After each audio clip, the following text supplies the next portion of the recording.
Livestream beenden. Ouais. Il va dire sur des data. Excellent.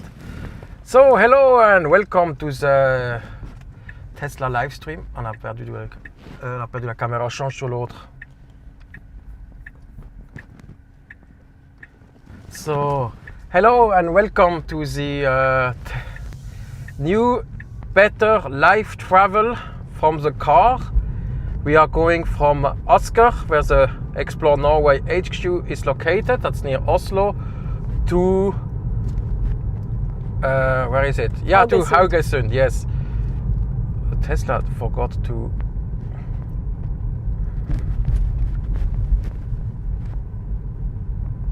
Heddal super charger. Okay, that's where I want to go.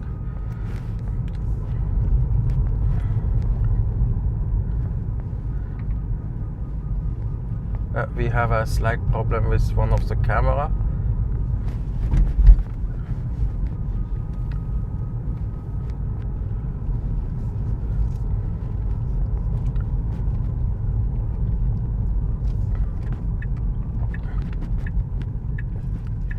There.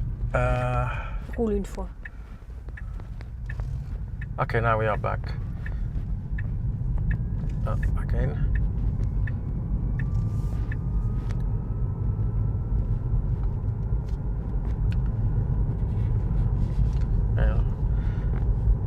Yeah.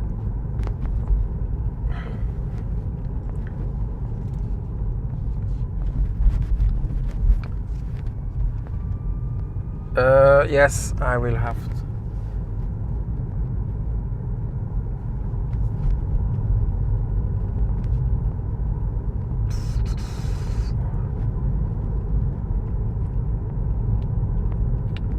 Is it a vocal?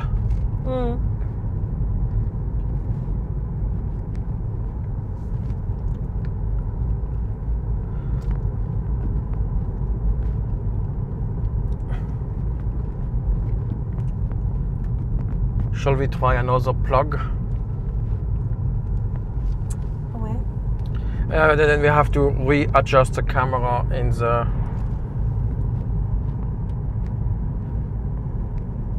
I have gaffer tape in the car.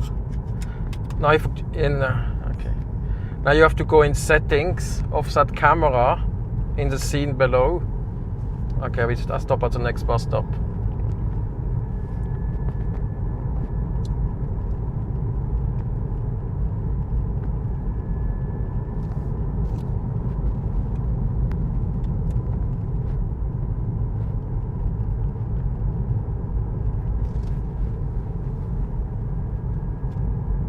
No, it's correct and it doesn't show up because you change the USB port, it gets a new USB ID and then it won't work. Okay, now it works? Don't know how long. Yeah. Yes, but the microphones are separately, so you will still hear me babbling my stupid shit. So, it's now nice weather, but on the other side it rains. What is the other side? Other side of the mountains. Which mountain? Okay, the mountains in Norway, the mountains.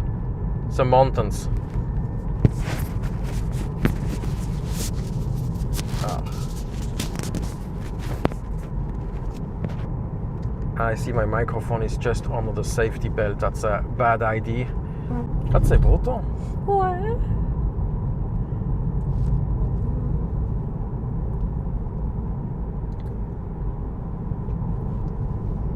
Excellent. C'est bon? So we are back. So there was a little hole in the coverage, and since I have an assistant, my sister today, we can actually read the chat. This means I will sit here with all the computer and cable and try to control everything. She's used to that. She has been in all my crazy projects. You got chat? Ouais. Okay, I can read it. Yeah.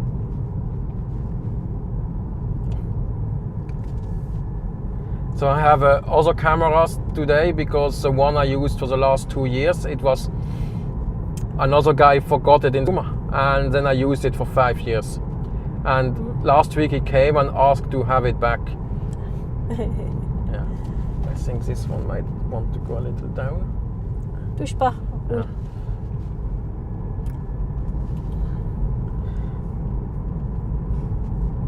Okay. So now we are in Solberg. This is a very small place in Asker. Oh, merde. Caméra. Non, c'est bon. They even have a school here, so.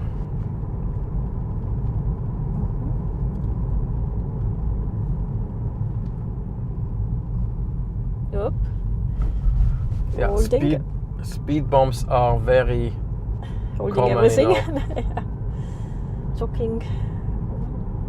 I think that might be where Fjords studio No, is located. Nordfjord is not here. Nordfjord is in Lier. Ah. We checked it when she filmed her outside, and then we couldn't Cool, check that. find it. She's on the other side of the forest.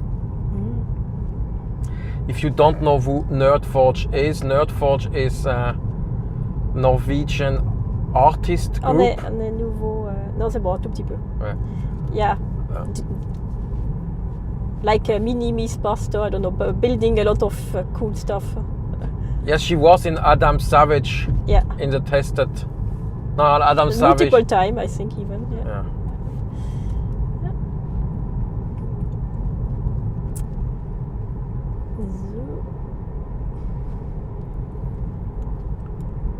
So, and now we are arriving in Dikemark. That's in Norway very well known for having had a mental asylum for the crazy people. But now everything has been closed down and put and transferred to Oslo. But I think it was nice to keep the crazy people here because it's quiet and nature and, you know, not crazy as Oslo.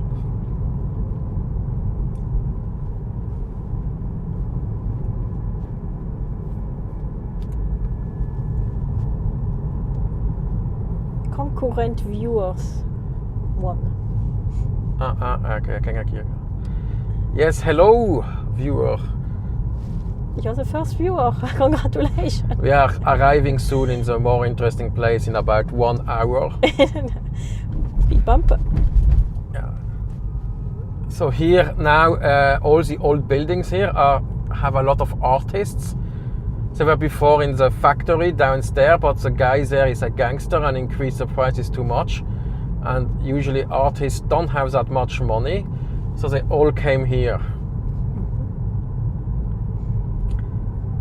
There is tons of artists in all the different buildings.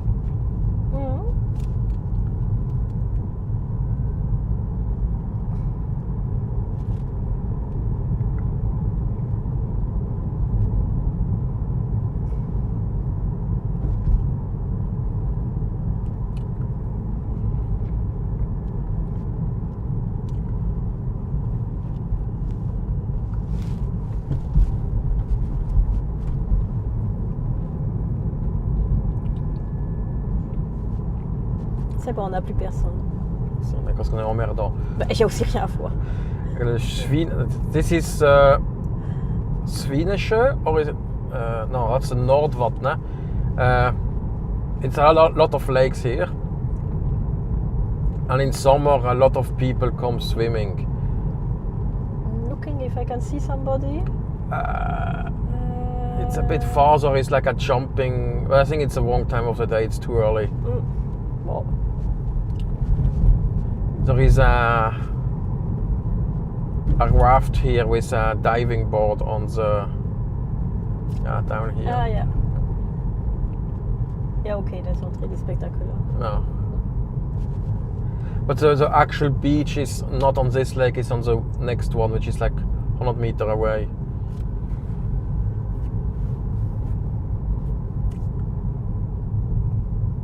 Whoop.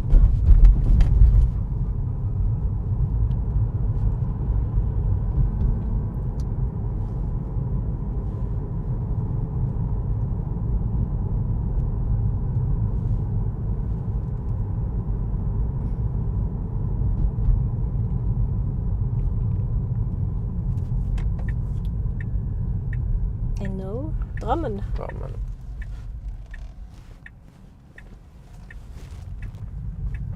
We should check something in the audio. If it's here on the left side is a taxidermist. Yeah. So I thought it was closed, but it's actually still a very special. Yeah.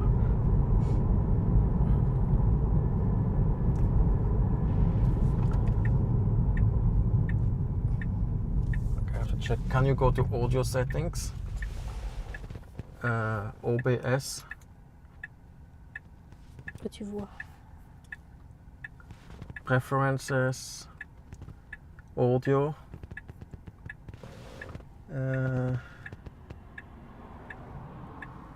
Ausgang.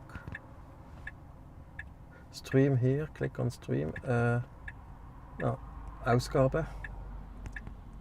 Audio. Can you reduce the bitrate to 1500? Okay. Is there something for audio selection?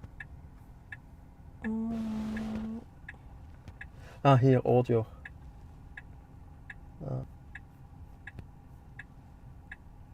Okay, let's check if we actually hear us. On a presque plus de... De quoi? On est en orange.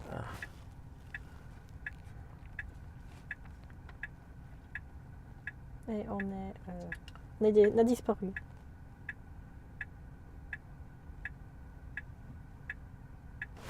Il n'y a pas assez d'internet. On est no data. No data.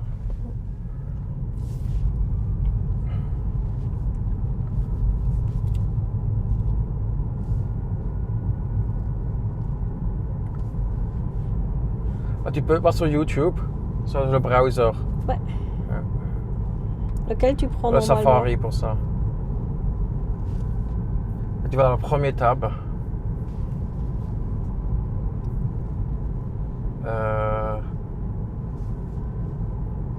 Pas sur Content. Live. Tu cliques sur là et tu vois Stream Manager ou un truc comme ça. Ou clique, oui, on YouTube, quand tu cliques sur l'image.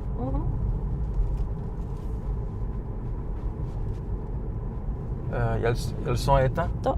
Oui, il est éteint. Tu cliques sur là. Ah bon, ok, c'est bon, je ferme. Bon. Tu peux fermer complètement. L'image. Non, pas le browser, que le tab.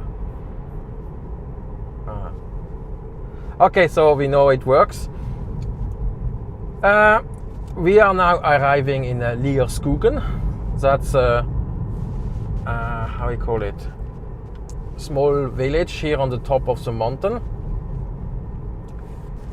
It's I know one guy, not two guys from work actually live here, and one guy is Italian and he complains so it's always too much snow here during winter. And there is a golf? This is a football golf on the side. So basically you kick a football and try to hit the stuff. Like kind of a large cricket thing. Or croquet thing. Yes, so since I hate balls in that sense, I cannot do anything with it since I'm a kid. No. It's called Bewegungslegastheniker. Yeah. Anyway, it was not something you would see me there. I never learned to play in school. We got a ball and it's like, you're kicking it, but we never learned technique. So that was the boys, they learned technique and we were like not learning it. So I can't kick in a ball, I just don't know where the ball going to go. Yes. And I don't want to invest time to learn it. So. Burger? No, the Burger King? No, a burger. Yeah, it's always the Norwegians like to have a burger after they fuel the car. Apparently some people think the food in the gas station in Norway is quite good. Mm-hmm. It's always relative to what you compare to. I have never tried it. We can have a ladeburger or a ventepølse. That's when you obviously are charging your car, then you have a charging burger or a waiting sausage. Okay, we will try it. Oh yeah, so bacon Oostpølse. So basically it's like real junk food. You take quite a thick sausage, and then it's with cheese in it, and then you wrap it with bacon and it's fried, and you put it into a cheap bun, and then you put a lot of mustard and ketchup on it. And Norwegians, they put roasted onions. This is okay because since the sausage is quite thick, it doesn't dry out too much. Yeah. Okay, we will. It's going to be a new YouTube video testing. Yeah, that's something you should try definitely. Burger. A bacon Oostpølse when you are in Norway. So now, right in front of us is Liertoppen. That's a mall, and it has a distinction that it's the longest mall in Norway. It's very long, so it starts here. And then there is a McDonald's in it, and a gas station, and a charging station. I think we went shopping once here. Yes. Yeah. It's okay. Because in Norway, all malls are exactly the same, with some exceptions.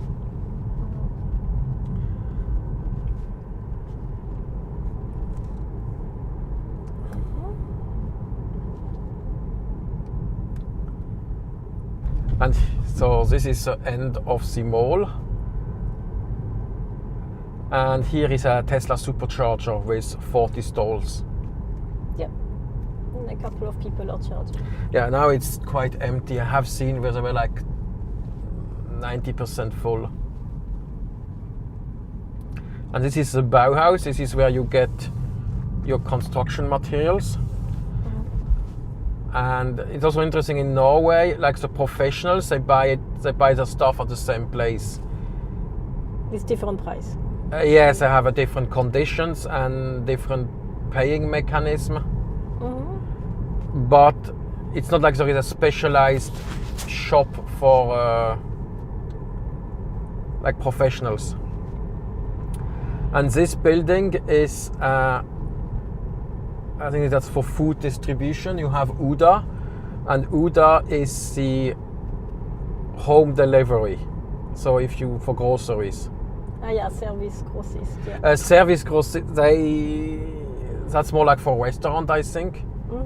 They used to have their office where I work, but they moved away.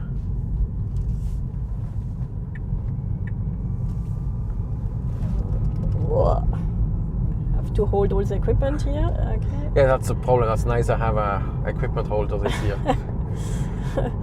I'm going to 3D print equipment holding. Yeah. In 2 weeks, I have another assistant. Yeah. But a bit more. She will also have to hold the laptop and tell stupid stuff.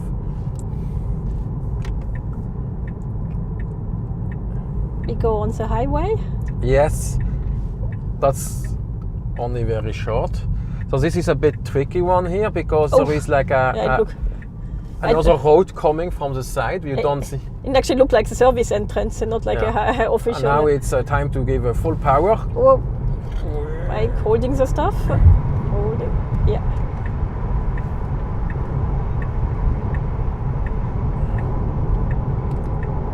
It's like me on my speed bike when I go put turbo mode and I start turbo mode. Super. As you see, we are in Norway, so there are only electric cars now on the motorway. So if you don't know how to recognize, they don't have the little poof poof thing. No, it's not very easy to recognize an electric car in Norway. They have a plate which starts with E. Yeah, but that's too far away, I don't see that. Yeah. So we have the first one were EL for elektrisk, then it was EK for elektrisk kjøretøy, and then the next series was EV for electric vehicle like I have, and then was EB, elbil, and then it just went alphabetically with EC, ED, EF, so that's EH, EJ, EK was used. Now it's EM was not in use, and now it's EN. But probably it's going to be EP very soon. And what they do when they arrive at EZ? By that time, nobody is going to buy petrol cars, so probably they get normal signs again. Yeah. Which would make most sense since 99% of all cars sold in new sold cars are electric. Mm-hmm. And the rest are plug-in hybrids. Nobody buys a classic petrol car anymore. So now we can see the Drammen Fjord.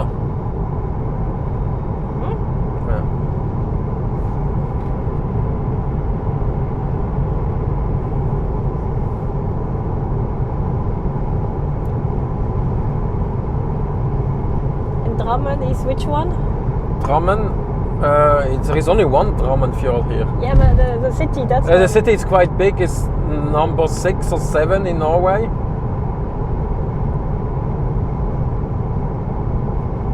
And here we are in Lier. Can you ask Nordforge? I think they are somewhere here on the left side.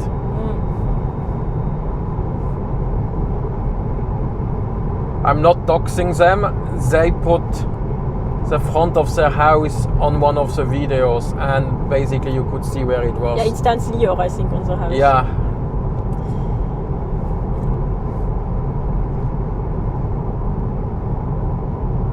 So if you watch that video and you Google it, you find it out. Okay, here was like the origin. Qu'est-ce que tu fais? Why you should not do that? Okay, my car was car wanted to get charged. Yeah. So there is two superchargers, one on every side, and it was a very popular place because in the beginning you could charge your Tesla for free. And a lot of people came here to charge for free, so there were like stories of some family where the father ate every day at the charging station there because there was only 5 stalls and they had to wait until it was their turn, just for free electricity. Sure. I think the burger probably costed more.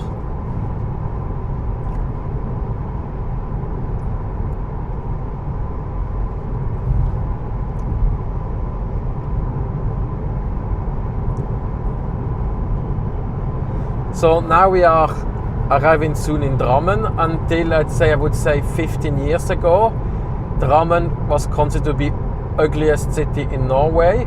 Oh, like the Charleroi from Belgium. Yes. But then they actually, the city council put a lot of effort to revamp the city, and now it's quite nice. And since I live exactly between Drammen and Oslo, you can also come here if you don't need the full-fledged city experience.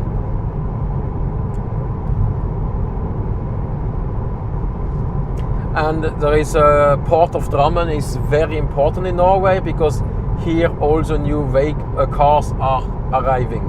Oh, in the port. And then they have roll-on, roll-off ships coming. And sometimes they have to wait the tides to be correct when they pass at the Selvik, because it's a very narrow place, and there is also Norway's shortest ferry line. Its crossing is like less than 100 meters, but they cannot build a bridge or a tunnel because it will be too expensive both, especially if you want to have the big ships passing. Here you don't have any cruise ships coming. No. Yeah. I think I saw a mention of Drammen when I read all the Jules Verne books. Yeah. And at that time he mentioned he's playing around 1880s or so, Yeah. 1870s. And he mentioned from Christiania, so it was not called Oslo. And they came with a train to Drammen. But because he wrote it in the future, and then he explicitly mentioned at that time the train was not built and they had to still take a bus for tog. Hest for tog. Yeah, you had to take a little carriage to finish the last stretch, which was not finished, so it was kind of fun. Which is interestingly because now it's back to that again. Exactly. Because they have completely reconstructed the station for I don't know how many years, because it was a bit too low and brought to flooding. So there are actually images from the 80s where the trains were driving in like 30 centimeters of water. So, and now we are. Is there someone in the chat? No, I don't. Yeah, 2 person watching. No, but writing something. No writing, nothing. No questions. No, nobody. Yeah. Okay. So, and now we are driving into a tunnel. Yeah. Today it was very fast, but the last time I went with my parents to Yukon, it took us 1.5 hours to drive from the Explore Norway HQ to here, because it was such a horrible traffic jam. No, but it's Sunday morning also. Yeah. The traffic jam will be this afternoon when everybody comes back from the cabin. Ah, yeah. But we might not encounter it. So now we are in the tunnel. I don't know how good the connection will be. Yeah. But it's the tunnel. Let's see.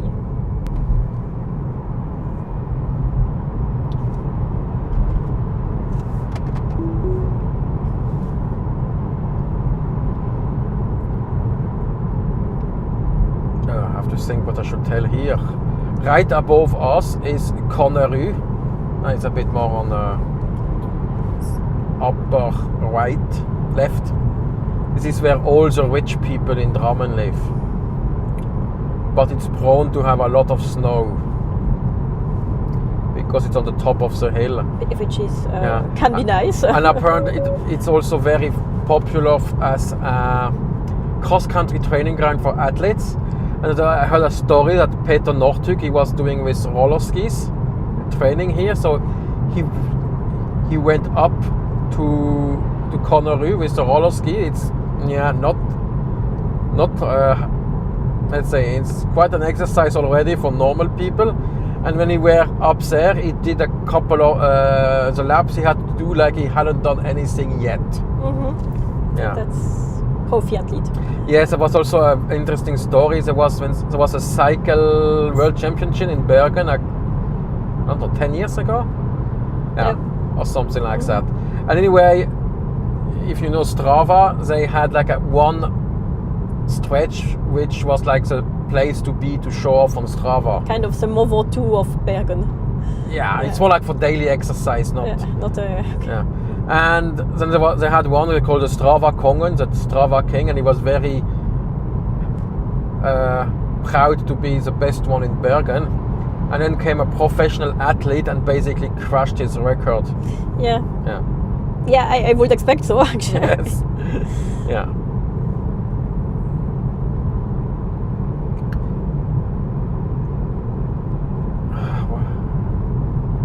Okay, tunnel. We still have excellent connection right in the tunnel. Yeah.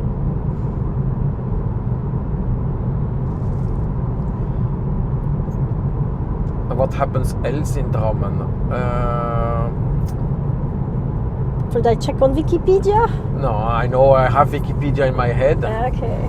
Actually, Drammen is it's actually two cities split by the river. You have on the north side is Bragernes, and on the south side is Strømsø, and quite a lot of rivalry in ancient days. So.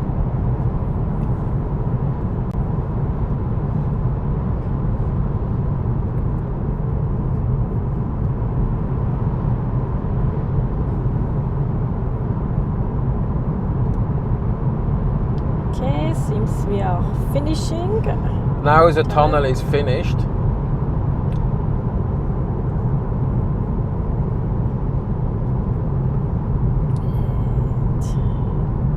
Are we losing battery or is it charging? I'm checking. Looks good. Because last year I had put not the full-blown laptop charger. Doesn't work in the car, it's too powerful. We are still around 79%. What? 79? Shouldn't it be 100? No, it was 83 when I plugged in. It was we already lost? Wow. I will monitor. Yeah. Because last year that happened, the problem. What is beeping? It's because it doesn't detect the road. It's an intelligent car. Yeah. But yeah, we always have to do with AI now at work, so. Yeah, me too. So many people got hooked up on Cloud Code. It's a cocaine for developers. Because finally you can program so faster. All your IDs, no limits. We have to do vibe coding this evening in the hotel. Yeah, I have to teach her. Yeah, I have some stuff I want to do. But I have totally no clue on coding. Really no clue. You cannot nothing. vibe code if you have no clue. Yeah, that's what we will have to check now.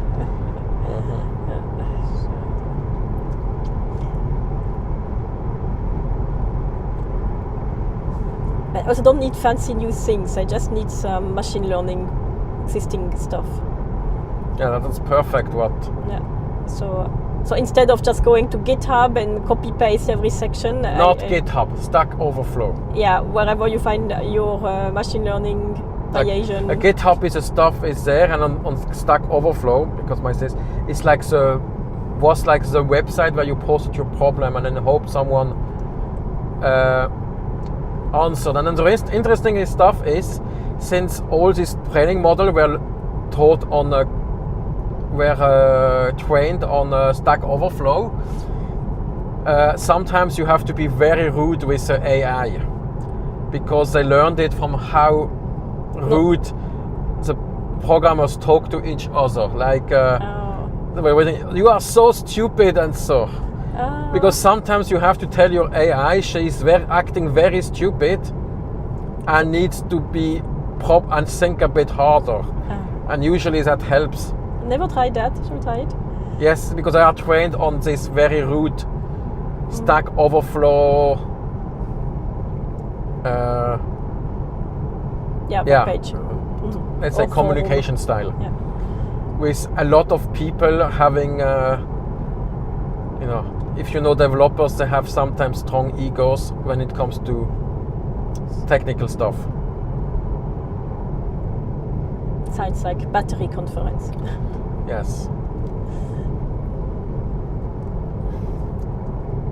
Is that two road, or what is that middle line in the middle?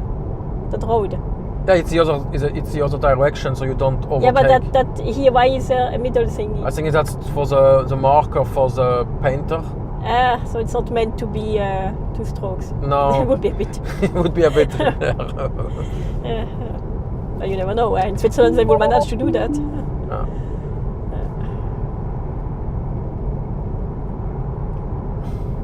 That's still Drammen on the right. That's Oslo, and on the right there is a mountain. There is Knabben, from where I also have a video. Yeah, we have a video of that. Yeah.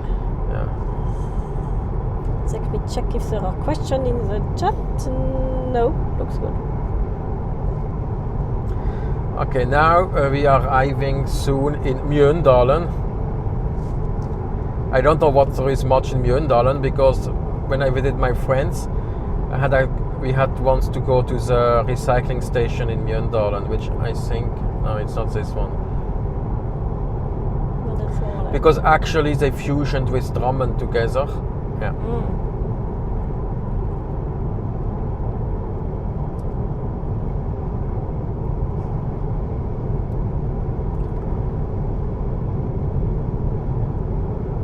I have to think of something to tell about.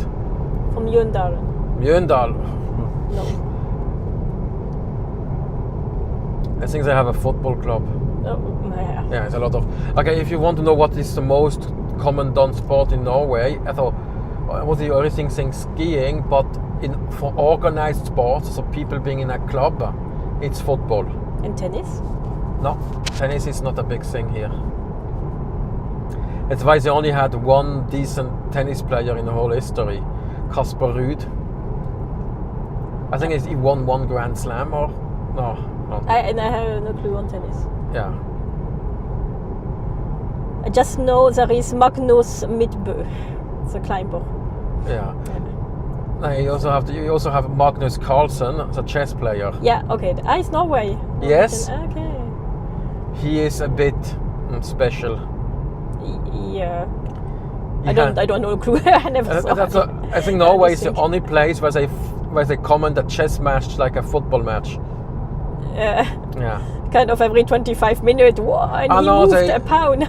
They basically talk while the player is thinking. They show on TV all the move he could do and why.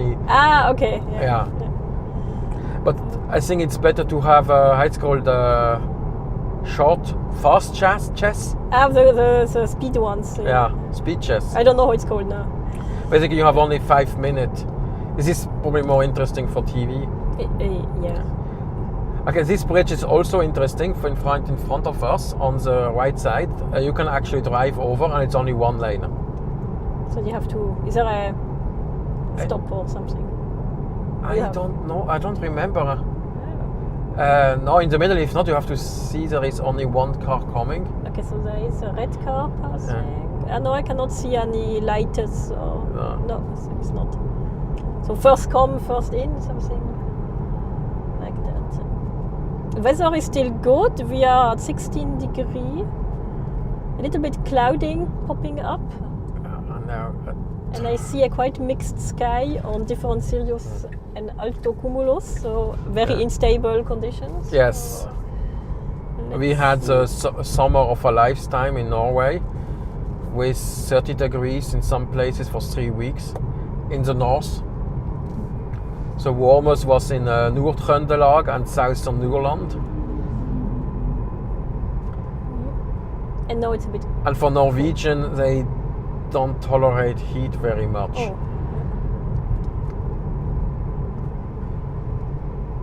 Except they go to Spain in the middle of the summer. Where are we now? Okay, now we have on the river is called very specific, very obviously Drammenselva, meaning the Drammen River. Which shows a lack of creativity in nature naming in Norway. Yes. So you can basically look at the name and you know what you are talking about. A big mountain, small mountain, middle mountain. No, basically it's description of what you're the feature is, and sometimes you stack the feature if it's a sub-feature of a feature. Yeah. Okay, for example, Blå Fjellet means blue mountain. Blue Fjell. Yeah. Okay, what is the other? And Toppen is usually the top of a mountain. So you could have Blåfjellstoppen, which specifically refers to the... Yeah, the top of the blue mountain. Yes. And then for example, you have like Ålesund, and Sund is a narrow strait between like two islands and so. Then you have Nes, that's like a peninsula or point, which is nearly the same as Odden. Yeah. And Øy, that's an island. Yeah. Like Askøy. What features do we have? Also interestingly, we just look at the word anger, like Stavanger, Geiranger, Hardanger. The anger in Old Norse means fjord. So the Geiranger fjord would be more like the Gerfjord fjord. And why did it change linguistically? Should I try? I don't know, because I was probably with Danish. I can try to fix it. Yeah. You can ask ChatGPT. What do you have? I have clothes. You can ask Claude. You can have if you ask Google, it will. It will give me Gemini and 5,000 advertisement for not useful stuff. Yeah.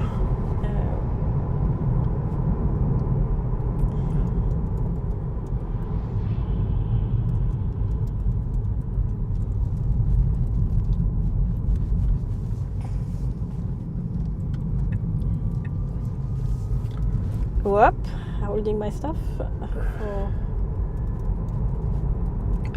So this is good to have the assistant which can do the research when can fact check if I tell stupid stuff. Yeah. Fact checking with an AI. Great fact checking. Yeah, but you can ask them to put some link to the. Yeah.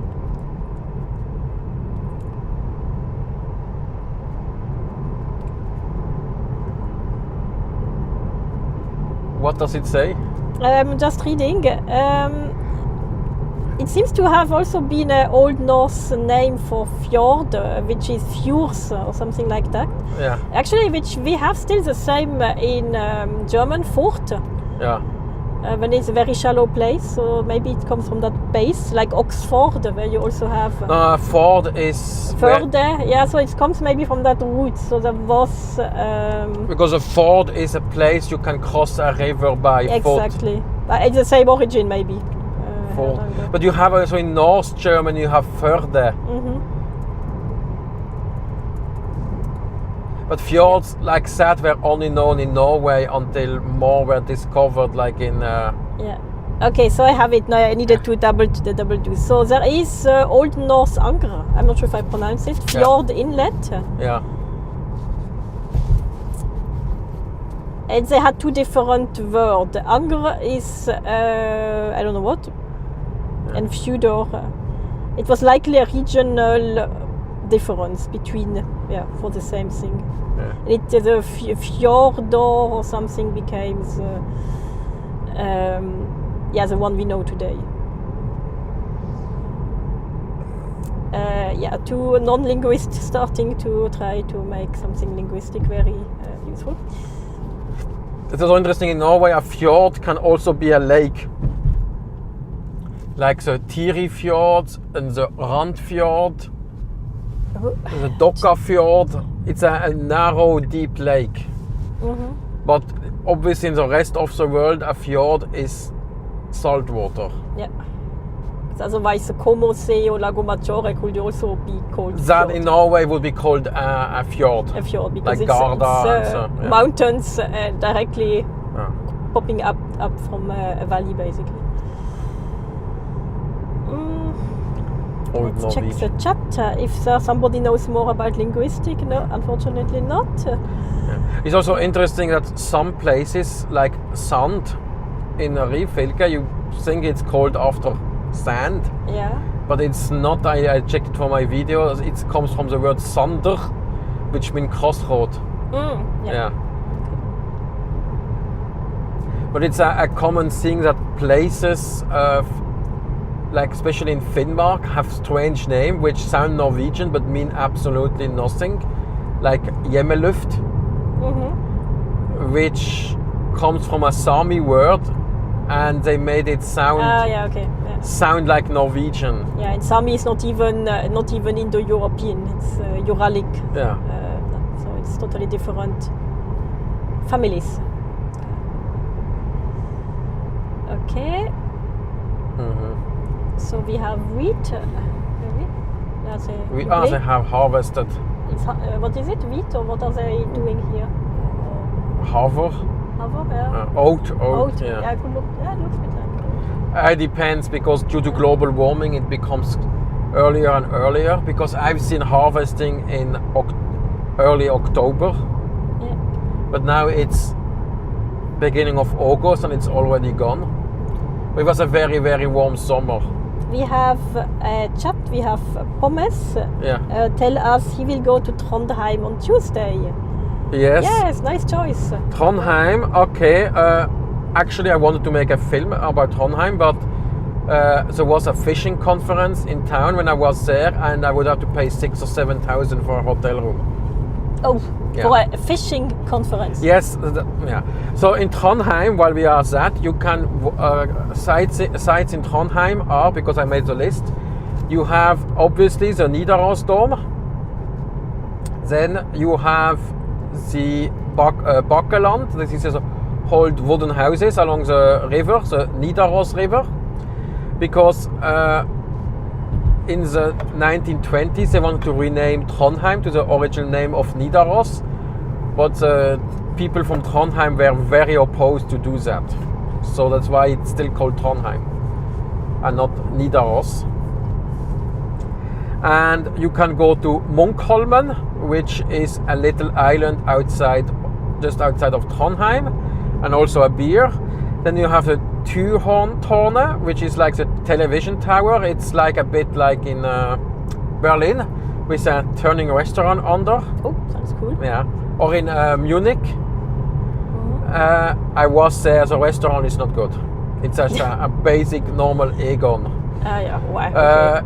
At least you know what you get. Yes.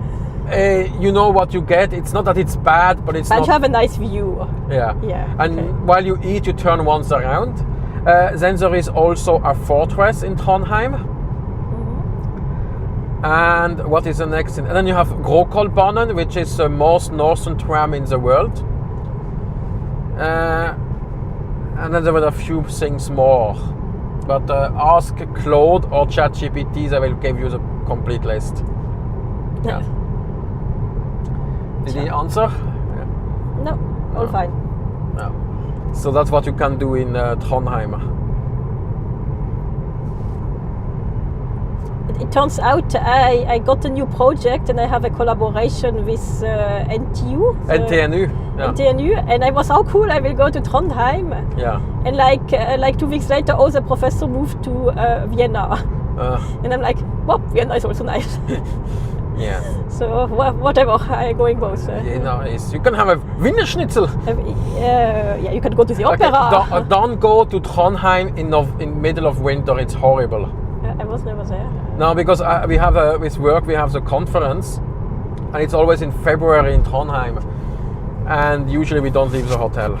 No. It's cold, windy, and dark.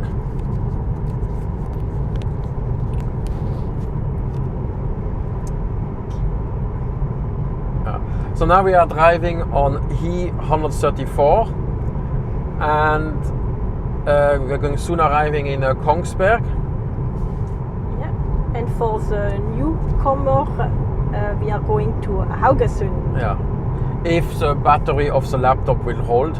And we got a response from Pommes. He says yes, he will go studying in NTNU. Okay, what will you study? If you are still online, let us know. Yeah. Because we just had at work a couple of students from NTNU. Yeah.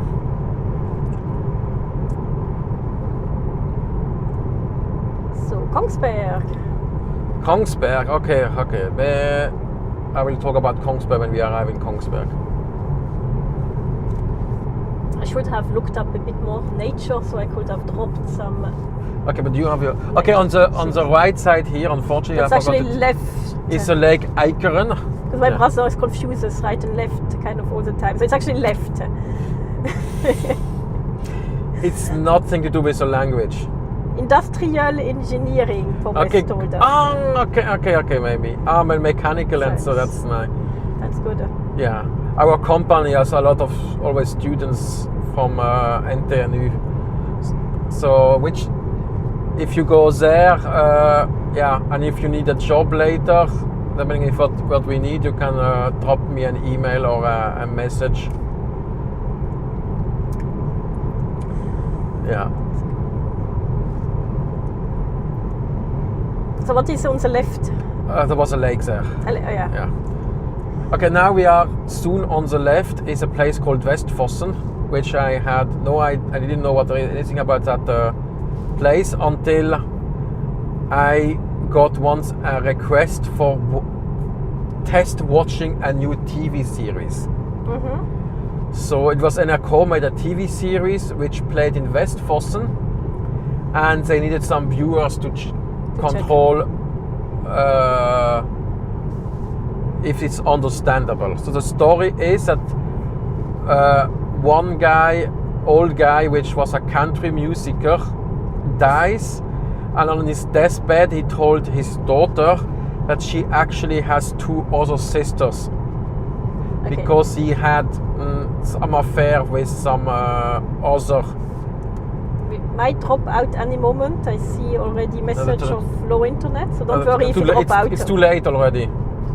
On est déjà dehors qu'on a le jour. Ouais, dehors.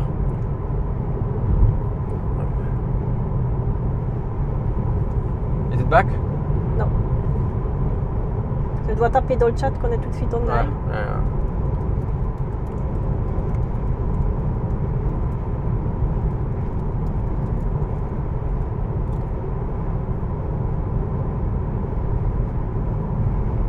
On est toujours pour le jaune. So le upstream est beaucoup plus critique, le downstream. Is it good? No. Okay, we are back. Okay, we are back. So Again, so for the NRK series. okay, so it was in Westfossen. So the guy told his daughter that she knew his father, that she has 2 sisters, and she was a hairdresser, and the other sister is a farmer, and the third one is a cross-country champion. Yeah. And obviously she contacts them, but they are all in denial, and then they ask their mothers, and they all confirm that they had an affair with, or a one-night stand with, that country singer. And then there is a lot of story of stuff is happening. Yeah, okay, that sounds like a very generic It was like TV series. I think it was like 8 episodes or so, very Norwegian.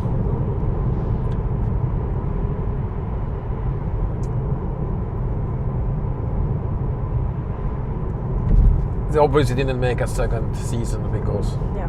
And one of the actresses was Heddal, which is one of the most famous Norwegian actresses, and she always likes to play angry Norwegian women. She likes to do it? No, or she always does casted? that. She always casts the angry Norwegian woman. So in series which were known abroad, or films, was, for example, Bølgen, the wave, yes, where she played the hotel owner and then had to drown a guy in the basement because he was getting a panic attack and might kill everybody. And then she played, obviously, in the sequel, the Quake, where an earthquake hit Oslo. And didn't saw that one. Yeah, it's not that great. No. And then she played also in Occupied. No. Second World Occupied. War? No. Occupied is a fictional scenario written by UNESCO, in which Norway decides to quit oil and gas production and get out of NATO, and then get internationally isolated, and then the EU is pissed because of the missing energy, so they have Russia take control over indirectly. And then you have all the stuff, what happens if your country gets invaded with collaborators, fighting, guerrillas and so on. She plays a restaurant owner which licks the Russian ass. And at the end, when it turns bad, she emigrates to Moscow. It was obviously written in 2008, but it was only filmed around 2013 and was released just after Russia invaded the Crimea. Yeah. I will move in front of the truck so we have a nicer view. And then she also plays in Hjemmebane, which is a Norwegian series where a woman becomes the chief coach of a male football club in the highest league. Yeah. Okay. I don't think that's really special or something. No, that's what. It's already a couple of years old, but obviously with all this thing about being a woman in an extremely man-dominated. Yeah. So I haven't seen what she has done for other films. Yeah. We will look if she's on the Norwegian Walk of Fame in Haugesund. So when is that Kongsberg coming? And now it's Kongsberg. So before you actually would go through the city, but they built a new motorway around. Okay. Tunnel ahead. Yeah, there's a lot of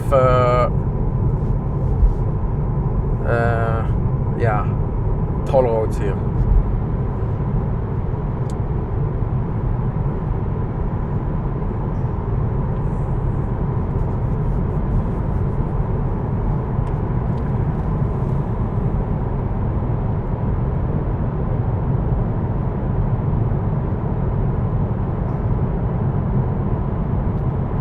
Ja, ecco che ci racconti. Ah, Kongsberg.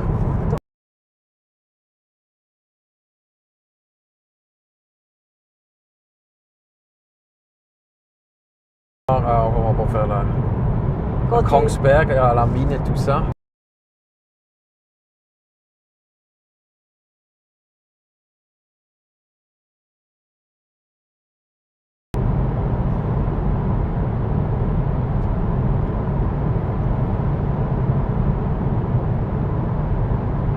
Is that going under a fjord? No. Why is it so steep down? Because it started on the top of a mountain. Ah. Very. Okay. So.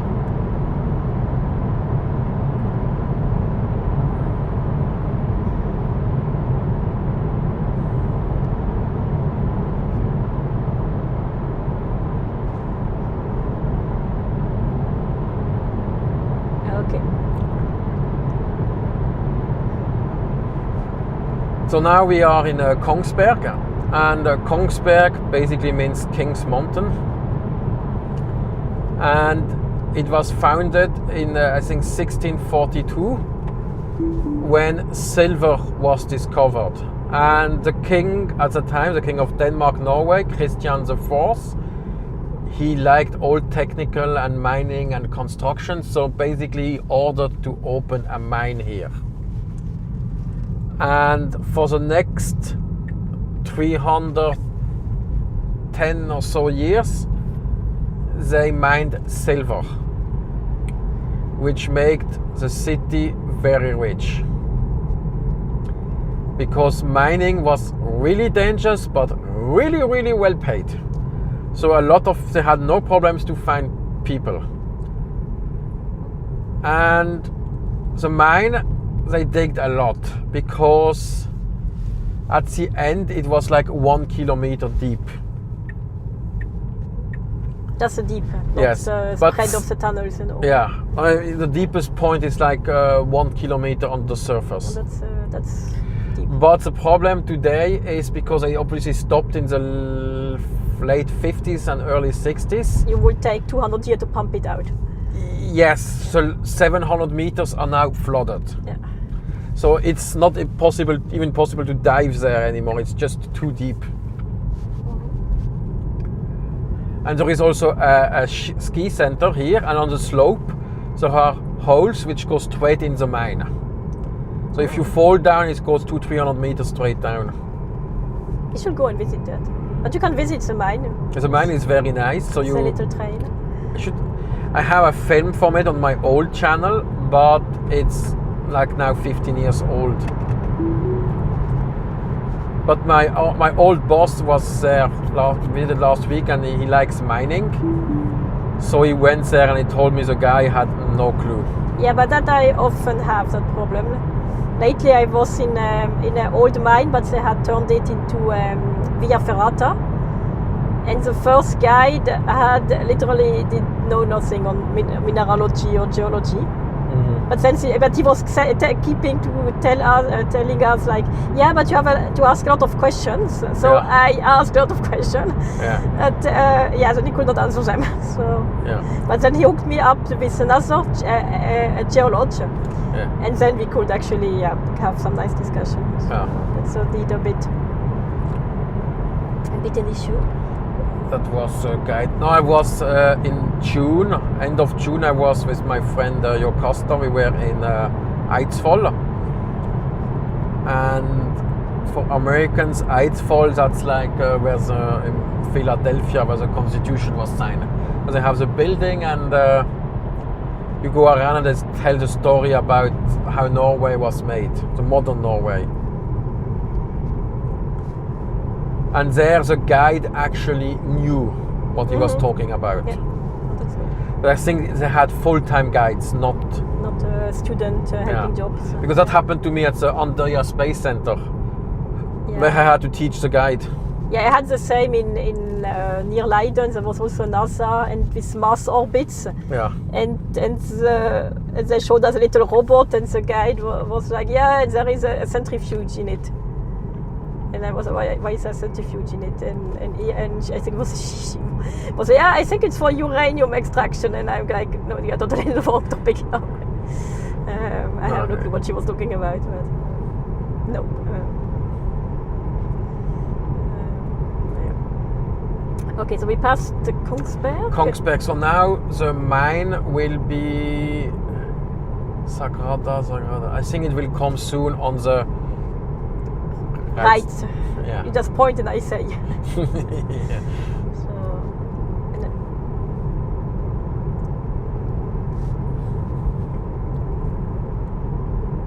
Yeah, here you can see it on the sign on the Sagrada.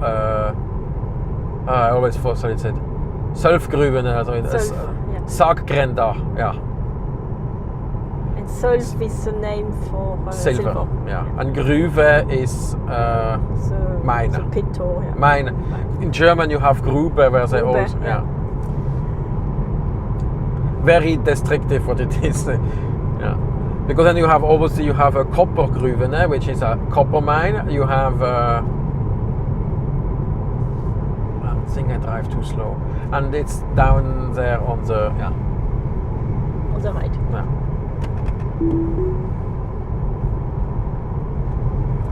So what I can tell here, I have to think about what I should tell about. How long is that highway still? It's soon finished. It's in construction, the next part. Yeah.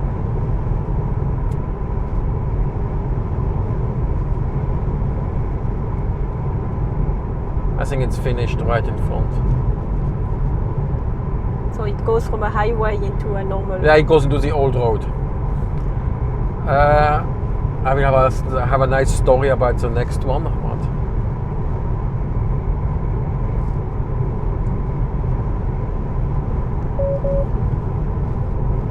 About Kongsberg, there is also, what else can I tell about Kongsberg? Yeah, there is the mining museum. And what else is there in Kongsberg? So, oh yes, there was a couple of years ago they had it's called a mass shooting, but with a bow and arrow. Oh. There was one crazy guy went nuts and started to shoot arrows at people in the middle of the street. Okay, it gives you a little bit more fair chance than a machine gun. Yes, but I think he killed someone. Yeah. So there is, and then there was another case in Kongsberg. Was how was it? On a plus de connexion. Okay. Sortie du tunnel, on avait jusqu'à 4 ou 5 à un moment déjà. Ouais. On a plus quelques. C'est un peu emmerdant. Je sais pas si je peux voir. Je peux voir qui c'est. No data. Ouais. Tu dois attendre.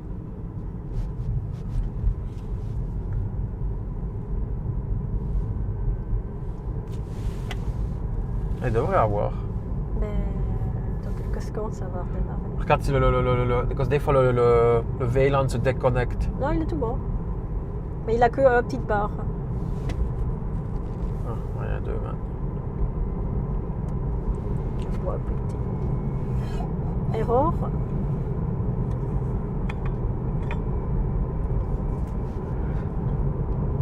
C'est le problème avec... tu perds les gens quand comment ça marche. Oui, c'est pas grave, c'est que le truc où tu drop in et tu drop out pour juste avoir un peu une idée. Comme il y a 55 personnes qui ont droppé in dedans. Ouais, c'est pas trop mal. Que si trips comme ça, c'est plutôt pour un peu d'année. Ah ouais, c'est drôle, puis après tu continues. Il y en a un qui a passé pendant 1 heure à parler avec moi la dernière fois.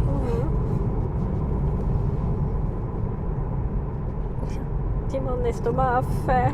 T'as déjà un petit creux? C'est horrible, j'ai Pourquoi? horreur ça, je sais pas. À cause j'ai pas mangé beaucoup les dernières semaines et puis j'ai perdu 1 kilo et maintenant j'ai faim. Ça m'emmerde. T'as le microphone, on voit que ça revient. On raconte des conneries.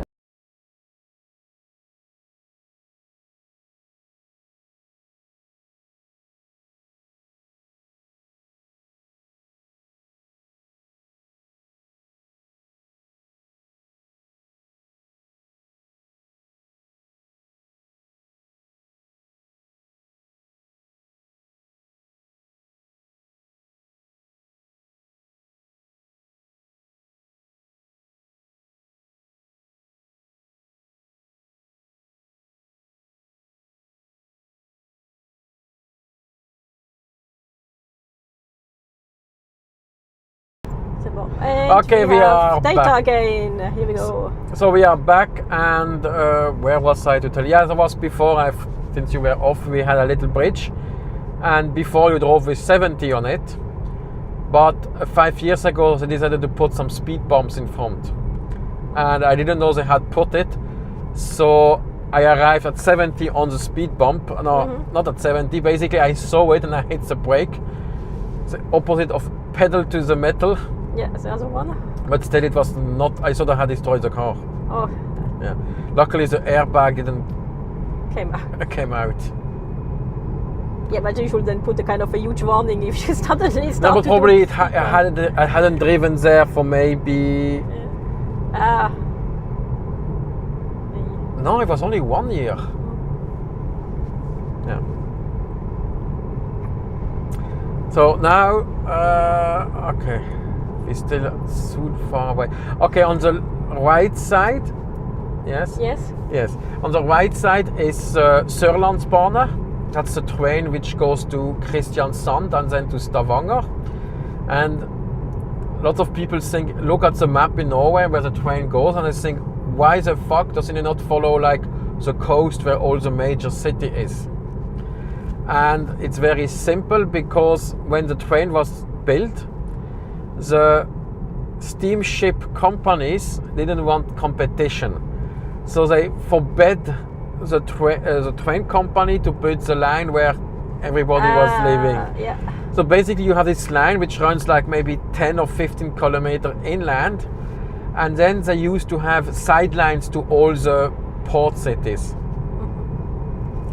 So from this is only today, which is kept, is still running, is the Arendalsbanen, which drive from Neslaug, where nobody knows what it is, and to Arendal. And in Arendal this week is the Arendalsuke, the Arendals week, and they're like a major political gathering where if you are somehow politically engaged, you have to go there, because it's a lot of panels, discussion rounds, and everybody is here, especially because there are elections in 1 month. Yeah. Can I adjust the microphone? Yes, you can adjust the level. Because I see you are often going into the red. You can also adjust it here. Is that little? Okay, got it. I have a very good signal to noise ratio. Yes. Yeah. And there is the Arendalsuke. So, and you won't be able to find a hotel. So Airbnb. you won't be able to find an Airbnb either. Is there a thing in Norway? Yes, Airbnb? it's a very big thing, Airbnb. That's one is here. But Airbnb is obviously used mostly by private people wanting to rent out. Because all the professionals are more like on booking. Yeah. I have never done Airbnb. Yeah. Actually, I have one guy from work. He has put his cabin on Airbnb, and I asked if he want to do a collaboration. So I would content out the shit of the region, and then I put my logo on the cabin. Okay, nice. And now we are in this nice little Norwegian landscape. Yeah. And So now we forest. are in Telemark. Ah. Also interesting about Telemark, not so long ago, it was like terra incognito. But it is a map showed Telemark and a blank spot because nobody knew what was inside. Obviously people lived there. Yeah.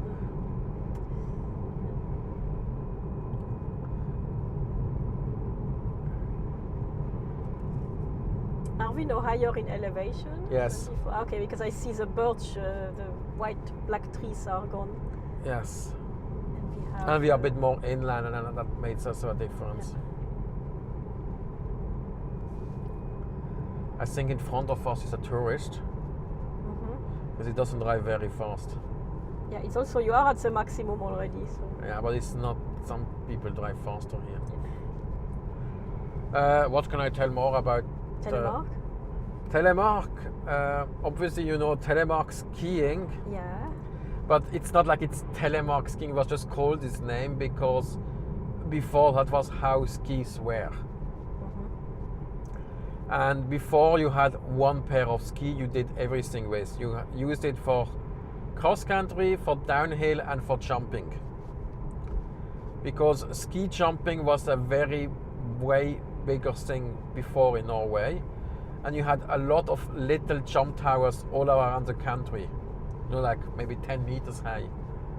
Oh, and still enough to break all your bones. Yes. Massive. But then in winter, since you had a lot more snow, it was very common just to start with. So when children start with ski jumping, they use their cross-country skis and they make a little hill of like 10 centimeters.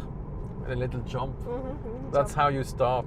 That's a nice cute little lake on the right. Yeah. Okay, and now we are in Telemark. Yes, I wanted to talk too early, but it looks the same. Yeah, that's. Yeah, I can see the train line. Yeah.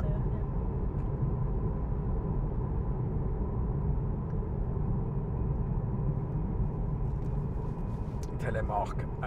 Good for hiking? Yes, obviously you can. In Norway, you can always do hiking, fishing, skiing.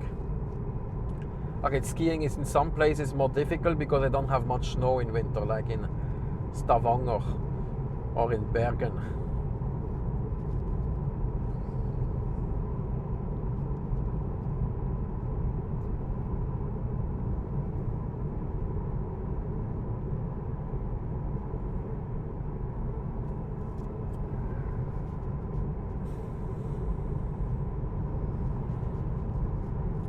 I think soon will be the Elksjø, the Moose Lake. And when are we doing a stop? You are hungry already? No, the other stop. You need A VC stop. Uh-huh. Yeah. No, not like that. Something more, something more better. Something better. Okay. How do you find place in Norway? Very useful. Okay, obviously if it's an urgent, you just stop and you find the nearest tree or rock. Yes. But if you don't want that and having some moss scratching your ass. Yeah, even so, as a woman, I actually prefer a rock and a tree than like a completely dirty outhouse, so I don't know how you call that thing. So in that case, a tree is totally doing well. Better as a dirty thing.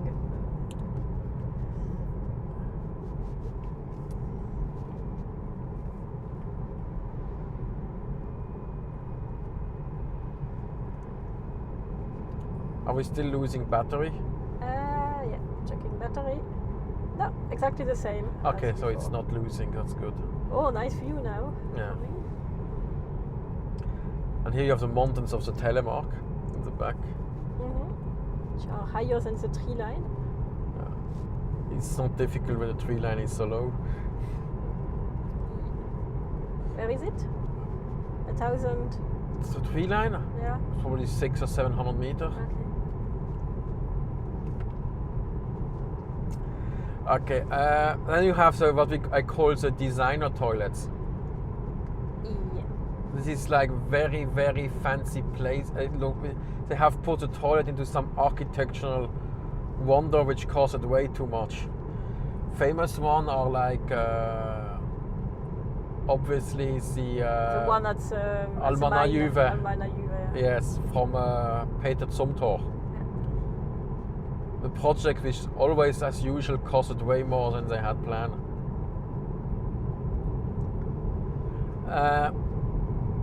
Yeah.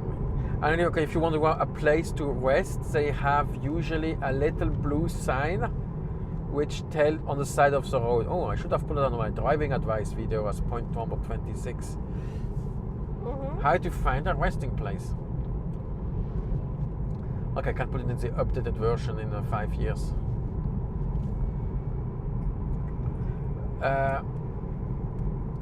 Okay, here is that's if you have a fork and yeah, so that's a little restaurant.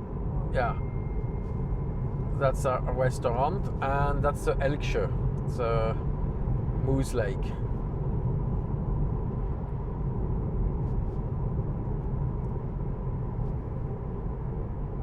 Is moose collision a thing? Yes, But here on the touristic side, or only in the very... Everywhere. You can technically collide with a moose in Oslo. But it's not at this time of the day, it's usually at dawn and dusk. I nearly collided with a couple of... I have seen... But one was in Sweden, was the worst. Was in the middle of the night. No, I only have seen once a moose when we were driving, or twice maybe. Yes, I'm stupid for that. And once I saw one in the forest while hiking. I had the camera in my hand, but by the time the camera had booted... Yeah, it was gone. Yes. But also I know from some of my friends which are hunters, it's not that easy to find one. They're allowed to shoot 3 and maybe find 1. Yeah. And then you have to transport the meat out of the forest. Yeah, that's the part which takes time. Then you know the work it was. I have another friend which hunts reindeer, and lighter. Basically it's lighter, but still you have to transport 40 or 50 kilos for 4 or 5 hours on your back. Well, I will have to do it twice. I could not put it all You on cannot one. do it twice. Yeah. And they already emptied all the organs and yeah.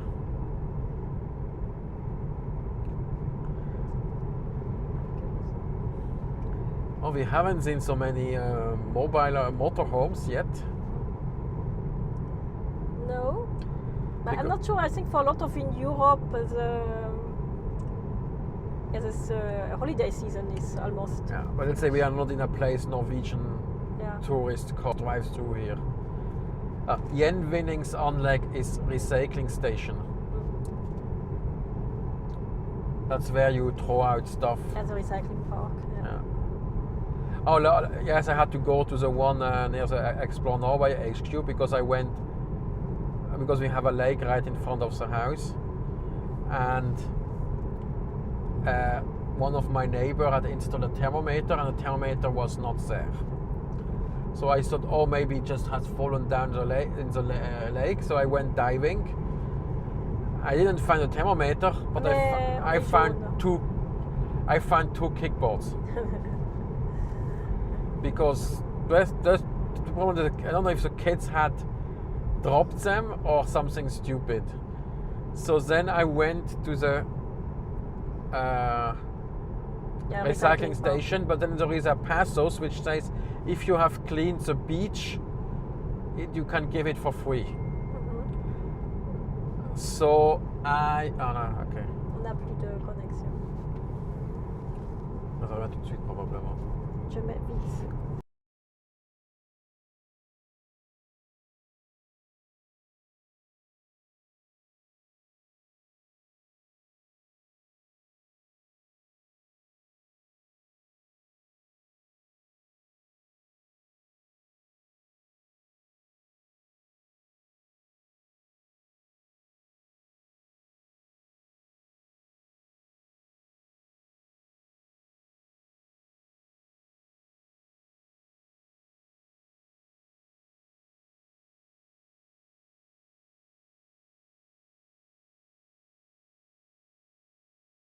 Okay. Where was I about? What was I talking about? About your kickboards and the recycling. Okay, yeah. So basically, there is a passus which says if you have cleaned the beach, you can give it for free. So I went there and say I cleaned the bottom of the lake. But I think I should maybe ask. Make a proof picture before. No, having some people join me and clean out the bottom of the lake where people are swimming. That's nice. It's like a plugging, but. Yeah, but you don't have to go far because at first you don't see much. So. But it's just around the. And I probably have to get one of these little diving bottle. You know, one of these 2-minute thingy, the 2 minute of horror. Yeah. Or you train your apnoe skills. Yeah, but you have to look in the mud. You don't want to. Yeah. But there are underwater metal detector. Does it help? No. No. But it's basically I need someone there to have with a rope so we can Yeah, come up. No, come. Attach the stuff on it. Yeah. Or do you know what they like to do in Belgium? Magnet fishing. Magnet? Put a heavy magnet on a rope and you throw it. Yeah. And you cross finger that you don't take out a World War bomb. Because there is one YouTuber trying to do that, and indeed he got a grenade or something. So. And he ran away? No, he put it on the side and the police picked it up later. So. That could be actually fun, yeah. Magnet fishing, yeah. I don't see, okay, if you can get out your bomb, but it was not Wait, but that's not happening so 1,000 pounder or so. No, it was smaller. So small stuff. It still can explode in your face. Yeah. Okay, next, now we are in Notodden, and Notodden is part of the Notodden Rjukan UNESCO Industrial Heritage. So I was there with my parents not so long ago. So it's an old industrial town, and you have a museum, the Telemark's Art Museum, where they have the World Heritage. And then you can walk along where they had these power plants they used, and you have a bit more things at the... Yeah, maybe take out the little camera for me. Wait, I'm busy. Not yet, because I forgot to... We didn't drive in the bottom... On a personne actuellement. Ah, personne, ok. C'est ça la petite caméra? Ouais. Quand on arrive dans la rue, je te Comment dis. j'enlève ça? Tu tires... Non, dans l'autre sens, sur la caméra. Ah. Et tu presses le grand bouton brun pas le record, à côté du record, tu le tiens pendant 3 secondes, mais on marche juste. Ah. Il faut que tu tiennes un peu plus devant peut-être. Ouais, tu me dis quand tu voudras que je filme. Tu peux continuer retour avant que tu... Regarde, c'est marqué Telemarks Kunstmuseum.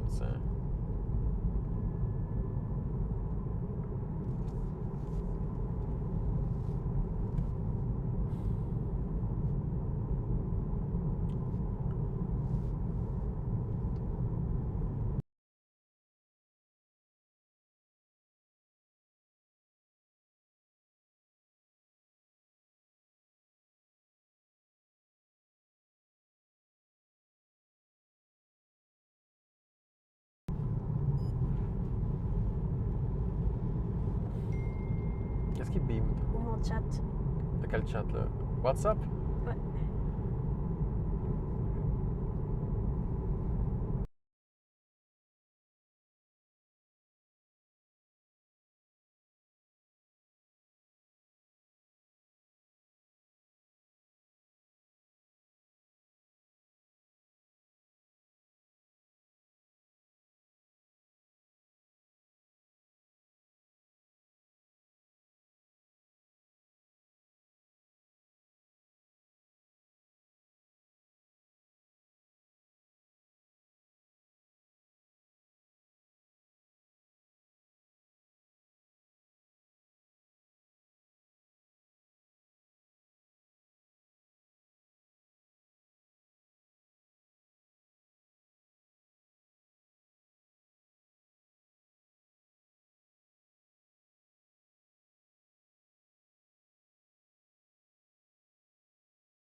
Okay, now we are in Notodden, and this train line, the station is a bit farther up, but to make it easier to change to bus and so, it's now here, and they put it was electrified I think 2 years ago.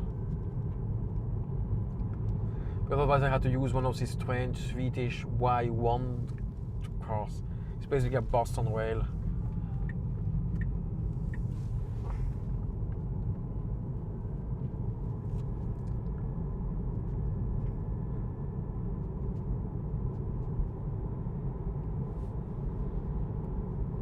C'est bon, je dois continuer.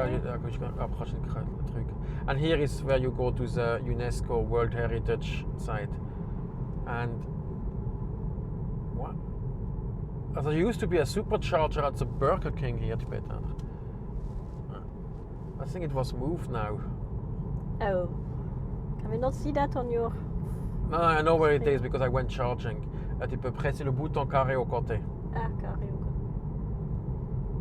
Faut le tenir. Ouais. So now we have left Notodden, and also Notodden has an airport.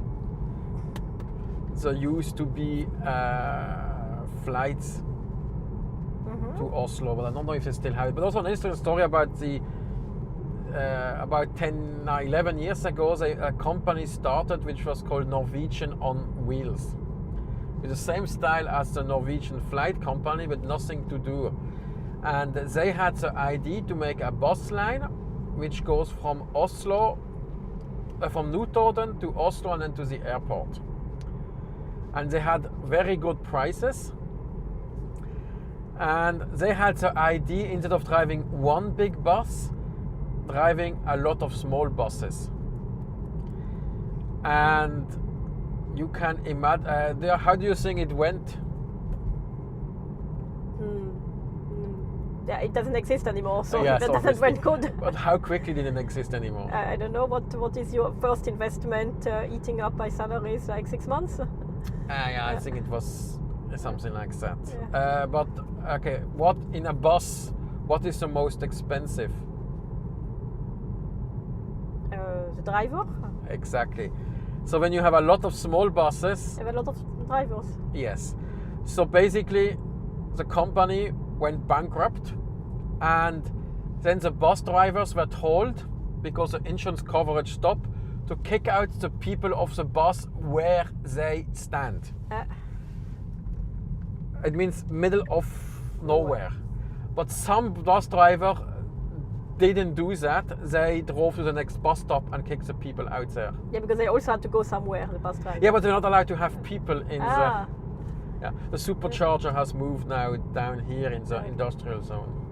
Oh, yeah. There's nothing here.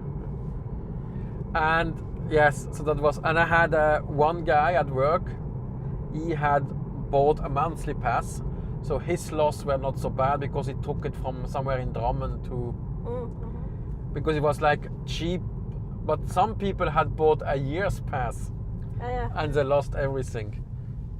Whoop, holding the stuff. Knallpris, you get a burger for 50 kroner. I prefer to go for McDonald's, it doesn't look so. I can get it for 120. But so the simple burger at McDonald's, very, very simple. 120 euro, not 20 euro, yeah.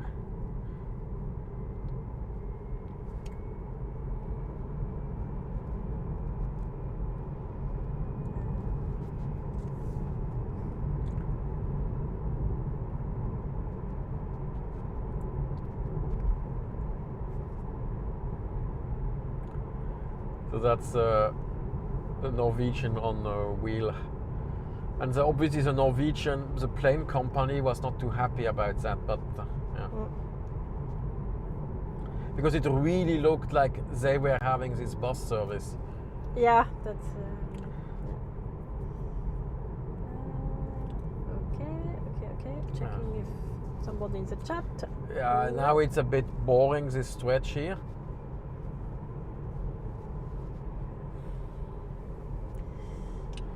Okay, when you see something called Bygde Museum, it means village museum.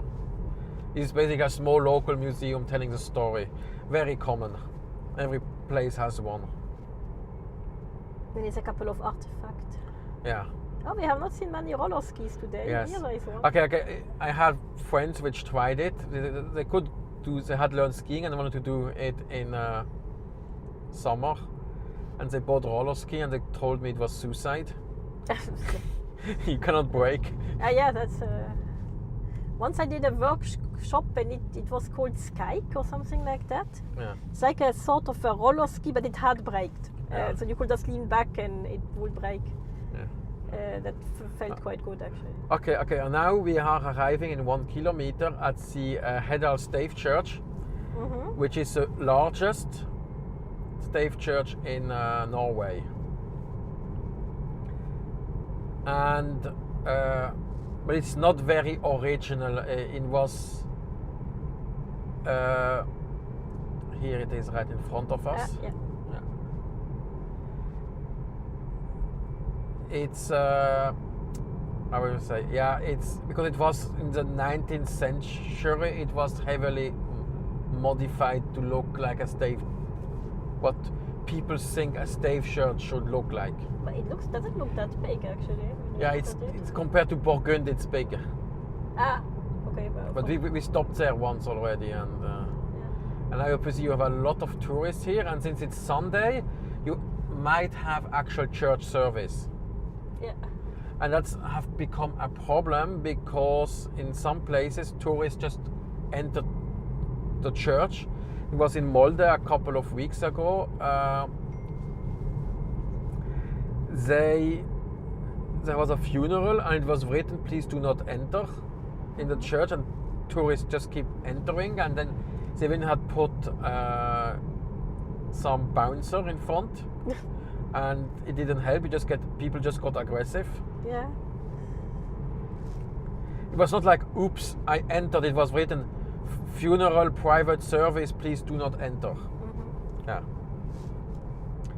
This year, tourists have behaved very bad in Norway. There was every day there was a news about tourists having done something stupid.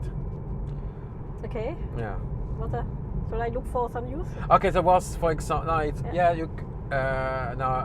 haven't set it up we can share. But for example, there was in Lofoten, next to the street, suddenly a couple of killer whale appeared.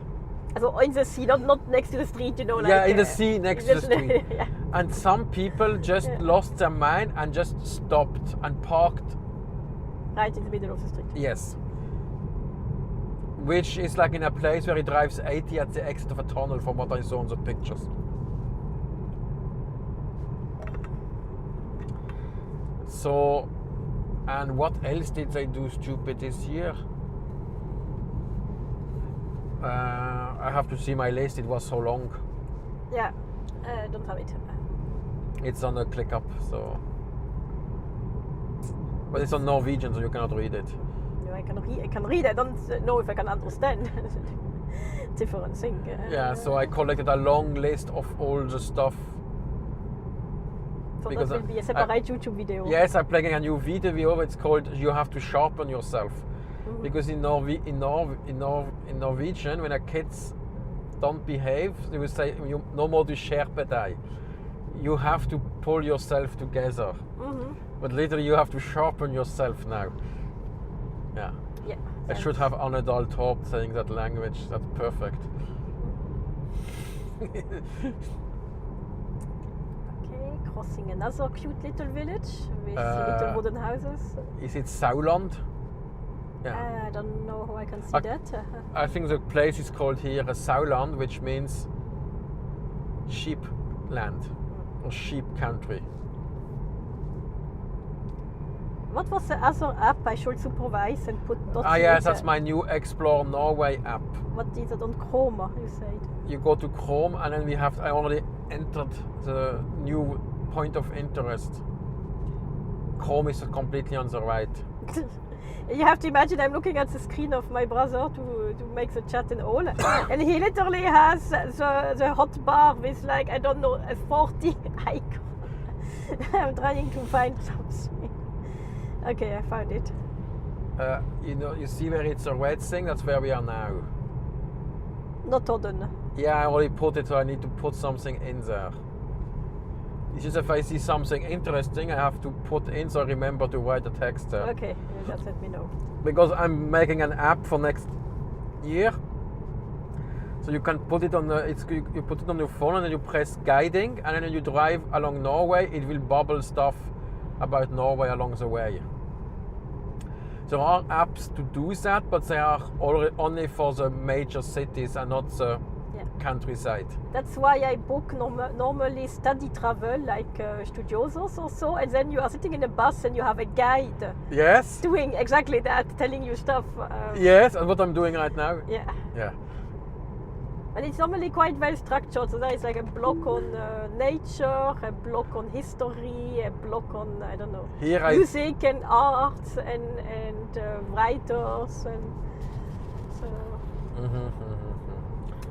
music and art. We are not in Greek now. No, Greek is... wrong place, that's later. We had already art. I talked about the art museum in Notodden. Mm-hmm. And we had the history with the Stave church. Okay. Yeah. The little blocks. Okay, what else can I tell? It's a bit boring here now. Anything, any industry here? It was all downstairs in Notodden. I think I saw in our company's mining news that somebody bought or didn't bought, I don't know, the titanium mines in... I have to check that again. Titanium mines? Yeah, because there's quite a lot of... I think there is nearby is this new rare earth mine somewhere in Telemark. Let me try to figure that out. Apfeltee. New tab. No, ça va, je suis dans le cloud.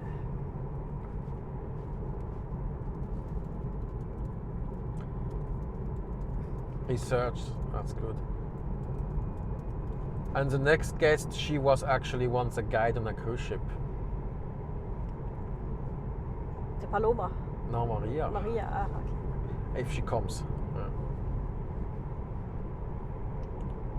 Yeah. Okay, so let's see.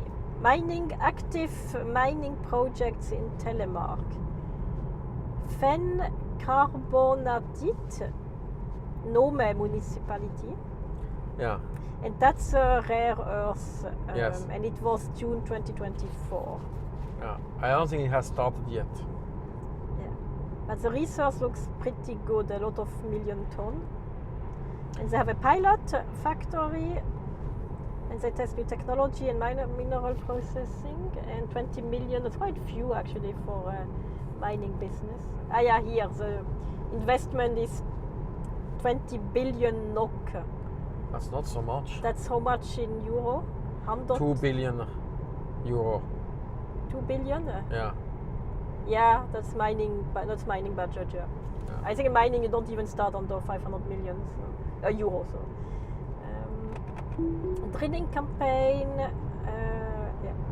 But there are some other mines. There is this one in Repa Fjord in Finnmark. They want to do a copper mine. I think it was.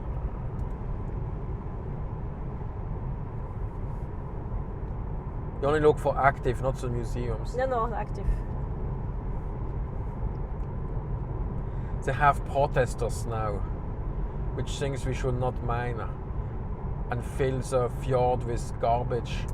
Gang rock.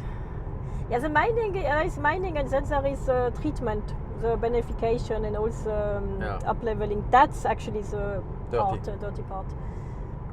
That can be done in another country. Yeah, I have a complete lecture where I tell from mine to battery, and I explain students all the steps where you get the rocks out of the mine up until it goes into a battery. So it's my lecture. I get always invited to do guest lecture at university. But today, how much can you extract out of the rocks with modern technologies? Get quite a lot you get out. 90% more? Yeah. And compared to what they did in the 1700s in Røros? Yeah, but today is like the waste from the Blomfark mine, the cobalt mine near Oslo. That waste has still more cobalt than the best mines in the world. So they couldn't, because they really handpicked it out. So, and today you go with frost flotations and other. In Røros they have their huge piles there. How much copper could you extract from that? I don't have the percentage on copper in my head because I'm mainly focused on cobalt and nickel. Yeah. Nickel, a very good mine, is about 1.3%, white percent. That's more Norilsk or these big mines. And cobalt is only in a fragment of like 0.0 something. So cobalt is more because normally you mine the cobalt to get out. You have to mine the copper. Yeah. And in the process, you also get out cobalt and nickel and a lot of other minerals. Okay, and here we have now in Heddal, and that means Deer Valley. Yeah, again, and example of creative naming. Okay, so back to the mines. Finnmark, Skaland, the graphite mine. Okay. Oh, the biggest crystalline graphite producer in Europe. I didn't know that.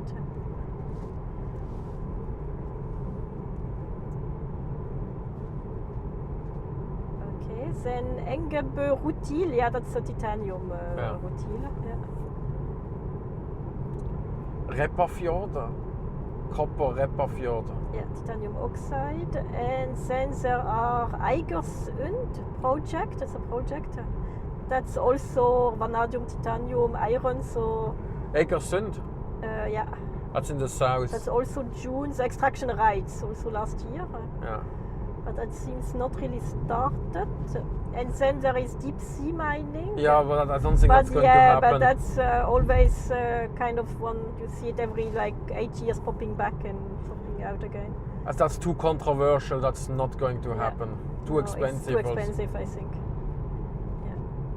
But can you look for Repparfjord? How do I write that? Just like Repparfjord in Finnmark, copper. Yeah, you should probably find it.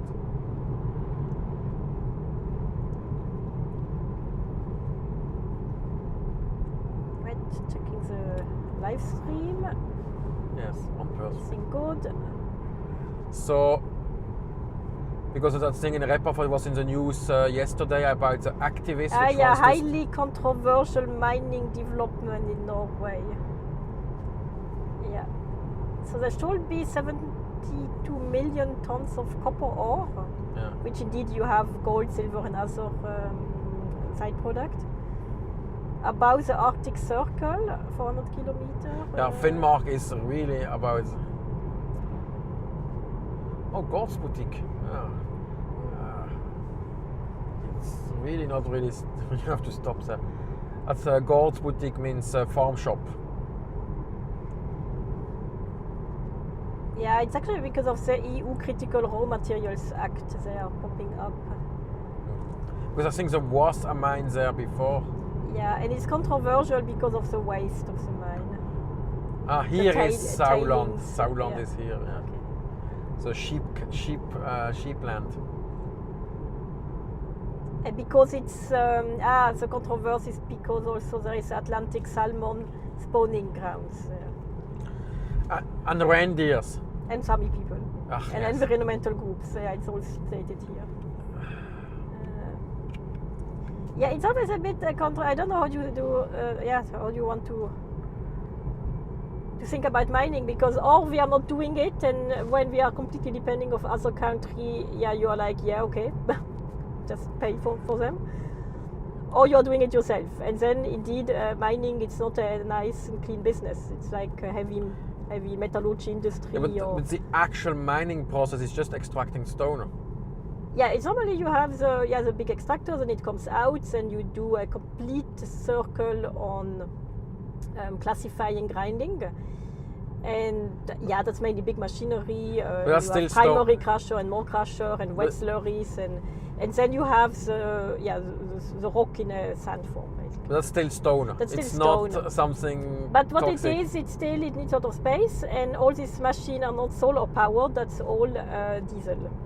That means really getting stuff out. When people say electric car need a lot of effort to be made, like all the batteries and all that. Yes, the first round indeed you need to get it out of the earth, but once you go into recycling, it's way less energy. If they just clean and dump the rest in the fjord, it's the still sand. The problem is the cleaning act. It's not that. Is there chemicals involved? Yes, a lot. It's basically swimming pools. Called mostly for you do it with frost flotation, so it's swimming pooled, and you give.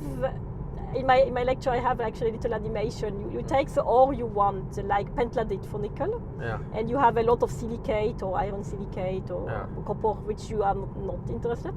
And that ore you want, you give it a chemical swimming vest, basically, and that's normally agent. Like an oil or a sulfactant, acid, phospholipid or something, and it will coordinate to the nickel, and then you blow air like a whirlpool. Yeah. And depending the ore you want or you don't want, the one with the swimming vest will float on the top. Yeah. And you can scoop it out. But it's not one swimming pool, it's really like circuits of that. And all the remaining, that's millions of liters of water, they need to go somewhere. Yeah. That is tailing ponds. Normally. Can you use seawater for using? No, you cannot use seawater. Yeah, but the water is heavily contaminated with all surfactant or oils. You can use oils, sulfuric acids, and that's also the big catastrophe when you see this pond like in Amazonas or aluminium production. You have like the nice forest in the middle, a pond of red, but chemical heavy thing, and then it breached, and then all that chemical, all this chemical agent with mud flow into the environment, and that's the problem. One thing to solve it, which was heavily done in some countries, not to blame anyone, is to take that tailing, to make a deep sea line down 1,000 meters and to bash that in the underground, and you don't see it anymore until it comes up somewhere else and pollutes. And the problem is mainly this big tailing. That's the biggest thing. Okay, then you still need all the extraction process. Mainly you will need pyrometallurgy, so that's a big blast furnace and a lot of energy again, CO2. That we already have that. Yeah. In Norway. So CO2 and oil or gas. Gas. No, it's for we have like from bauxite. Bauxite and all that. So you have this here again. You have pyrometallurgy, and normally for depending which metal you are going to go, like cobalt, nickel, palladium, platinum, rhodium, all that. That's a huge amount of hydrometallurgical steps. So leaching and extracting and more extracting and ion extraction and solvent extraction and I don't know, cementation and precipitation, so you name it. I can give you a 2-hour lesson on that details if you want to know. So getting metal out of the ground is, you don't want it in your garden, but you want the metal. So I don't know how to deal with that. Because copper you need everywhere. Yeah, the good thing with iron and copper, because now you can have a lot of recycling, so you don't need the first investment, you just basically remelt and reprocess, and that's way less than going from the ground. But yes, at the moment you need to get it out first. So some metals don't need refining, like silver and but gold. that's really few, that's like literally silver. Yeah, even gold, when it's really as this micro deposit in like iron sands, that's when they use the mercury or this other heavily toxic approach, or cyanides. You can do it differently, but it's always when I get a lot of questions when I do that lecture about the mining and ecological, it isn't, or artisanal mining, Haute Katanga in Congo. Geopolitical. For cobalt and stuff, you go into slave and children work and all that topic. So at least we don't have children work in at least Norway. Here in Norway it's done. At least you don't need to be afraid of something like that here. And people will be well paid and have all the industrial standard safety and everything. So And Norwegians know how to build tunnels. And they might also know how to build ponds to really keep safe that tailing waste and to treat it. But again, it costs then maybe too much, and you cannot resell your copper or cobalt or whatever. So, difficult topic. Okay, so we are still driving here in Heddal, and I just saw that the car told me to drive the main road, but we want to use the back road. Yes, we want that. Which is more interesting. Yeah. So we are on the back road? No, not yet. Okay. Yeah, that looks really like a valley now.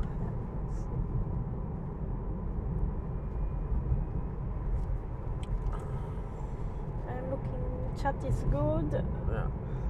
So the battery here. And you have all the pollution with this, the fish production now also.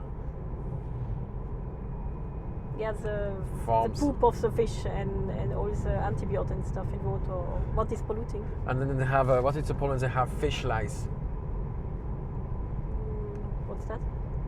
it's like lice for fish, and then it makes them sick. Ah. Yeah. Then they need to dump stuff in the water. Probably. Yeah. And the water is not contained; it's Yeah. free floating in the fjord. And then you have when one of the nets breach and all the salmon leave. Yeah. Because the breeding salmon are not the same as the wild ones. And the danger is that they pair with the wild Yeah. ones. Yeah. And then they get fat and lazy.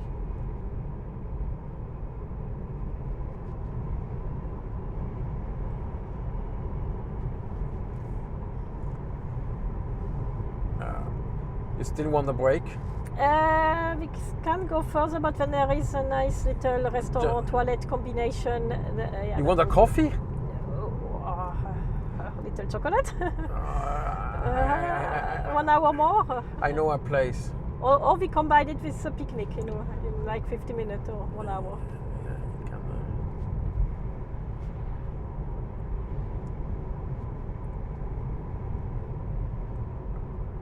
Picnic and charging. What's the car doing? Charging is not going to be before 1:30. We still have to drive 2.5 hours to the charging station. Okay. So that's also something people think, oh, we need a charging station all the time.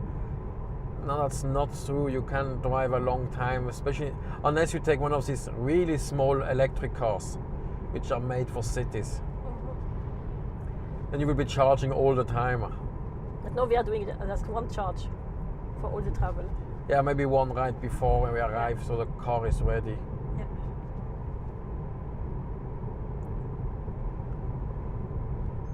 Any glacier here somewhere? No. Too low.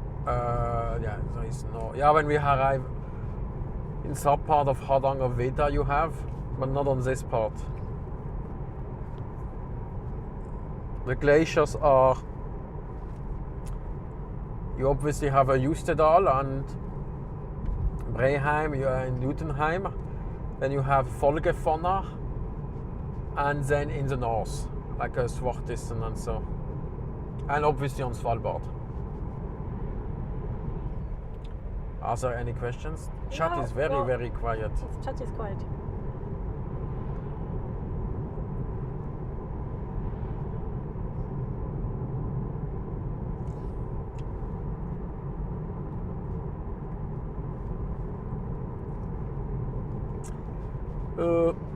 What can I? Picnic place. I think I know one, but it's a bit calculating in my head. Mm-hmm. If we on the back road, we might find something nice. Like a petit restaurant. We can go to the restaurant on the supercharger because we have to charge for like 20 minutes.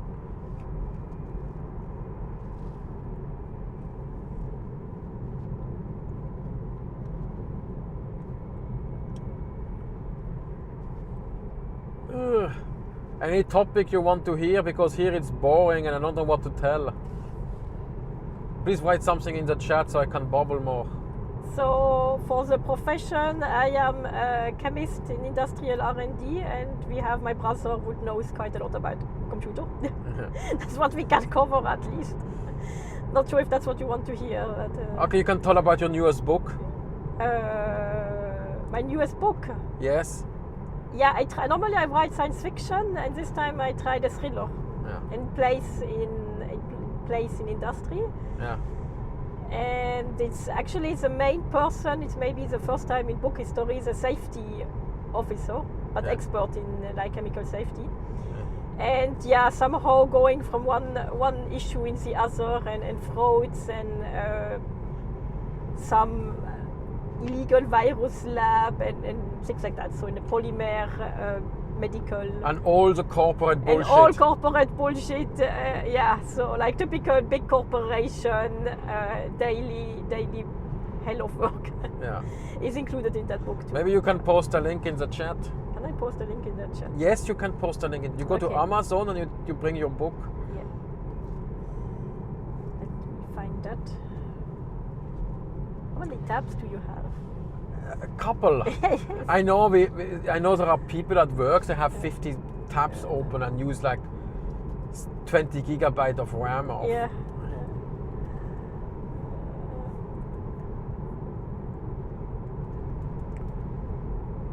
How is the book called? Ignition Hazard. Ignition Hazard. Have you sold any yet? I have no clue. I will only get every 3 months my bill. But since it's on Amazon, I only see a few cents. So. Yeah, because obviously that's ebook. Yeah, it's only ebook. I was too lazy to. Yeah, I was too lazy to make all the formatting and everything for. Oh, I cannot copy paste in the chat. Why not?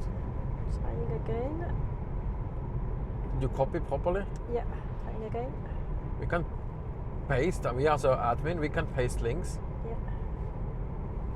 Maybe you can have a share, which is a shorter link.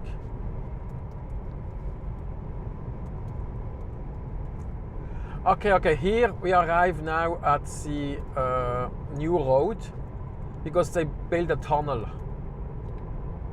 Mm-hmm. But I want to use the old back road. So that means we go left or right? We go here. Because before the road was.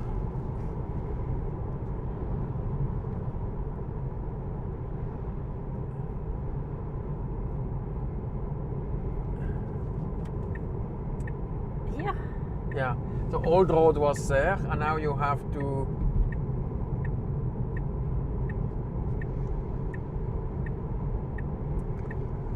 Go to Rauland-Nutheim. Okay. And there is a new tunnel there. Holding the stuff. Yeah.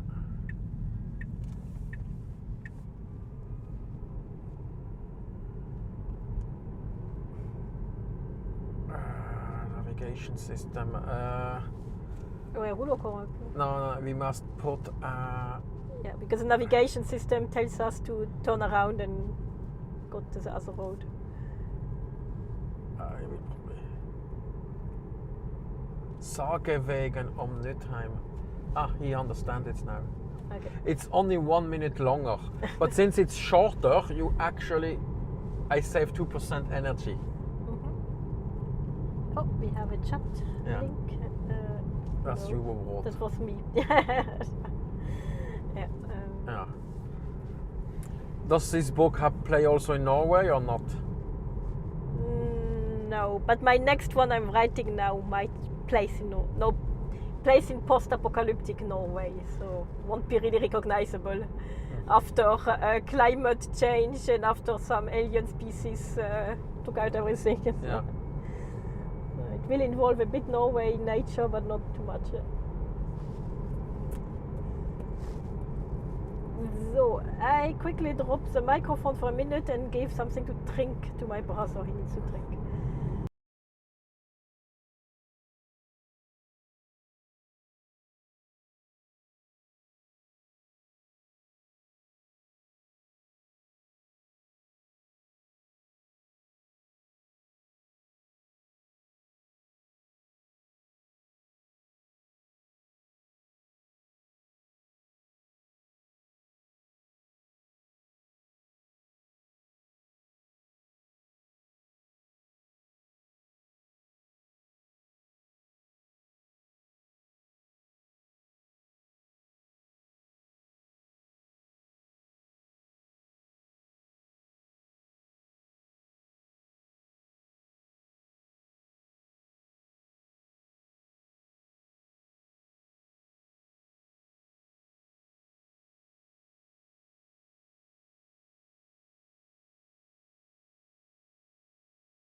Hello, welcome back.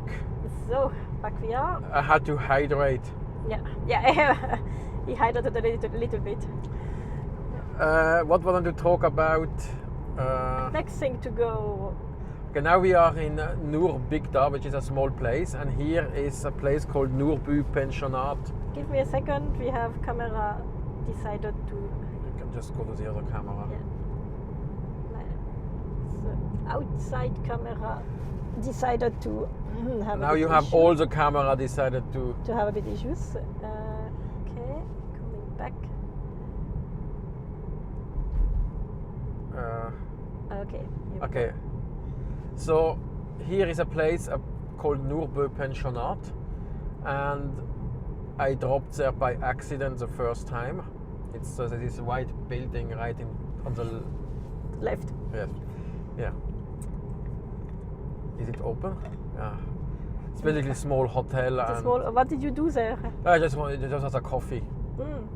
And at that time, oh, it's closed. It's on sales now. Okay. So basically, the first time I was there was in 2010, and it was a Dutch couple which had enough of their job as bioengineers and came to Norway and bought this place.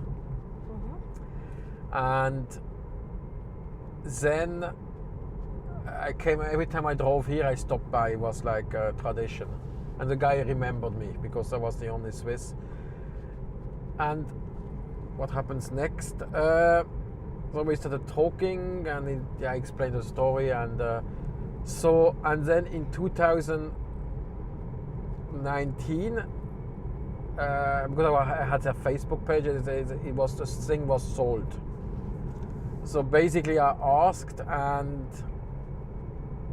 what happened to the previous owner, and apparently the women got sick and went back to the Netherlands, yeah. And apparently now it's been on sales again, so Yeah. I haven't driven very often here, that's the problem. Yeah, because of it's an old road. No. No, it was the last time I drove here, it was not, it was only the new road, but still it's, it's not the first, it's not, several places I know about which were Dutch couple buying a hotel in Norway. Yeah, we are in a kind of a nice little valley. Yeah. This used to be the main road. So at 60 per hour. yeah, I think it was 80 at that time. Yeah, that's a bit what we see with people when they ask us to come and visit Norway. They're like, yeah, and then we quickly go to Trondheim, and then we quickly drive there, and we quickly do that, drive to Lofoten. and we quickly do that, and the Kongs hike, and that other hike, and then in 3 days we are there, and you're like, No. that thing is like 1,000 kilometers, and you're driving like 60. No, it's not as bad as it used to be. Yeah, but it's Here it used to be 80, but I think they reduced it. it's a good choice. I don't think the police is here anyway. But yeah, At the least this distance get a lot underestimated. That's the issue.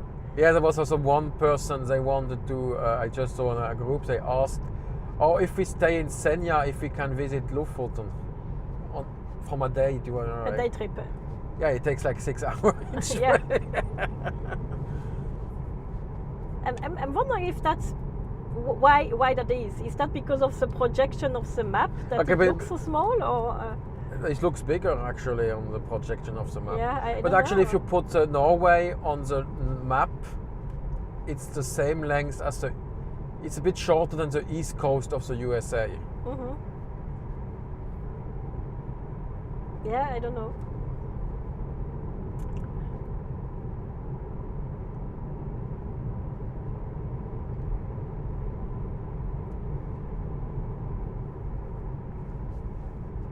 Are we still updating the GPS on the little map? Non, je sais pas. Yeah, it should be there. What does it say in the little map? Dans la petite map, où je vois ça? Là, dans le coin. Yeah, looks. I don't know. Looks white Yeah. street inside a little valley. Looks good. You can see when we are going to do the hairpin bends.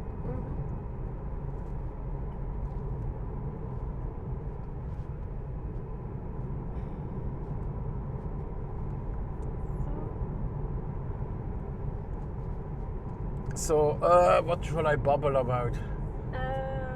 Oh, you know, have you seen the newest Clarkson's farm? No. I cannot. I try to use your Yeah, I don't have it anymore. You don't have it anymore? No, because Amazon.de, because I like actually Amazon.de, and Yeah. they told me I cannot have it anymore, but I need Amazon.be. Yeah. I don't know. Yeah. I can't do it again on Amazon.be in that case. Yes, because I want to see Clarkson's Farm. Okay, so we will book it for a month. And there was another film I wanted to see. I don't remember what it was. Yeah, because in our family we like. Is it not allowed to say that? It's We do family abo, so It's everybody safe. has to sponsor an abo. yeah. Yeah. So. I might quit my Disney Plus at the end of the year. Yeah. I've seen all the Simpsons now. Yeah, I think at a certain point for next holiday I might take the HBO Max for a month. I have HBO Max. Yeah, just to watch. I don't know what I wanted to watch. Oh, I have to show you the pit. You will like it. It's very medical. Okay. I can show you the next episode. Doesn't matter. They're all the same. Now in the moment I have, I don't know, YouTube Premium. And you can see if now there is this, if the map shows this No, curve. it doesn't. Doesn't. I will see when we arrive. It's quite zoomed in. Ah. Yeah.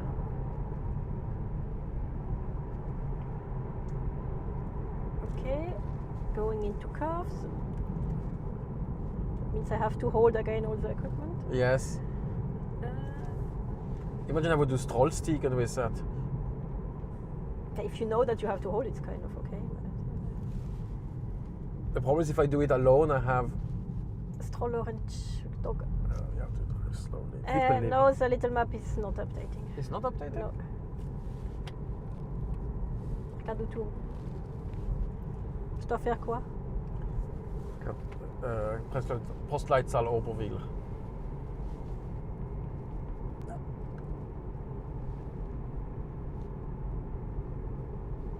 Puis quelle app? Real-time IRL. Ça ressemblerait à quoi? C'est un truc noir. Il faut que tu passes sur 5 pages à gauche. Plus. Plus. Plus. Là. Retour. Ah, le machin symbole noir en bas à droite. Non, là, c'est une caméra. Et il en marche encore. Okay, now we go to some hairpin bend. Yeah, just checking our. Oh, I think we just dropped connection. Ok, lui, il est un peu mauvais.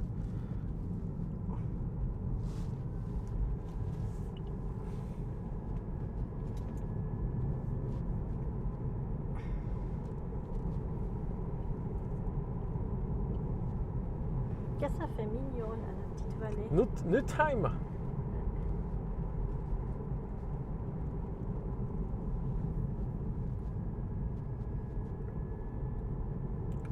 Ah, je vais encore aller au truc à Seljord, à la Landwirtschaftsmesse.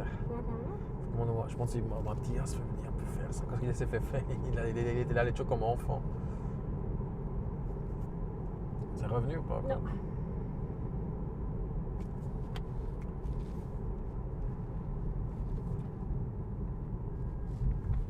J'ai dû nettoyer le machin, il faisait toujours qu'il y avait de l'eau. Je crois qu'il y avait de la graisse dessus et ça faisait un... Quoi? Il pensait que c'était mouillé quand je connectais sur celui-là avant. Alors j'ai pris le anti-drop et puis le anti...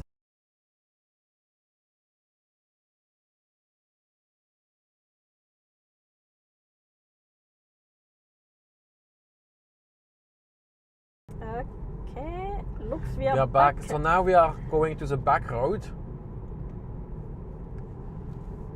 Which back road? The one which is here saying Rauland, Øyfjell, Åmotsdal. This was always the back road. So now we're going in the deep Telemark. So interesting about this place because we go back to the Nurbo pensionat. The guy told me they had a lot of groups coming to them. Even from Notodden, they were willing to drive half an hour or it was like 45 minutes just to get to their place. And the reason was that a lot of people had fights and with other people.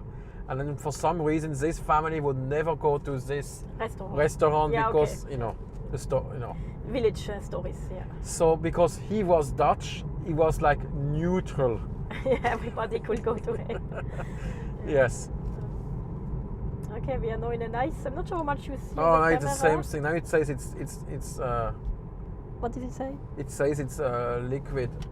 Okay, I can't put it. Touche. Regarde où tu roules, je te remets après demain.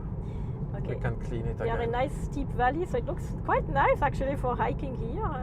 Yeah, but now you're basically at the ass of the world. Yeah, that's what you want sometime.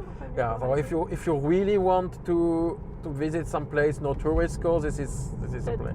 But actually, we passed by Rauland, and Rauland is the commune or municipality with the most cabins in Norway. With some of Norwegian people having cabins. Yes, they have like 5,000 cabins for 2,000 inhabitants. Yeah, that's also one thing. Well, you but know- that's quite okay because there is a lot of Yeah, but- touristic village which has like double of population on. what Yes, else we but have. the Norwegians, before what we think of Norwegian cabin earlier was basically a shed in the forest. Attends, on a une warning. Qu'est-ce qu'il y a? The Un warning, c'est que. stream. Good. Okay. So basically, a Norwegian cabin originally was a shed in the forest without electricity, without running water. Si je dois tout me déconnecter.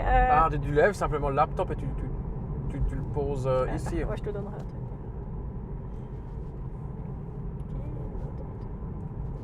T'es revenu? Non. Toujours le problème, dès que ça vient bien, c'est... C'est plus trop. Mais il faudrait que je prenne... C'est plus trop. Mais il faudrait que je prenne il faudrait que j'achète un Ah, singe. c'est bon, on est de retour. Ok, we are back. We are back, so... Always when the nature. j'achète un Ah, singe. c'est bon, on est de retour. Ok, we are back. We are back, so... Always when the nature gets really nice. yeah. So Okay. basically they built this huge cabin field, they called Je crois that. qu'on est nouveau dehors. Ok, on va. On est jaune. Ou bien c'est le error jaune, c'est quand il y a.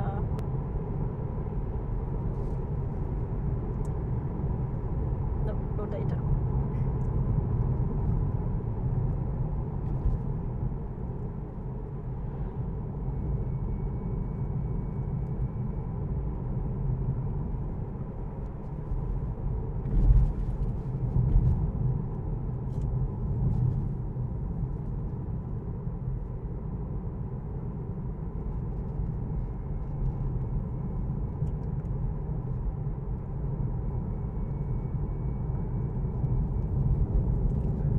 Il faut toujours que je réfléchisse si je veux m'acheter un Garmin ou pas. Le quoi, le Celui-là avec le bouton de.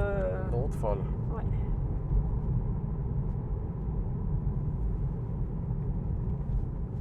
Bon, après, tu peux écrire des SMS par le. Je sais pas comment on appelle le système.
Okay. We are back. We are so, back.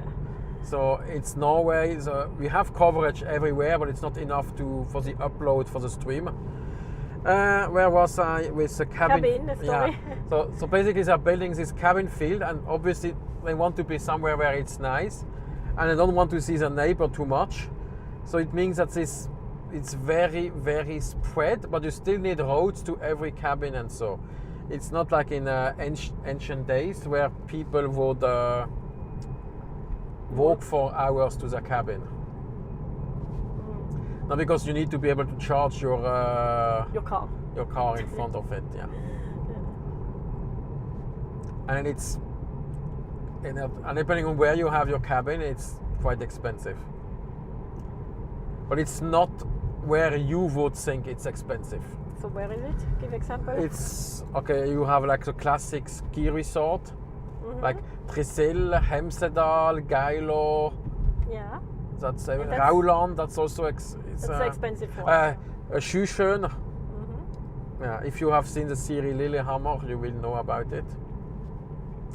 But not in Lofoten, not in Flom, not in this like super tourist, not in Geiranger, because people want to get there as fast as possible.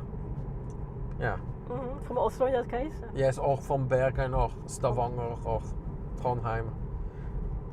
So a cabin on Lofoten is probably very cheap, but it might have changed because some people want to do an Airbnb out of it. Yeah. So that means now we have to. Now we have a tractor and we have to go slow. It's just no place to overtake safely. But we have time. We are in holiday. Usually it will stop and let us pass. Yeah.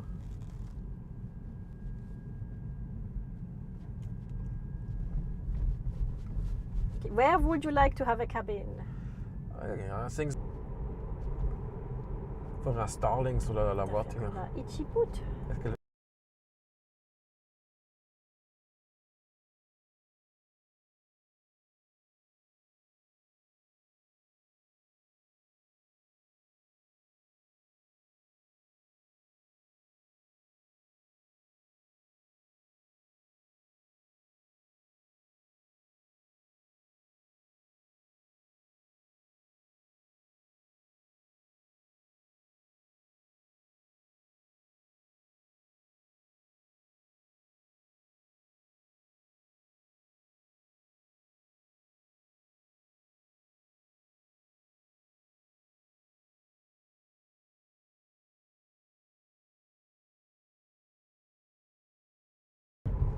Okay, we are back.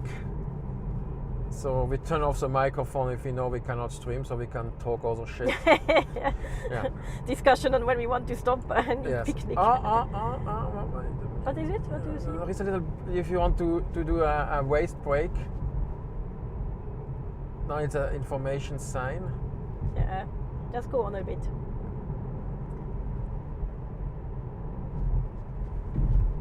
Müller.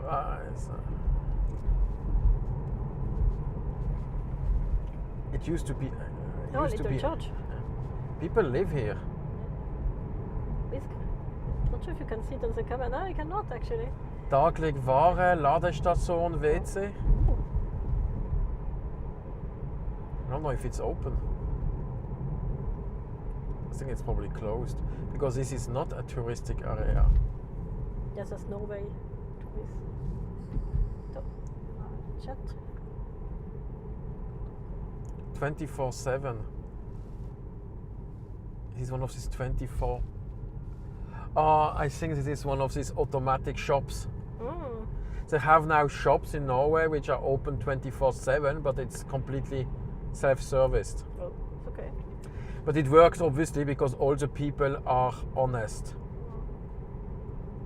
It's not like in some other country where people immediately abuse the system as soon as you get something nice. Oh, there is. Because you've been to South Africa there, or? Yeah, well, they have to ask people the money to pay before because they don't understand the concept of paying afterwards. Yeah. Or weird things like that. What our guide told us. Yeah. But I think you have that in every country, weird people. No, but I think, but in some country, in Norway, you can put the fruits on the side of the road, and people are going to take and pay for it. But that's most of the European country. Yeah, but in Norway, it's even to the more extreme. I think in Turkey they have the expression, Oh, we are not living in Norway, meaning when you are too nice and naive. Yeah. Oh, some stone quarry. Yeah, there is a. The road is pretty bumpy. And I'm driving like a. How's it called? Yeah, I would usually not realize that it's bumpy, but it's just because I have the laptop and all the cables and trying to hold everything together. So. That's the problem. In the other years, I could never drive that fast when I do the live stream, or I could not see the chat. So I looked at having text to speech in the chat, so it would automatically read it for me.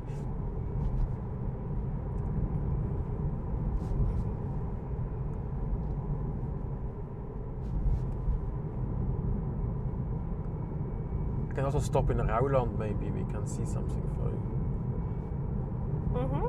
Okay, we just see when you see something.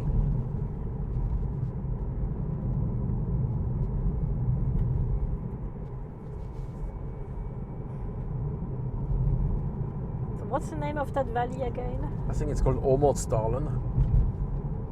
Okay, wait, people blinking. No, they just. They had to do the P-break, maybe. Non, il y a quelque chose qui. Ils sont arrêtés pour qu'on les voit. Okay. That's also something. Some Norwegians just stop along the road. And with one of my ex, I got in a fight once because I said, "Oh, on the motorway you should never ever stop, no matter what, unless the car has broken down or something like that." This is kind of a survival instinct, I would say. What do you do if your kids want to go to the toilet? Yeah, but not on the highway. Then I said, you drive to the next exit. Yeah. No, it must be so. And if it's really annoying, it said no. I think you can get punished. At least in Switzerland, I think you cannot just stop on the highway. It's first. It's dangerous as hell. Yeah, you don't want to be killed. Yeah. So, because Norwegians don't have motorway for a long time. It was just a few around Oslo, and that was. So you didn't have the concept of that. But I would prefer having the kid. It says dangerous that you have a wet pant. Then. Usually there is an exit every 10 minutes or 5 minutes. Yeah. Ah, that's pretty cute here also. Yeah. If you want to have your vacation where you. Yeah, I always like this little side road where you have all the letterbox under a little.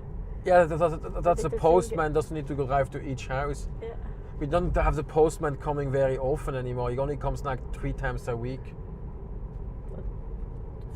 And how much letter do you still get? That's more the 0. question. I get That's more than enough. I get like every 2 weeks something.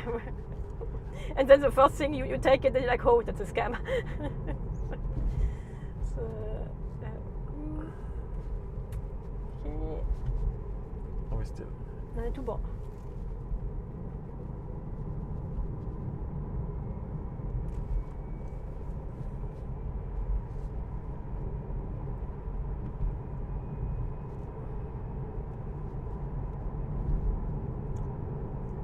Will we get any hitchhikers?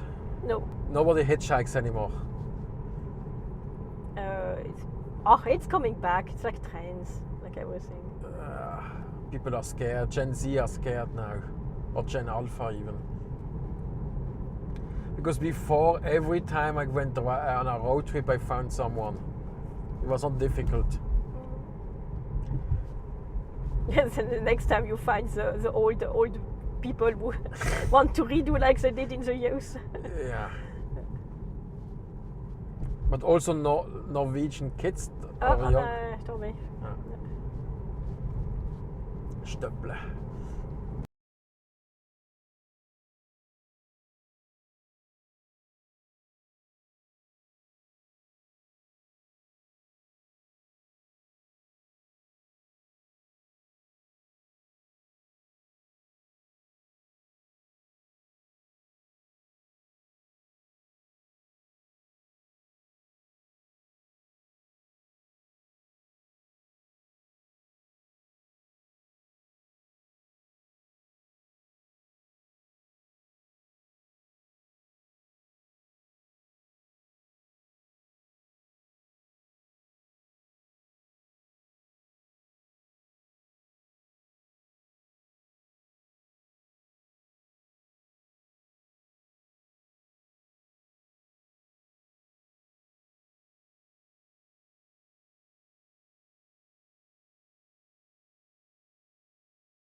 Quoi? And we are back.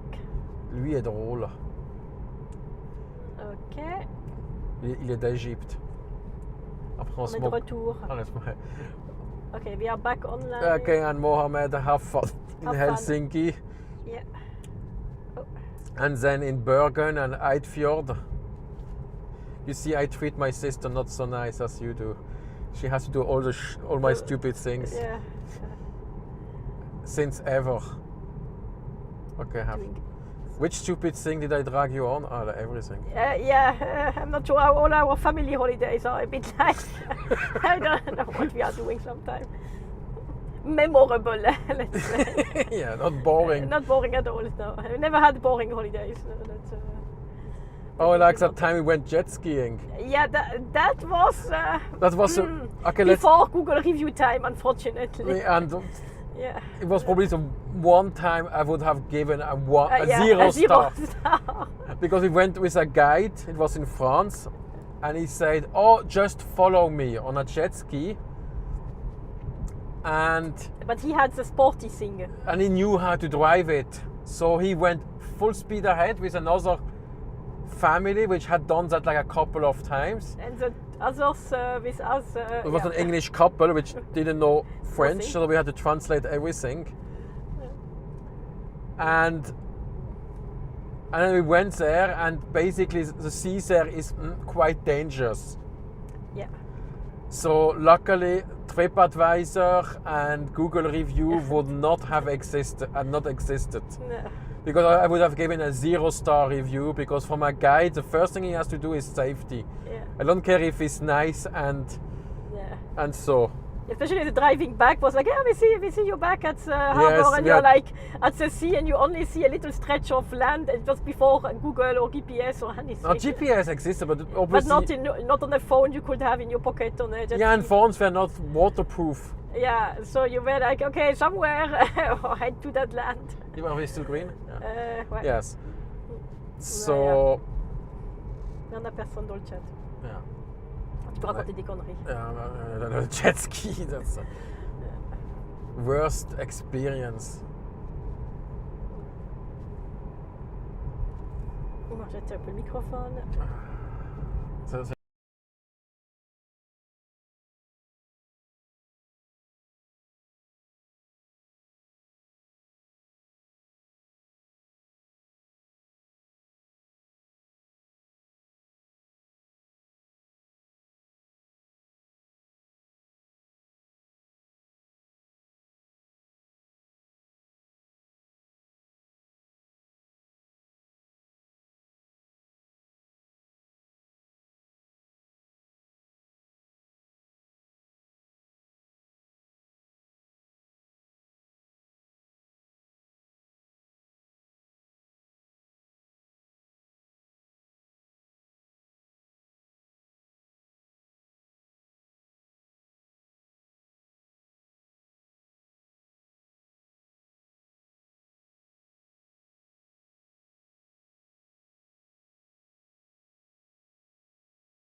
Okay, hello, welcome back. I hope we can, because now we're coming near a village.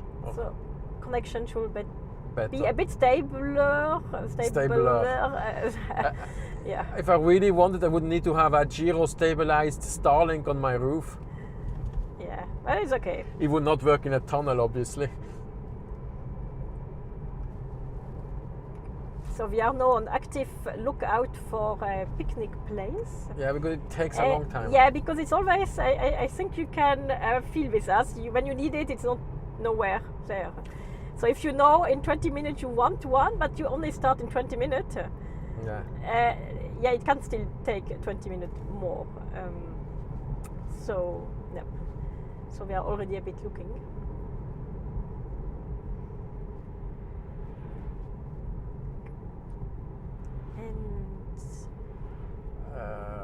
Where are we?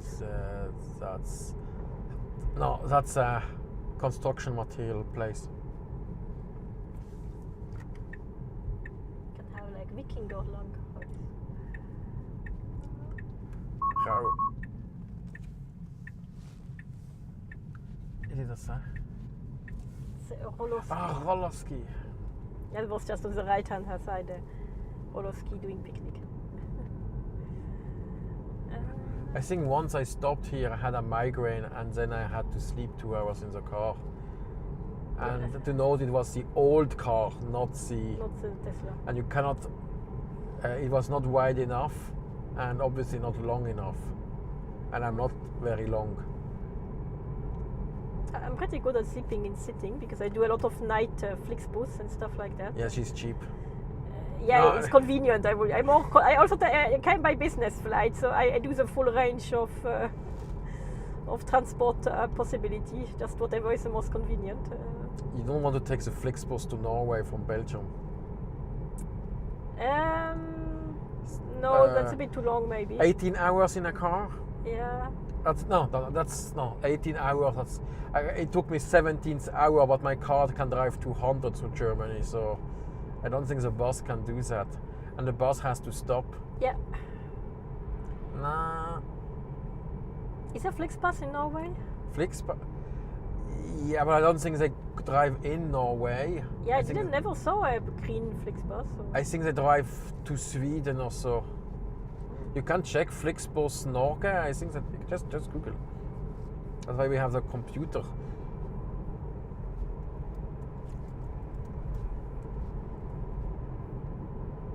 Bestelt in billet online. Yeah, that is exactly what it says. Order your ticket online. Yeah, that's Where do they go? Berlin, Paris, Lisbon. But I try Bergen. Bergen? Okay.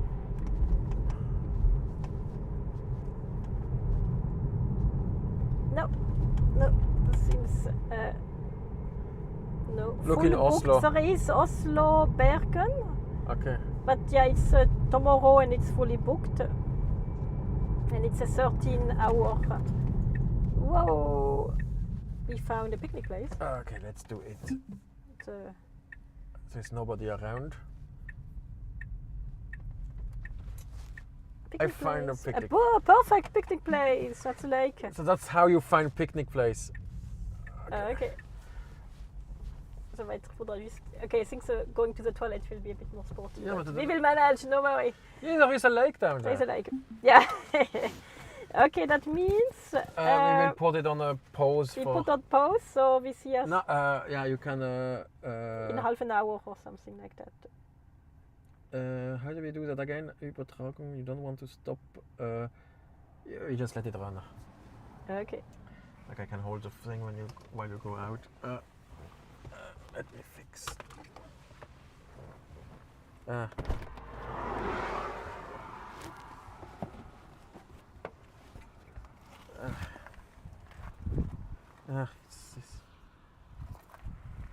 Tu peux reposer son siège. Chez qui il y a un petit vent froid.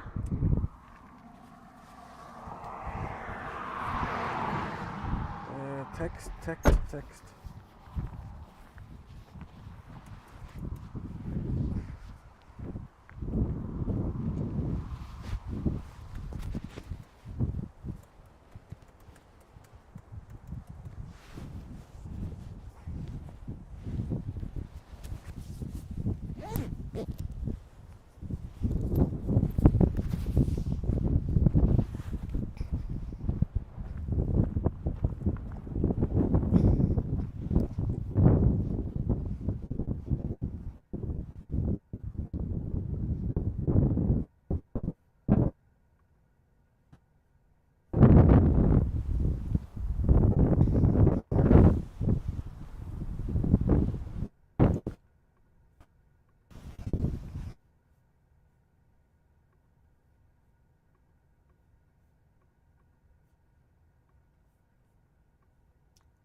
De temps en temps, je faisais Ubergang Ah, quand tu faisais rien d'autre. très bien. T'as compris comment il faut faire de producent maintenant. Regarde, la voiture est... Attends, je remets ça en marche. C'est bon? C'est bon. On a tout pris? Je vois Ouais. rien sur la table. Attends, la caméra. Ça marchait avant le truc.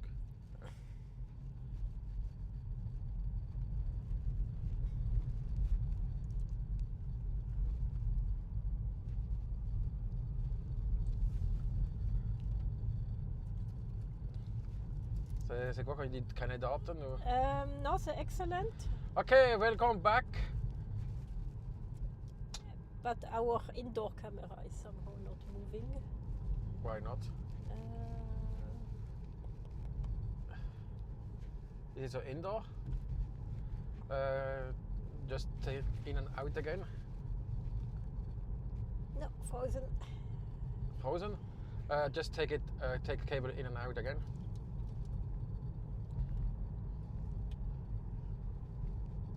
Oh, no, we have no camera at all. Oops.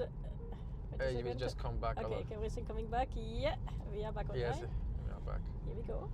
So we just had a nice picnic. Yes. We had some leftover bread and we had beef brisket. Yes. Made by my brother and In the RTD2 grill. yeah, and in meal preps, and it was frozen, and we just took it along and we just ate it. It was very expensive. It was very good. I mean, I cooked it for 12 hours.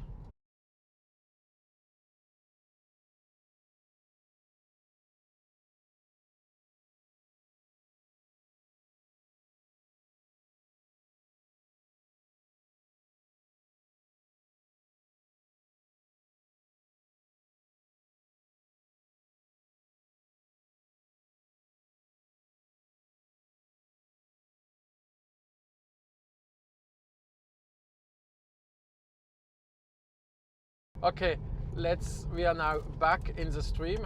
Okay, but before it goes away, if you are in Norway, please. You have to show it to the camera. Yeah, the camera sees it. We buy that thing, and that's like a Kit Kat. Yes, like a Kit Kat. Then that's typical Norway. So. You have to eat that when you go on a hike. Et on est nouveau plus de. Non, plus. Non. T'avais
Okay, okay.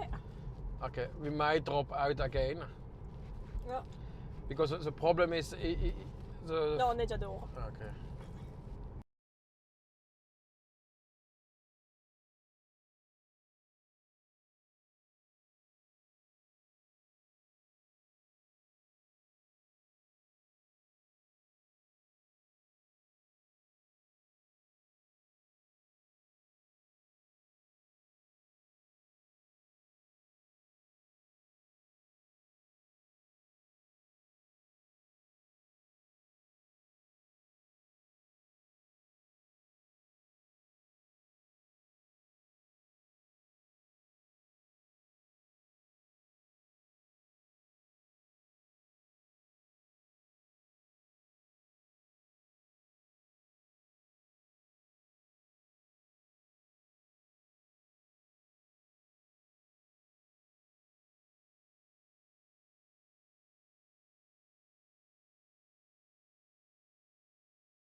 later.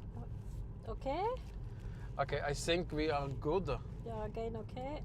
Because now we reached Rauland, and Rauland is the place in Norway with the most cabins. So we should have it. Yeah. And here you have, okay, here you have apartments, vacation apartments. Right, I'm just double checking the sound on the YouTube channel. Test, blah, blah, blah. We have short latency, not... Okay, I see. Okay, no, working. Yeah. Okay, and here... Closing that thing. Yeah. Here is an hotel. Austbø Hotel. Yeah, no. Rauland Ferie Center. I think it's... Oh, look, you can have little kayaks. I know it's subs. Yeah, now you can have all activities here. Cool. Like I say, there are many Norwegians coming here on vacation. Oh, there is big dark cloud in front of us. Yeah, because there is a storm on the other side of the mountains and we are reaching the mountains. On the mountains without a name. Yeah. And that's the Haukeli Fjelle, because each area has a name, but not the complete mountains. They're just called the mountains. Sure. And some got a name not so long ago, like Skarvheimen. Hadi.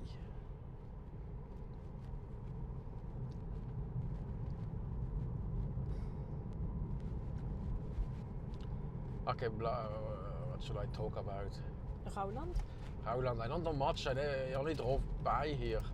But on the other side is like Tutak or Totak, which is one of the few, let's say, lakes which doesn't contain the name Vann eller Sjø. You don't know it's a lake. Ships. And this one are at least contained.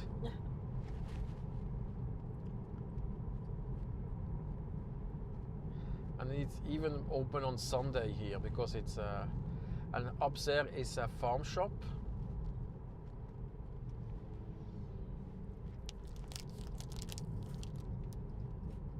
I think we crossed quite a lot of bikers. Yeah. That Norwegians or? We haven't seen the plates. So here we have a Spar, bank, sport shop. Ah, regarde en bas plutôt. En bas, c'est vert, ouais. Ouais.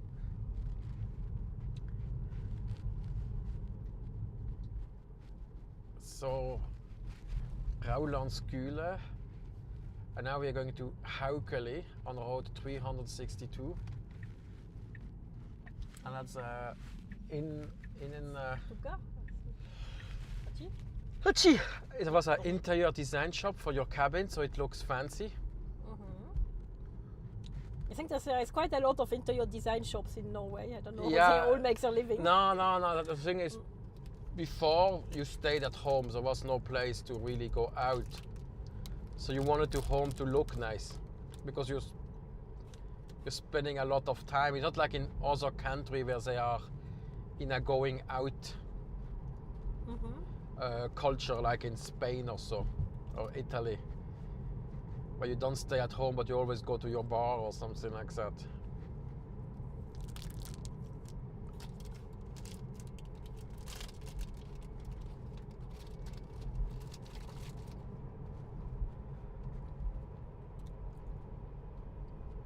We will have a nice view here.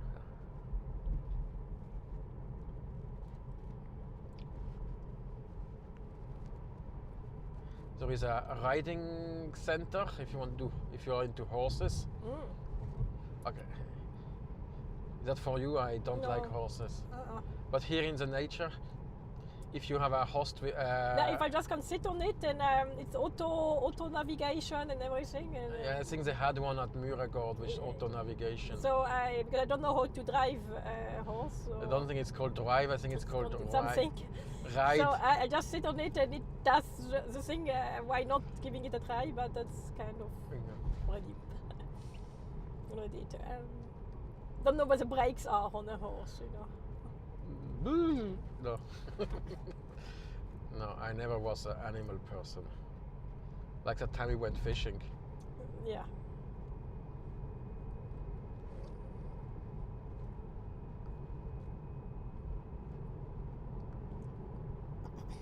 I don't really need the GPS. I know where I am going. Yeah, it's literally one road, so it cannot be that difficult. I can drive through Norway without GPS. With the 3 roads available.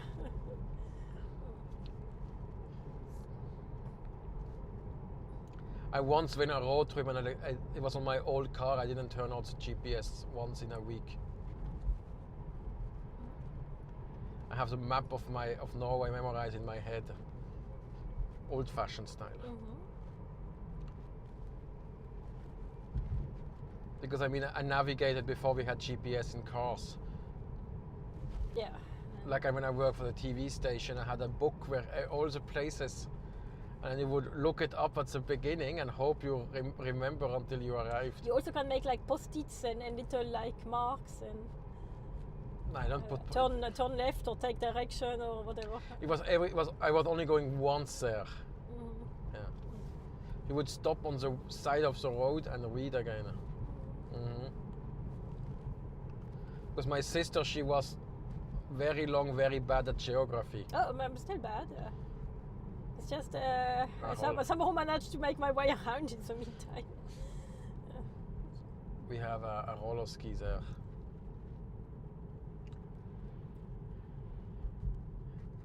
This one behaves very well. Yeah, it's also a bit stupid place. I think he also tries to get away as much as possible.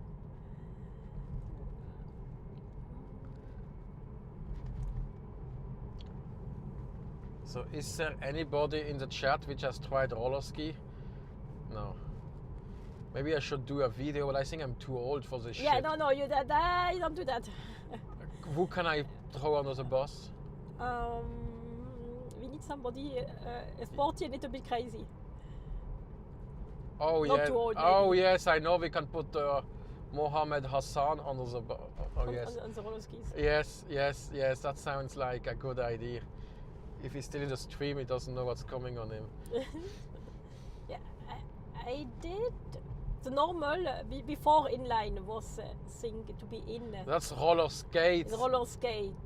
So I think I would be able to hold on the skis. I'm just not really willing to break anything. We are speaking about going downhill. No. I'm old. When I break something, it takes forever to repair. So. Oh, I would not let your crazy people. Who else could I? Yeah, for my colleagues, I would have enough. That's not really a problem. Stupid, the students went home. There's also a big hotel there. Yeah, I think I want to do. That's a ski resort. One, I think there are several. Small, like over a couple of lifts. Hagen Winter Caravan. What's a winter caravan? It's probably where you can go. Store your caravan in the winter. No, that you can. It's made that you can go there. It's open during winter.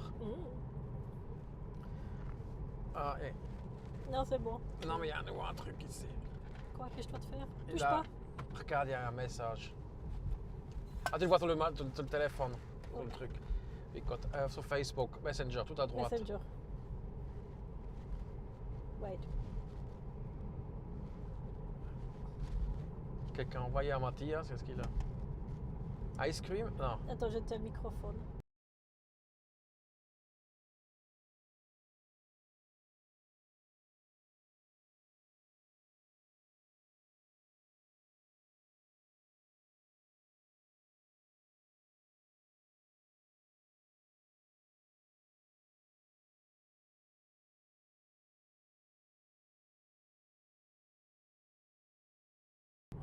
Ok.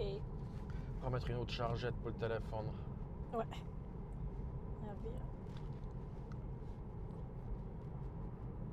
Quickly bending over and put that phone back on the charge. Non, ça marche pas. Ça charge pas. Non. Qu'est-ce qu'elle a? Il pense qu'il y a de l'eau après dedans, puis il arrête de charger. Non, c'est le connecteur qui est sale. Mais j'ai rien de nettoyer hier. Il ressemble bon? J'ai encore l'autre câble que je peux chercher dans le... Ouais, hors cadre. Okay, are we back? Yeah, we are all okay. Yeah. There is a problem with my Phone. charging cable in the Tesla. I have a battery in case you let me know. Oh, but we are anyway going to stop for the charge. Yeah, but How much do we still have? 42? We are quite good. No, we have to go down to 21% in the car, so... Yeah. So we will have time to fix that.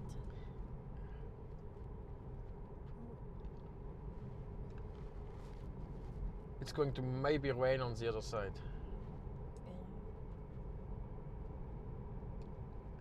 The problem is if I start to make moved films from this region. Alright, I think Go on. I think it was the wrong direction. Okay. Quoi? Le microphone. Il est à l'envers. Les contacts sont en haut ou en bas? Ah, ok. Oops. Give me a second, I have to fix the mic of my brother.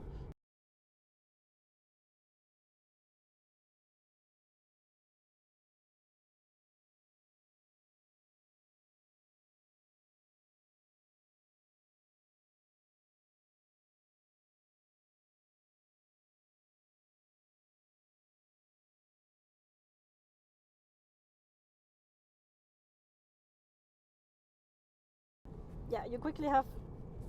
Non, non.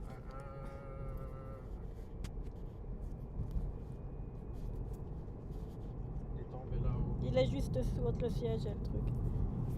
T'as vu qu'à commander, toi? Yeah. Quickly have to fix my brother mics. Decided to fell to between the chair and the thing. So next stop we will recover it.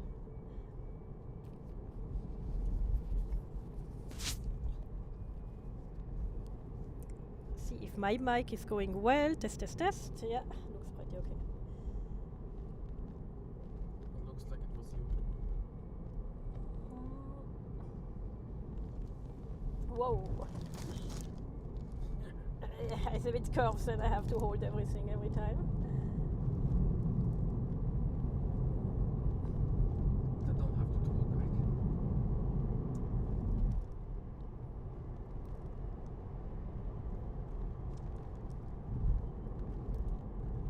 T'as pas cette gazée pareillement.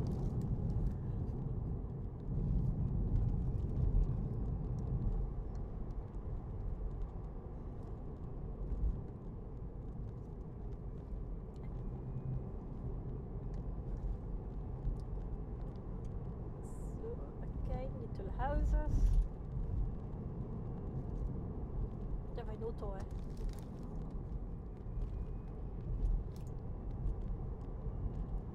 C'est sûr que c'est 80.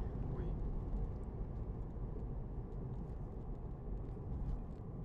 Yeah, the road looks like the same as before, but no, it's somehow 80, and I don't know why. It's actually way too small to be 80. I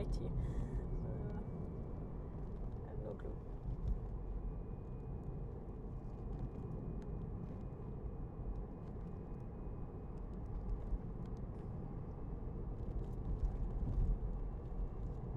I can stop there.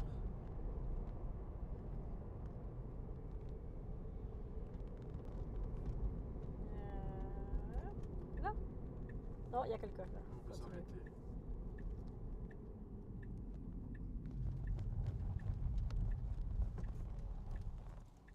Wait a second, we fix quickly that microphone thing. Where is it?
presse sur, Attends, il faut que je... je presse sur mon nom wiederherstellen. Sur l'écran.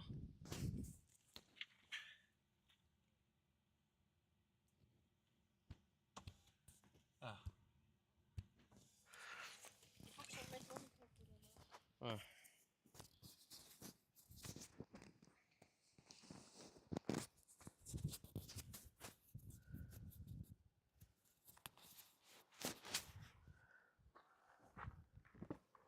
Non, ich Mikrofon nu aan hierin.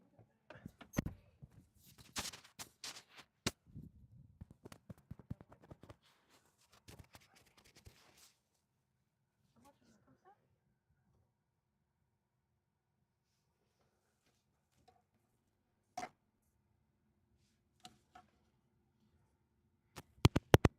Ouais. Ah, sur les deux en marche. Okay, we have solved the issue.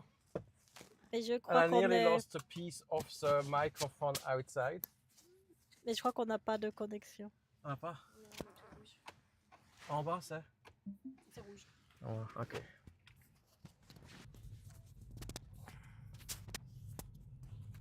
Oui, le problème de la magnète, c'est déjà bien, mais c'est le moment que tu l'enlèves. Oh, Qu'est-ce qui n'est pas fermé? c'est à cause que j'ai le sac lourd. Ah, attends, je l'attrape.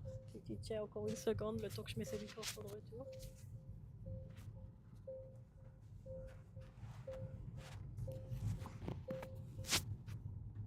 C'est bon?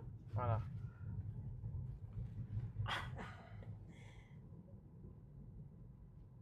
On a no data. Et en bas? Non, on a 0. Ah, mais je crois que j'ai perdu le... Non, c'est bon, j'ai tout. Le VLAN, tu l'as encore? Ouais.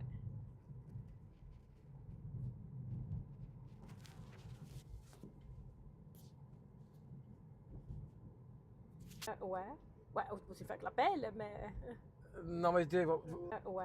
Ouais, on peut aussi faire que l'appel, mais... Non, mais dis... Qu'est-ce que c'est là-dedans? Je sais pas, qu'est-ce que c'est? C'est mon mimi. Ah, c'est bon. Ah ah. Il y a toujours encore du... Ouais, we are back. We are back. We are back. Also, we were just stranded at a place without nothing.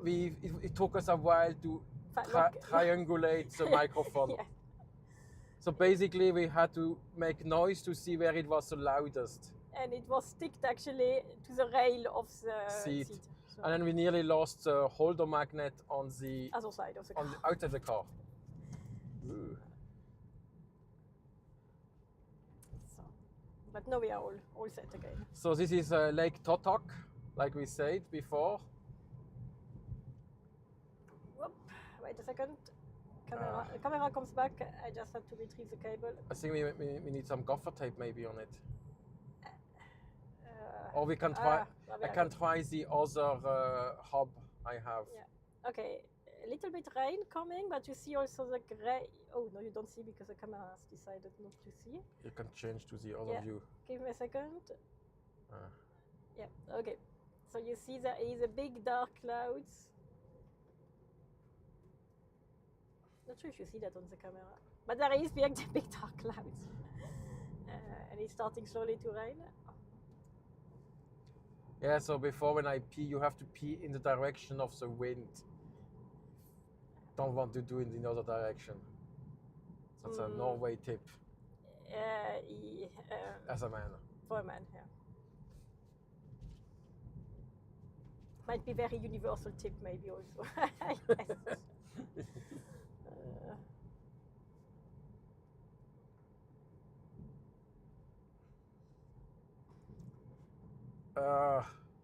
Okay, let's discuss about give me some stupid stuff. Yeah, there are camper coming and the road is pretty narrow. Let's see. And it's a Dutch.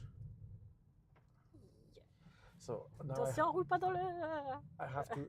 Yes, if you do that, just do it slowly, because once I destroy a tire, like doing that. Yeah. And it was not even in a remote place, it was in Asker next to the station. Yeah. So, like I said, where was I? I don't know, you wanted to say something, but... I need a topic. I need a topic. The meteorite crater and glacier, where is that? The meteorite crater is in Hallingdal, and we might go there next week. Ah, okay, so that's not here. No. We have soon a Haukeli Sæter. Yeah, it probably takes, I would say, 45 minutes until we are there. And we have the supercharger in Røldal. 1 hour and...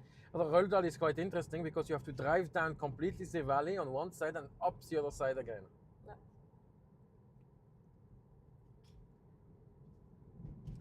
So, but now they want to build a tunnel so you don't have to do this up and down because it's not very energy efficient and takes a long time. So the road like that, you must imagine in the 90s driving through Norway was probably a lot like that.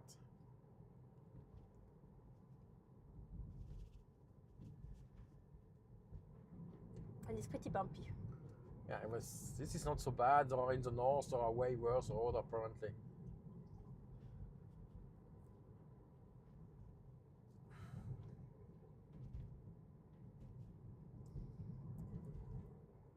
Ah, that's okay. Here they did better road. Looks like it can be closed in winter. So if you see the backpack sign, it means there is some kind of hike. Yeah.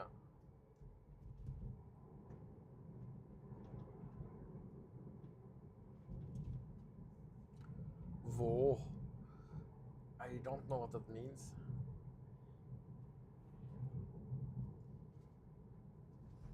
Germans. When I read so much on Facebook, I have the impression that every second German comes with his motorhome.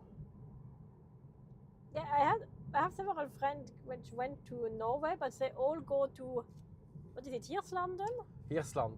Hirtshals, I don't know where the ferry. That's at the top of Denmark. And then there seems to be a big place where you can rent campers. That sounds totally plausible. So you let your car there and you rent the camper. And then you go with that to Norway. And you look like a Dane. Yeah. The flat slope on Norwegian ski resort is called Danskebakken. It's a Danish hill. Yeah.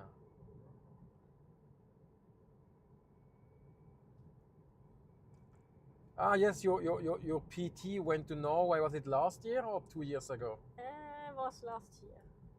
He did that. He went with a camper. But he did something stupid. Yeah, because he arrived too late in Hirtshals. And normally you should have a very thorough look at your camper and check everything, and you get a checklist. And then you sign that everything is working, and then you go. But since they were too late and they had to reach the ferry, he had only a very quick look, he signed and he left. And to figure out that I think all the water system was not working in the camper. So you could not shower or could not do running water or things like that. And that was a bit, stupid, I think, for them, for the travel. Oh, it was last year when I was in Vik. There was an American woman had rented a camper, and I don't know what happened. She had left everything inside to go to the toilet on the camping place, and then the battery died. Oh. And she couldn't open it anymore.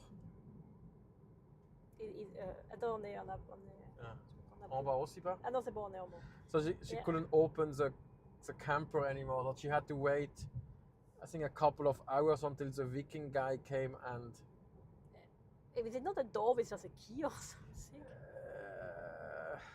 That wouldn't work. No, I don't know what happened. Yeah.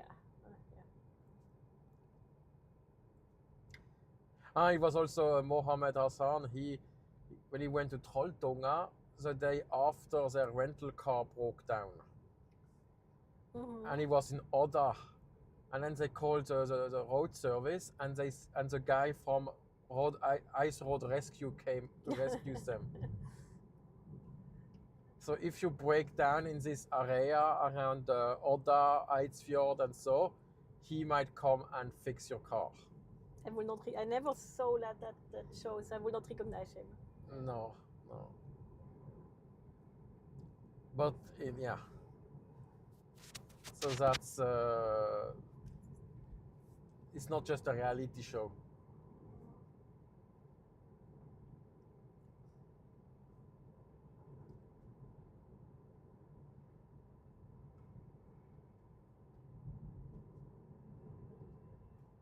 I think at the end of the lake there is a nice royal parking place with a view. Mm-hmm.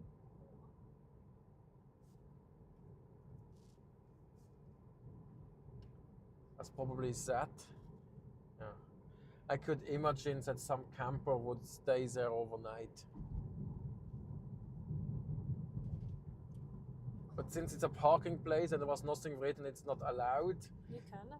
I think you can, but I don't think it's going to be the nicest place because you might have some noise. Wow. Okay, I guess.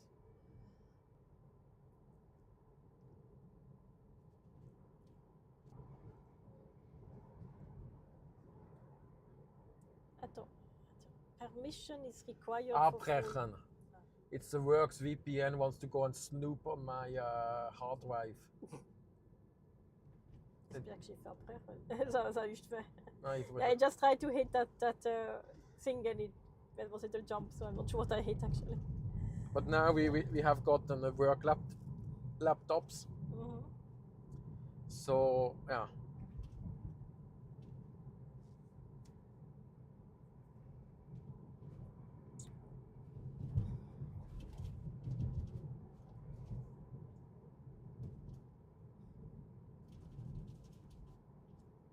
Whoa. One more camping car.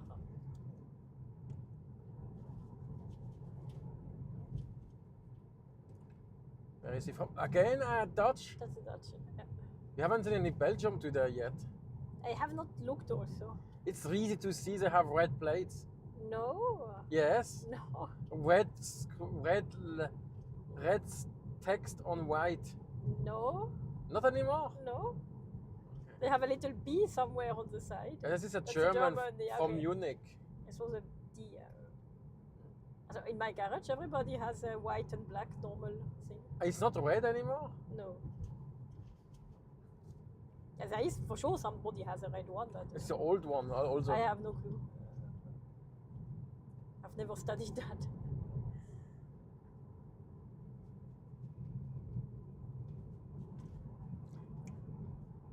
If you have any question, just drop it in the chat. Yes. I'm going to do the best to answer or just drop a topic. Drop a topic. Drop a topic. Something I can rant. You can. Oh no, everybody will left the chat. Everybody's afraid to give us topics.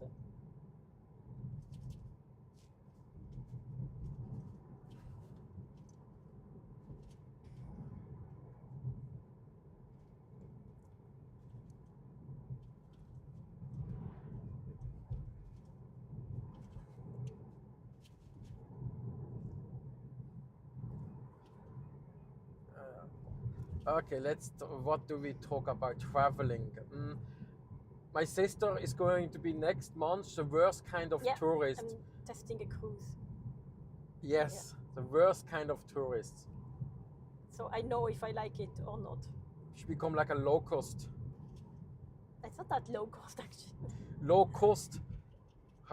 Let's call it Heuschrecken. Okay, this is a place I wanted to stop. Yeah, but it's okay. We did stop before. I can show you where it would have been there.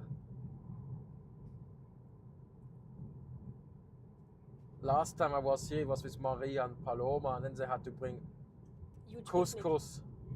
On the picnic. Yes. It's also nice. Yeah. No, it's not. No, it's not. It's not this one. It's next one. Next one. But it's not too bad.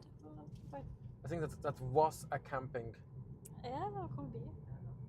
It's been nice to that cyclist. Is the distance good enough according to Belgium standard? I'm not sure where he's going. No, but the distance from me to the car. Yeah. I think it was okay. Me too. So there is a stop place. It's definitely electricity somewhere here. Yeah, and I think the picnic was... Oh, we have comments in the chat. Give me a second. Here it was.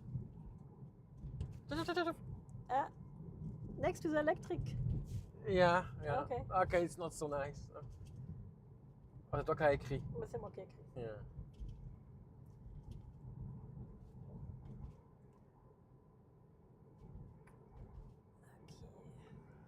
Mm-hmm.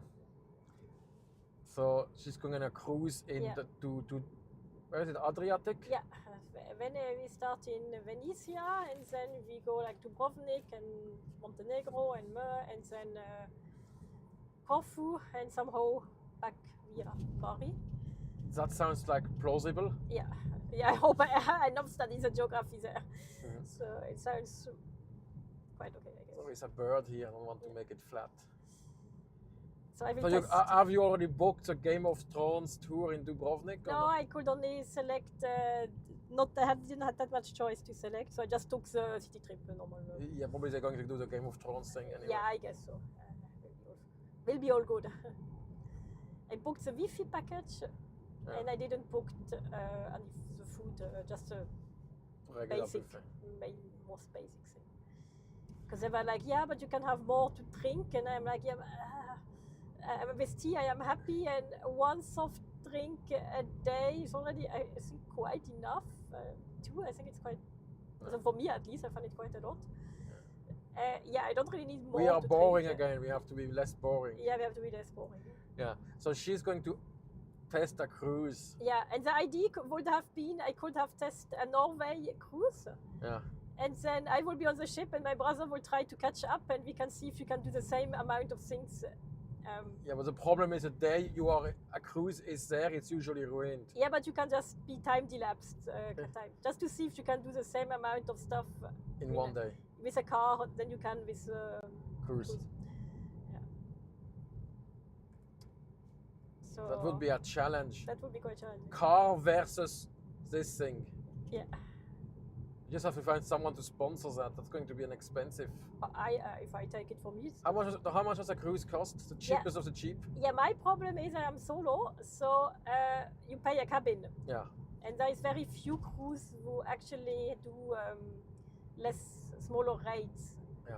And I think the one to Norway do that, where you can you don't pay like a big cabin for yourself. And how much is one cruise to Norway? I think you have to go for discounting like 3,000, I suppose. Then you are 3,000 euro. Euros, and you should have everything. Because now I am at 2.5. But you don't. How many days was it? No, I have a 1 week. Okay. And it's including the travel from Belgium, the night bus to Benedict. Yeah. We have a guide because it's via an organized trip, so I just have a package. And I think the base was 2001, something like that. Yeah. And then you book on top your daily trips. Okay. If you want to see car versus cruise ship, please vote. Like that video. So write it in the comment. Cruise ship versus car. And then we can do that. But yeah. I think quite nice is because But you have to take a cruise ship with 6,000 people. Yeah, it's a big one. For the most horrible experience. I have to take the one which starts from Rotterdam. Yeah. Because that's pretty convenient from where I'm living. But you cannot have going to Bergen straight to Tromsø because I cannot drive. Yeah, that you see the problem then. I can, but I. Yeah, you have to think about. Because a cruise ship is not slower than a car. But you can drive the whole night. But it drives the whole night. If you stay in southern Norway, it's possible. We have to check that because I think they start American Holland cruise and they start from Rotterdam, so that's pretty. Yeah, you can start in Rotterdam. Because I can then go with the train. That's 2 hours, I think. And I just go to that cruise terminal. Yeah. Okay, what other versus? Okay, we have another idea we had, but we had to cancel it because you have to book months in advance. Yeah. It was Bergen Oslo car versus train versus plane.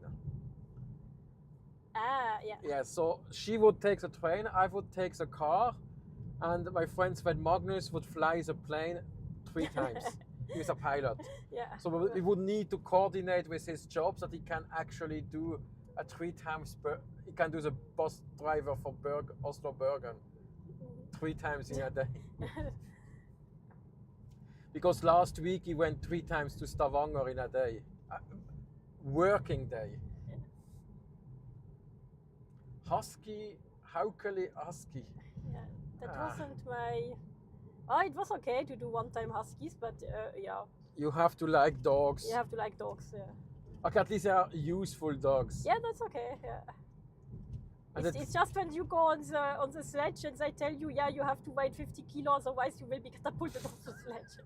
And I am barely 50. You need to be like how do I go to break? You know, if a Formula 1 car is too light, they have to put weights. If the pilot and the car is too light, they have to put weights. Yeah. Yeah, but I think I don't know how you can brake because that dog has so much power. I don't know how you break that when they decided to run. Here is another picnic place. Oh, we should do a category on testing all picnic places between. Okay, we should make a film how to find picnic places. Is there an app? Is it useful? Is it useful? Definitely. I mean, people are watching my 25 driving advice. Are we going up and down? I think we are losing a connection here. No? No, so it's all okay. We are good. That's strange because the Tesla has lost connection. And this is a stupid Tesla. No, we are good. Maybe it's on another. It's on another. It's not on Telenor. Yeah. Okay, here is a picnic place. Let's check out. Yeah, looks pretty decent. The other one with. Has a little table. Has enough for us to pee. No? It's not the bad. best. Not the best, but it's definitely okay. It's okay because nobody drives on this road, and now we have the rain. I know. It's Norway, it always rains.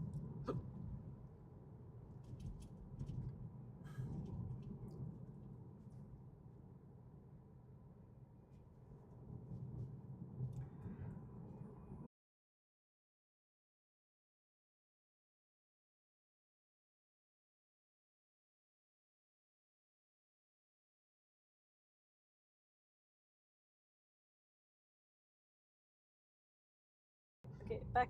We are back. Okay, we are. What wanted to say? Are we talking about crazy videos on straight line? Yeah, so there was this other guy. I think he was English, and he crossed Norway at the narrowest place in a straight line. I think I know. He does only that on YouTube. And the problem was that at some point there was a bog. It's a kind of swamp.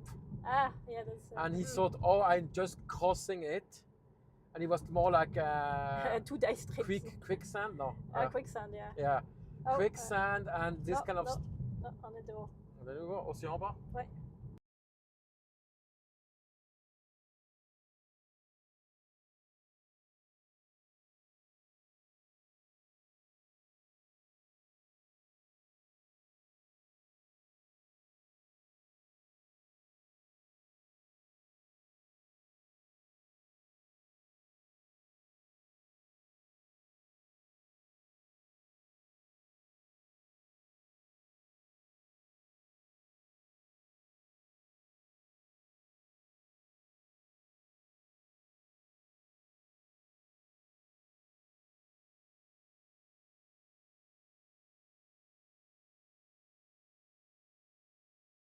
Looks good. Okay, we are back. So we were talking about quicksand and. Yeah, so the quicksand. So he crossed this narrow thing. passage. It looks like a little swamp, nothing special, and he nearly died in it. Yeah. And it was such a horrible experience for him that he said he would prefer to do a 10-kilometer detour from the line than crossing one of these ever again. Yeah. Yeah. Yeah. Yes. I don't know. Oh, Ryan. Die wollen wir in den Soleil. Non, on va pas jamais. That's not a casket.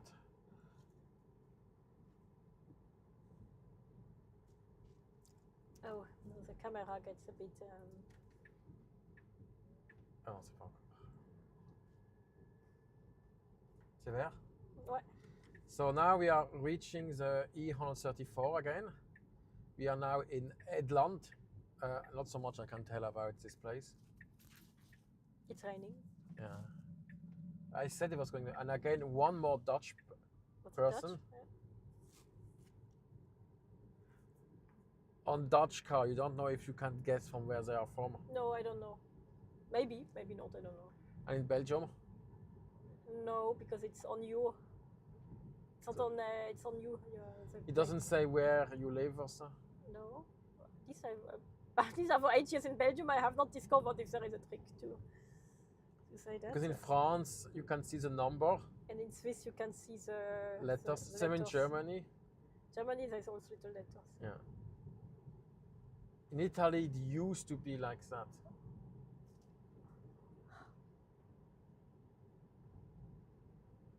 In Norway, you could see where the car was the first time registered. Okay, but now I need to drink my tea. So now the road is not that bumpy anymore. Oh, but there's blue sky coming. Look, there's also a picnic place here. Yeah.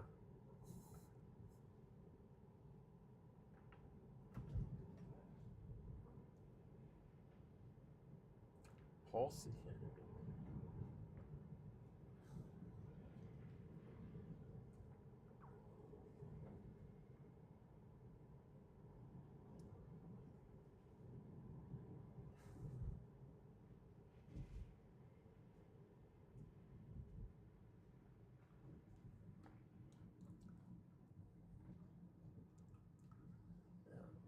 Good, and now we are reaching the E134. I think once I fueled my car there when I still had a petrol car. Oh. And now the car can drive itself. T'as fini? No.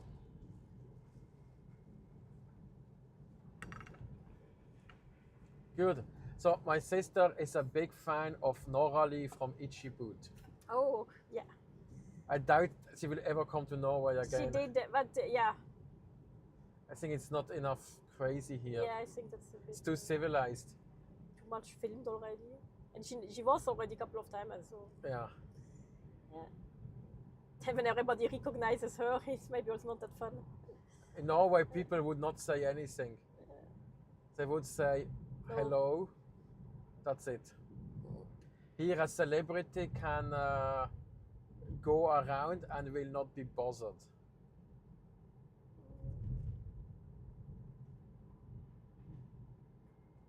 Okay, rain is better. Oh, it's the image quality, looks pretty good. Yeah. And again, there is another picnic place here, 300 meters. Okay, let's check that one.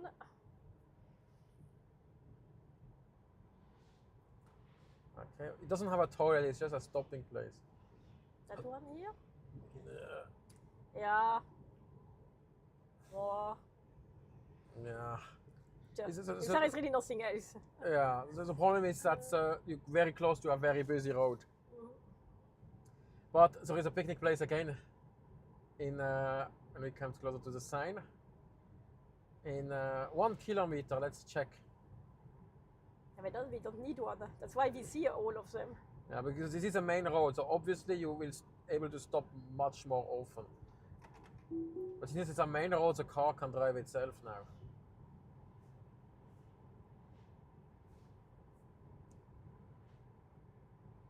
How wet are the... No, the rain is there because the cars are dry.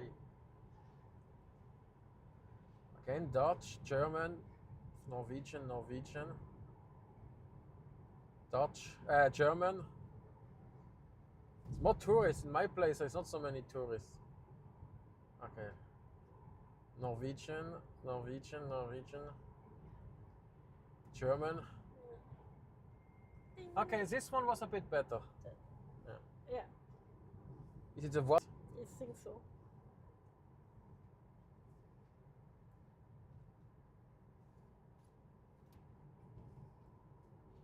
Who WhatsApps you? Okay, that's also important. In Norway, WhatsApp is not a thing. Why? I don't know. It's just out of just never picked up. I think there might be a reason. It was already taken by other things. Because we had free SMS for many years. So I think Facebook's Messenger is the most common. Yeah, no, basically no. I have just one person I'm using Messenger for. Me? No. Yeah, no, another colleague also. So, because in other countries you see the WhatsApp sign for like companies. Yes, exactly. That's not a thing here.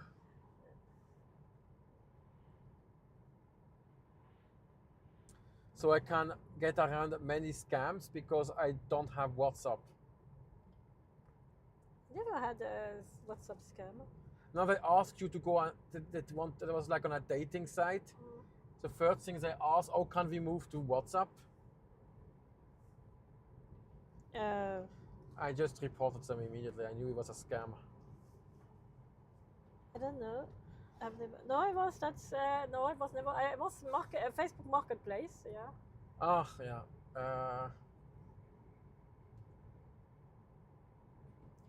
There is also another channel on YouTube. It's called The Honest Guide, but he is in Prague. Prague, yeah. When he Have you seen it? Yeah. He was sued by a yes, coffee. Yeah. But it was completely ridiculous. I don't. If the, I don't know, because probably he, with that many subscribers and sponsor, he has probably way more financial means than this restaurant. But he showed that one restaurant where he complained, it became much better afterwards. It had much better reviews, so. No, but this thing is like you would sue a newspaper because it made a reportage. He found out a scam. They would never dare to do that with a real newspaper. But it's the same at that size. I mean, what's the difference between a journalist and a YouTuber? At a certain size, a YouTuber is like a mini TV. He's a media. He's a media, so. The only difference, he doesn't have an official journalist press card. Yeah. But you can buy that. That doesn't cost much.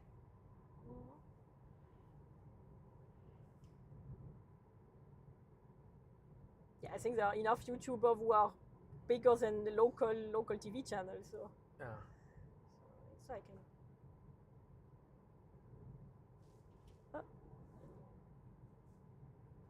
One more lake. Oh, there is a nice waterfall there.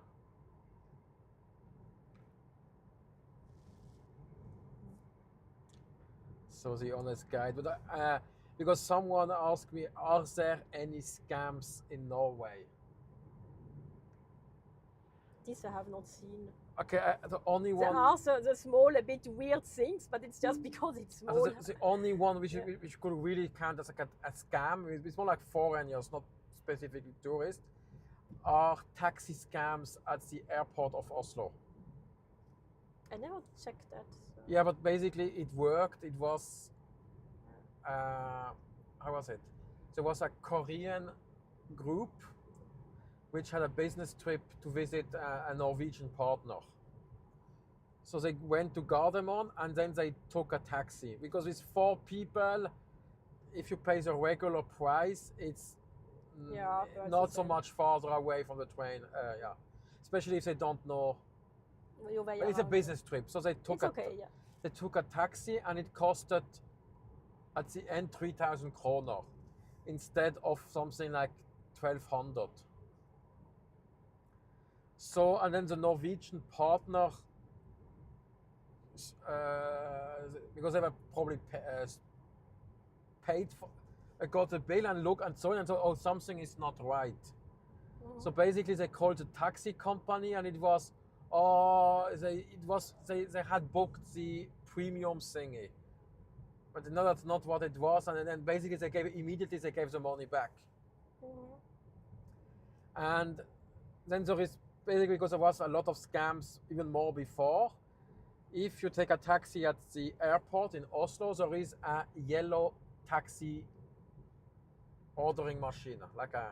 Yeah. So you go there and you type it where and when you go, and then you get you get a receipt or something on your phone, and that's the price what you are going to pay for that thing. And then if you have to pay something else, you have to you have ordered, and then the taxi comes. And then if something fishy starts to happen, you can ask the driver to see the order, because it should be on his phone. And so next time I come, I take a taxi from Oslo. No, you pay 3,000 to come to the Explore Norway HQ, because it's very far away. Yeah. So then I just go to Lillestrøm. Yeah. So no, it's yeah.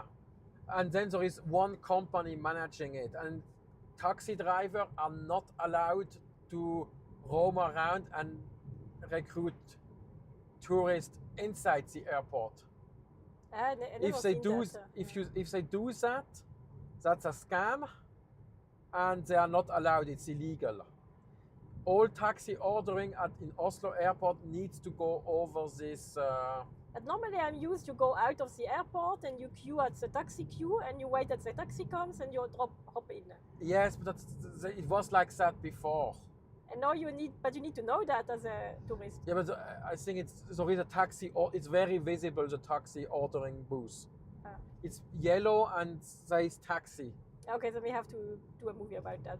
It's already in my Oslo film. Yeah. That's something I would not have known. I would just have stand at the queue and wait on the. There is no queue, but I think there are people managing that. I think it should be understandable.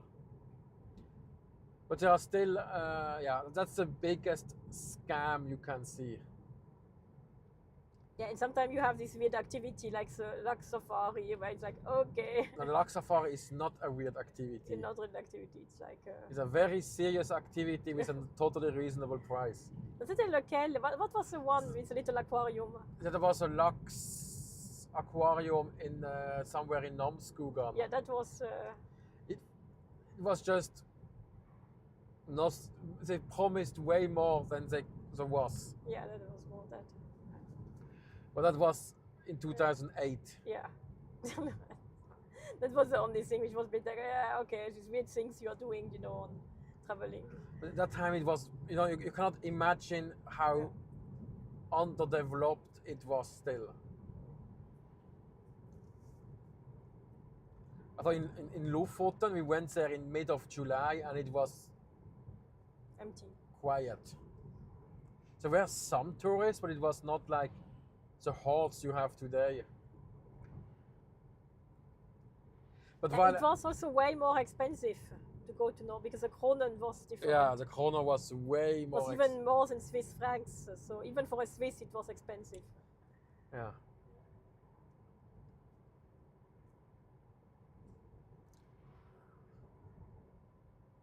But then look, you have let's say other scams. No.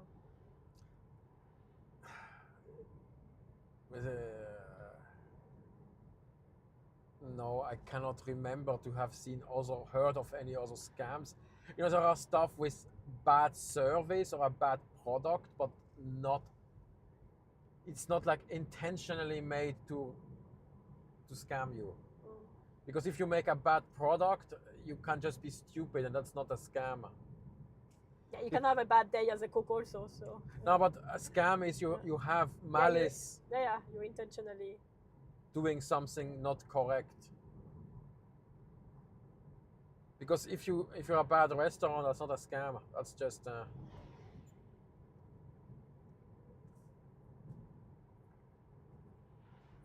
Okay, let's see. We have talk about scam.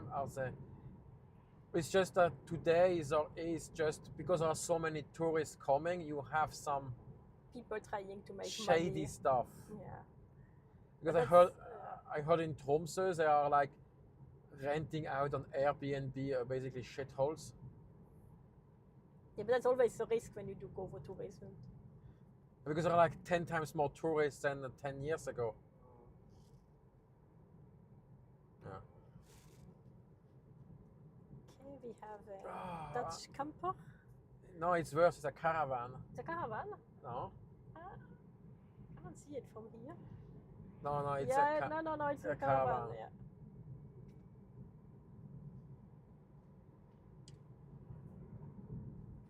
As soon as. But we also have time, so. Okay, let's think more about other. What do tourists always think about? Ask question. I always like the people when they come. Oh, we are doing that and that. Please advise. Oh no, it sounds more like, oh, I'm too stupid to do my own research. No, too lazy to do my own research. Oh, no data. No data? Ouais. Ah, ils ont refait la route là. Ah, il y a des hôtels. Il y a plein de hôtels là.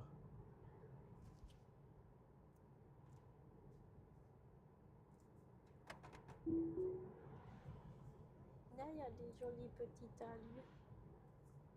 On est plus haut. Oui, c'est nouveau vert. Ouais, c'est là.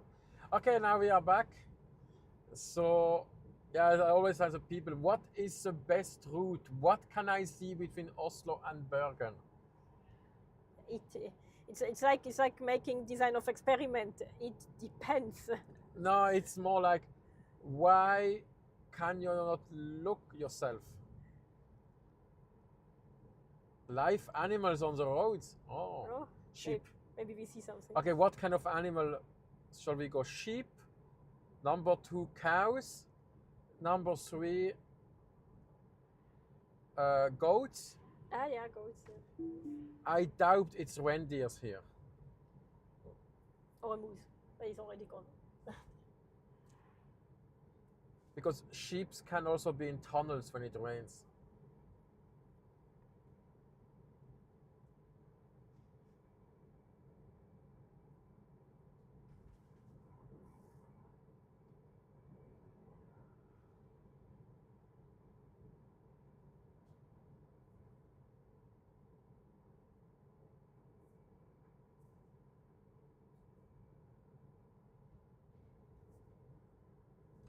Okay, I think what you see here is for the colonne sharing. This is in winter when you have convoy driving. You have to wait here. You can wait for a couple of hours, and then comes a snowplow and drives in front of you. I'm planning to make a video, but I have to wait until there is colonne sharing on a weekend. And it might get bad that it's not happening at all. And it's just closed.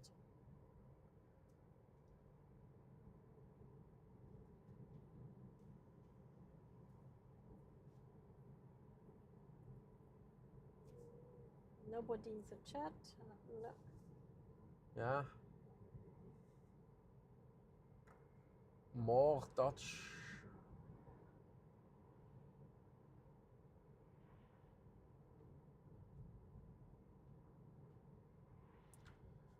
J'ai oublié de faire un resettement des kilomètres.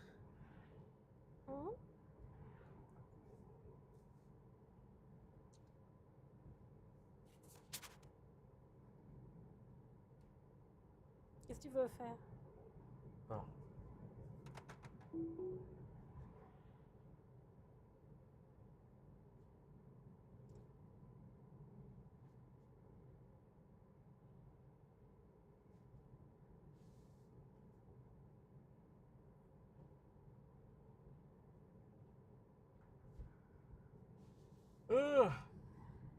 For now we are soon Gamle Haukeli wegen. Now you can admire some more rocky landscape with some because this is one of the granite, gneiss and other igneous rocks. Before you drove here, before they have made this tunnel. But the last time I drove here, it was how was it? Oh no, it was here or the next one. The tunnel was closed, so they had a kolonnenkjøring over the old road. So you waited, but it was in summer, so it was just to have one-way traffic on the narrow road.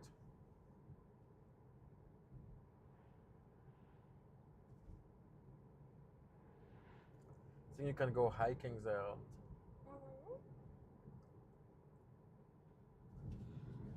Let's see if it rides faster. And here we have the Haukeli Express. That's the bus.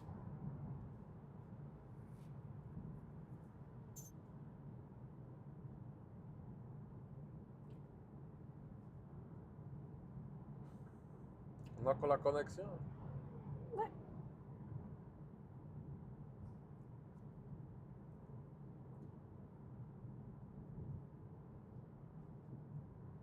Okay, we are now at 26%, but since we are climbing up a mountain, or basically, better said, going down afterwards, we are going to recharge the battery.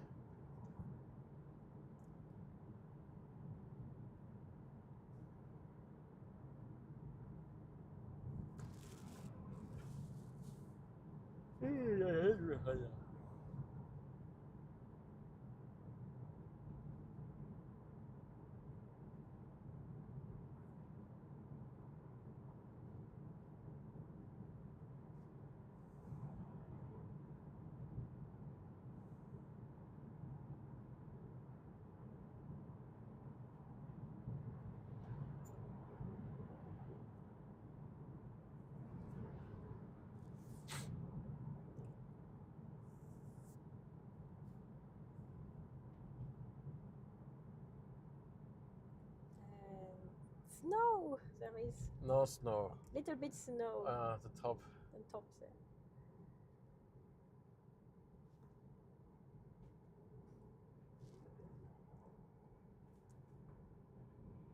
There's also little cabins. Attention sheep.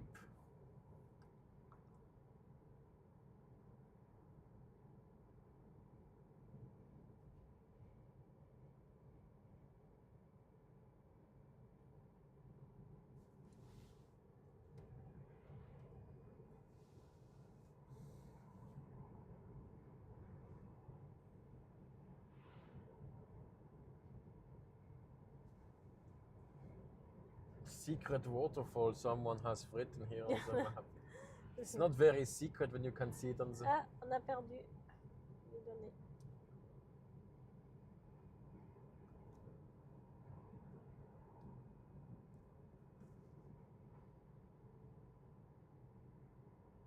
Ok, je crois qu'on est de retour. I would deem that very dangerous. We also have time. People at the secret waterfall. Yeah. The lake is very low because it didn't rain enough this winter, or it didn't snow enough this winter, and it hasn't rained enough in July. Batterie wird vorkonditioniert. We are already began preparing the battery for supercharging. That the little lithium ion can swim back. Yeah, it means we are now using more energy to warm it up. So they can swim nicely to the anode. Yeah. And intercalate. So why should one charge as slow as possible? Okay, it's like when I have to teach that, because I'm doing batteries since, I don't know, 15 years. Yeah. But material, not batteries, the materials behind. So when I have to teach that to the student, I always say it's like in a stadium, or when you constantly have to mass evacuate and everybody has to run and squeeze through the doors like crazy to go in and out. It damages the structure. It's a bit like with the lithium having to roll in and out the cathode and the graphite layer.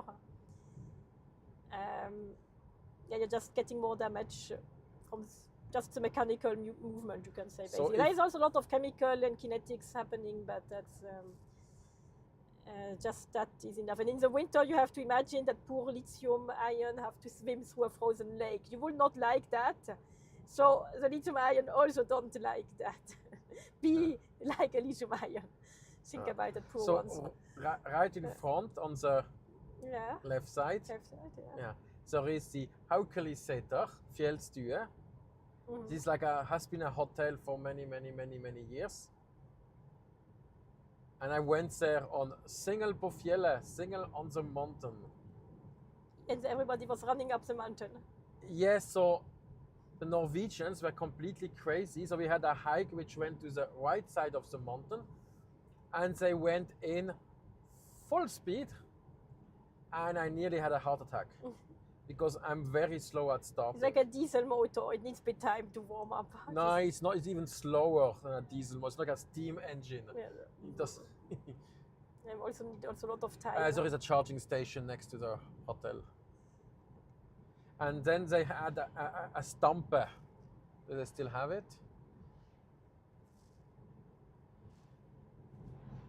I can't see. Yeah, it looks like. The stampe is a very primitive hot tub.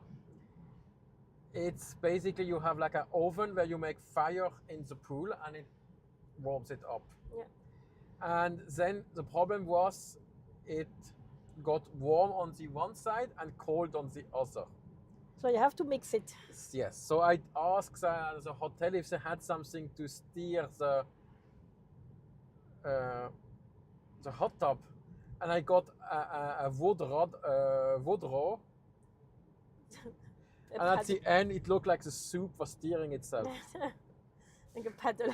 You know, like the cannibals would cook someone. Yeah, it looked. But this one is.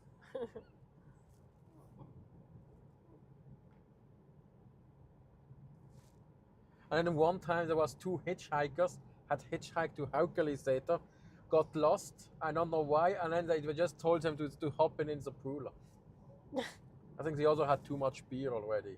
So it's not that Norwegian are reserved or so. Or it needs to be under the right circumstances. And having fun in a stump looks more social than.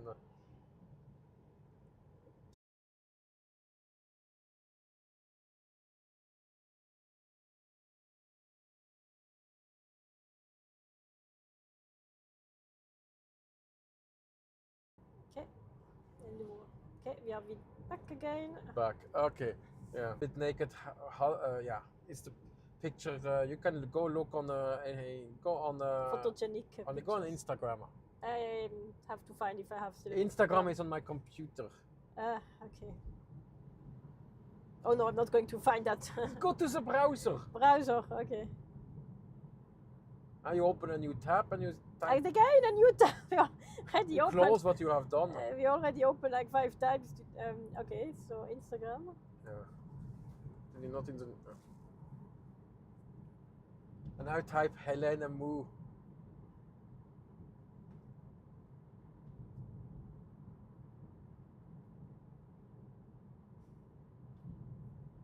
I never understood how it works, Instagram. I don't really got it. It's pictures. It's like Facebook, but you always have to post a picture or a video. Yeah, that's. I think I'm too old about that. I didn't got it. You see what she's doing? Yeah, she has a good photographer. Oh, she has a 6-pack. Okay, that's a lot of work.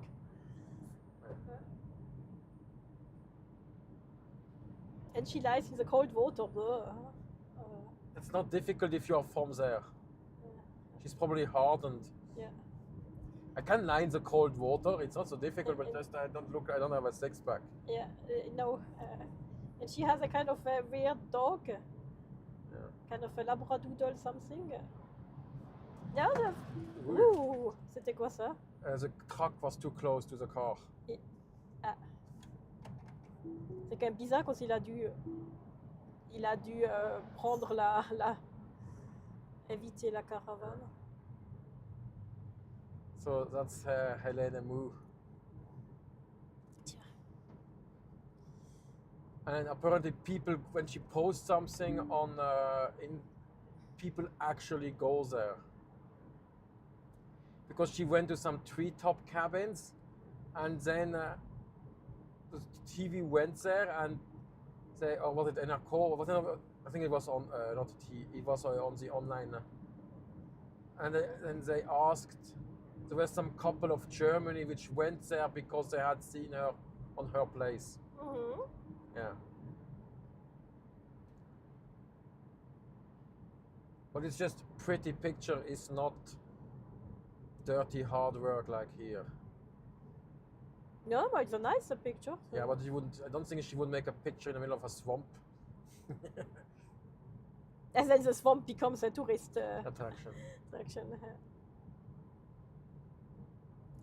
But at her size, you can probably do it full time. Yeah. She tries also to be on YouTube, but you can clearly see that she only gets views when she gets a new video. Because I have the vidIQ analysis tool for competition. Yeah, my channel is also all over the place. Yeah. Getting a put video, there's like nothing, and suddenly after a year and nobody watched it, people watching it. It's really just a search,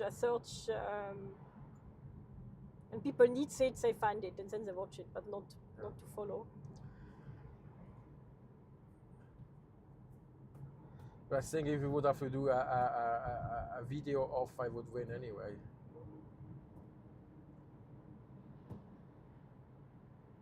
Because if she has a photographer, she has a team. I think so, to make that quality. Yes. We think we should challenge her. Why? It's not the same audience, nothing. Not exactly. Just for fun. She want one topic who finds the most information. I mean, if you use can you make the worst looking oh yes, not visited can you attract tourists to the most yes to the worst place in Norway? the worst place. Yeah. Also at least a place where somebody can use to have a bit more traffic coming. And it needs to be bad weather. Yeah. Did she have bad weather picture? No, I have not scrolled everything, but I could not only see very blue sky picture. Okay.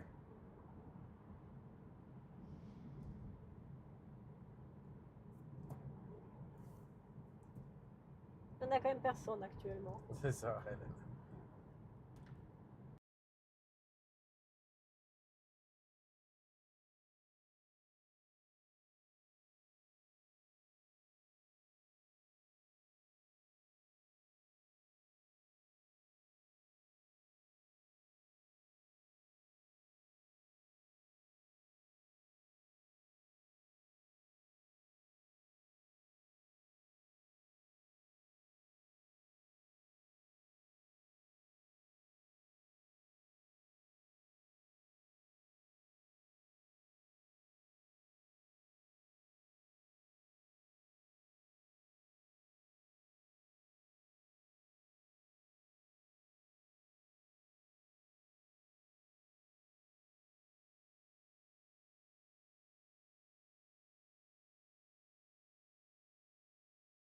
Okay, we are back, and I think here I took once a picture in snow. Yeah.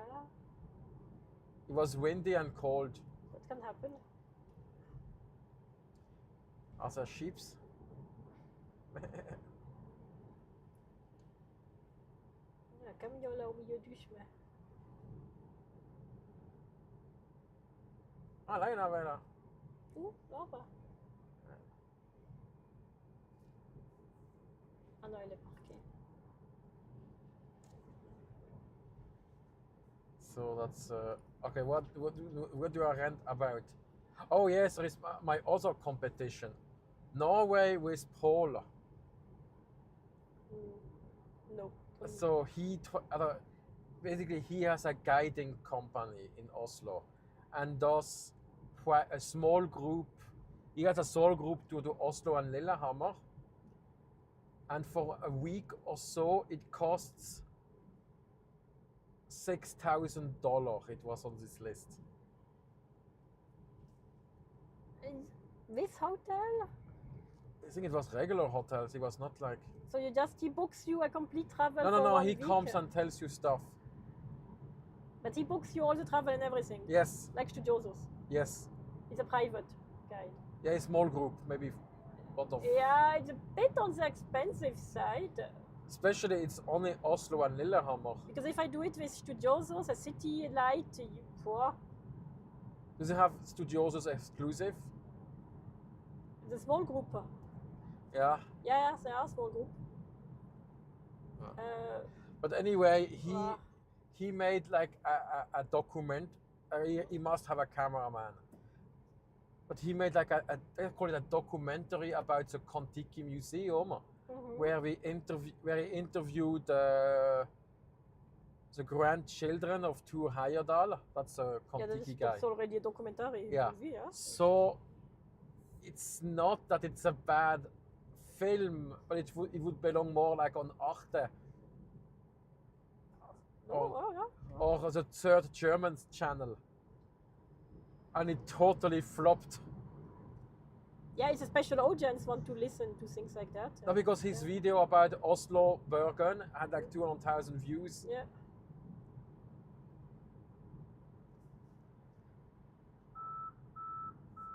Qu'est-ce qu'il y a? It's a bit dark in here. That's one of these tunnels where they didn't bother to even make anything on yes, here it was. We had to drive outside when they made it better. Yeah. Yeah. So I don't know how much time he invested and money to making this documentary. But you never know. You have to test it to know if it works or not. I know museums don't work. The only one my channel is somehow more or less working. It's the one in Tunisia. Yeah. With the mosaics, so that gets view. The only museum. Yeah. Oh, that's a Teltraka one. Yeah. Okay, let's see if my museum films. They all flop. Don't work. That's why I don't do them. I do museum, but it's more like, oh, and we went to. There is this museum, and you can see that and that and that in a larger film. No, I have, but my channel is totally different. It's more a document. It's more for people to just check out quickly if something they might want to see or not. Yeah. And I have a lot of things where I am the only one having a video, so that then people just run on that one. Yeah. But it's not really meant to be. I don't know, something you binge watch. It's like, oh, I'm going there. Let's quickly check how the station looks like, or like something more in that range. So, and then there is another channel. It's called Life in Norway, but I don't really, because on one side, it's like how to emigrate to Norway and cruises. Mm-hmm. Because basically, when it goes to every cruise harbor and makes a video. Yeah, okay. Which we are actually doing when we go to Haugesund. Mm-hmm.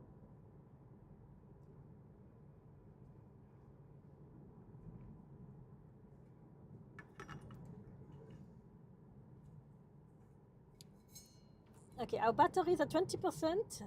The car, but now it goes down. No, it goes down. And now in 17 minutes we're going to coffee and charge. Yeah. Or not coffee. And then there is another competition. It's called Crazy Troll. But they were doing.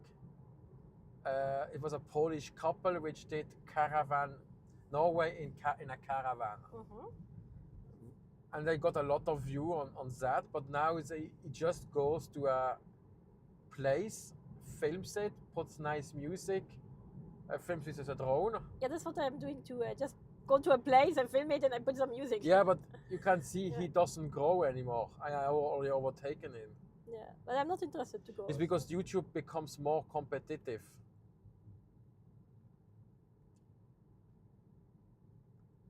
Oh, no, It's too easy. Everybody can do it.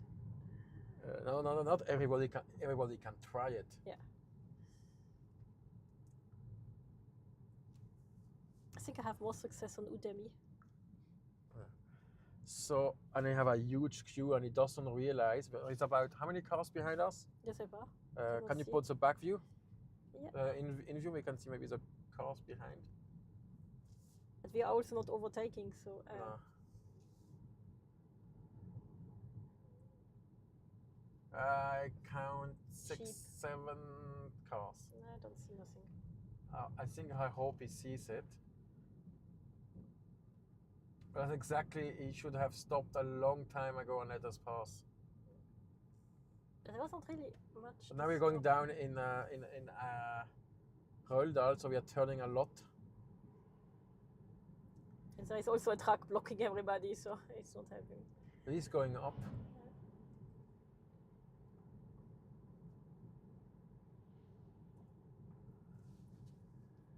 So, and that's it. That's a pure Norway channel. And now you have new, which has come up these years, is American emigrating to Norway and say, my cultural shock.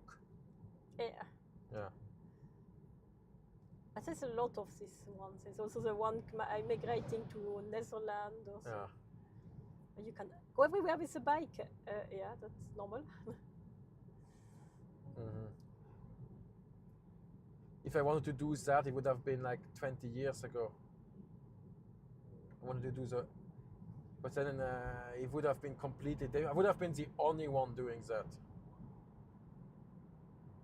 You need also complete other investment to get started and having cameras and everything. Yeah. And cutting software. No, you had iMovie already. I would say just to start, you had to invest. Yeah, camera and the camera and a computer. And all the little discs, no, the cassette. Yeah, the tapes, but I would say just to start YouTube in 2008, you would need to put $3,000 to $4,000 in today's money.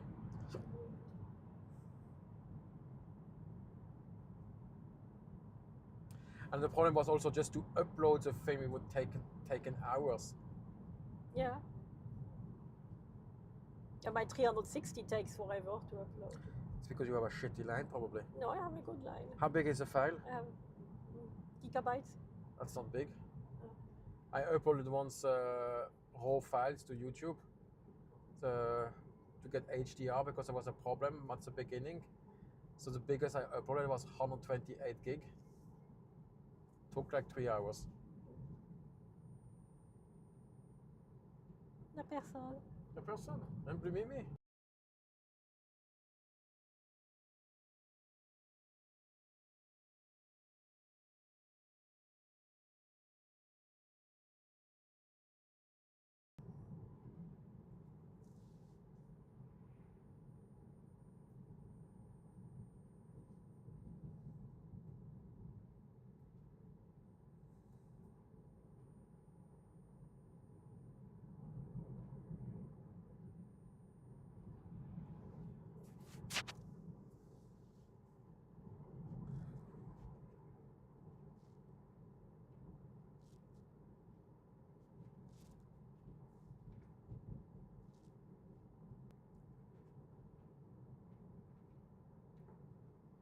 J'ai aussi vachement serré pour dépasser.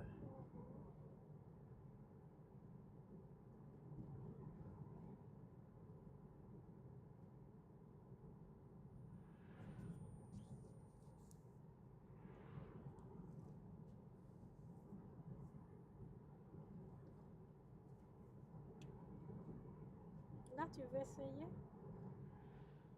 Non. Non, il y a déjà une qui vient. Trop court. Ça fera comme une fusée quand je fais ça. So we are attempting to take over the caravan now. But it doesn't look very So we have to wait for a stretch without cars. I need to, and not too many bands. I need to increase the distance to be able to... But on the other hand side, we are there in 10 minutes, so also okay.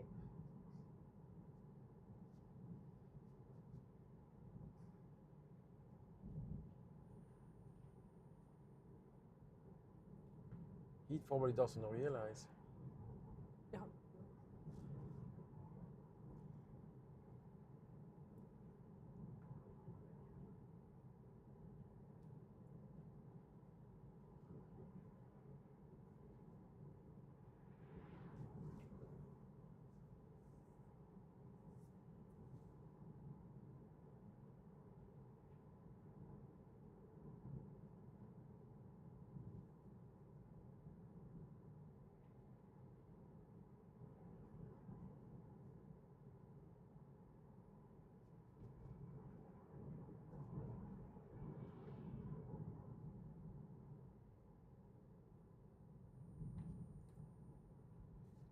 So, I'm tired.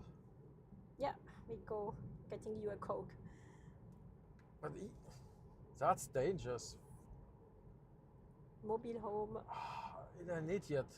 In the going up. I can do that. Well, I have a rocket.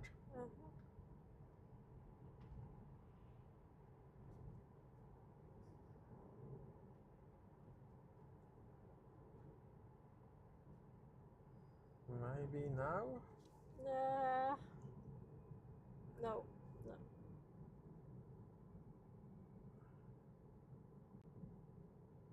Yeah.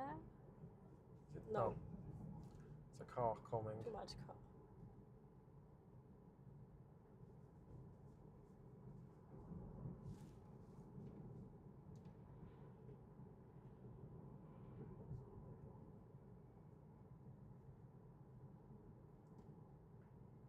Oh, we are in Røldal. Okay, what I care about Røldal.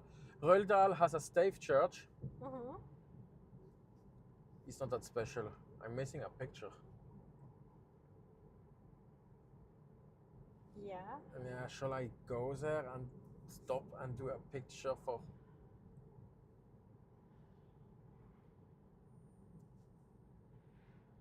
It's bad weather. Yeah. You can always find some creative comments and... I'll go next time. You can. No, what I find is nice if I need footage, there is the tourism offices usually have a press image database you can use.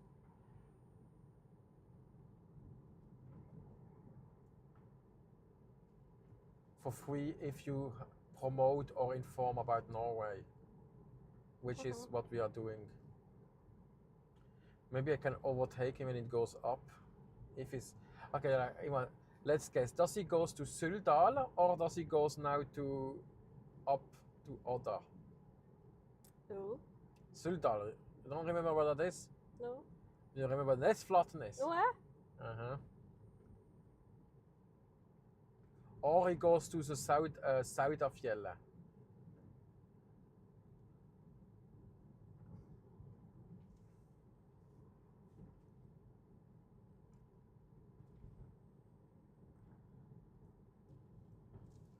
The Stave church is somewhere. It's not. It's very small. It's not that.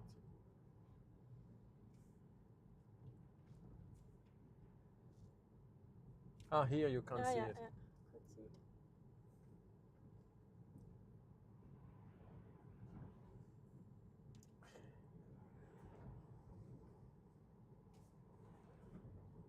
So you have seen me go down and now we go up again.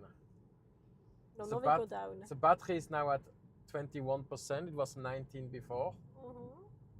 It's 12 degrees, so it's not exactly very warm.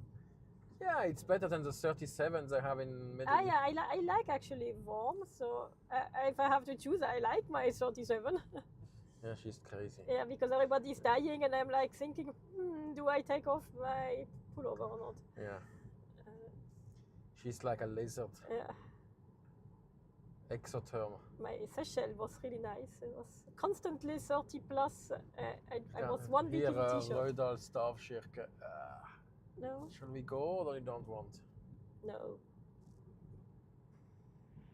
There is a 600-meter waterfall. afterwards. If it doesn't,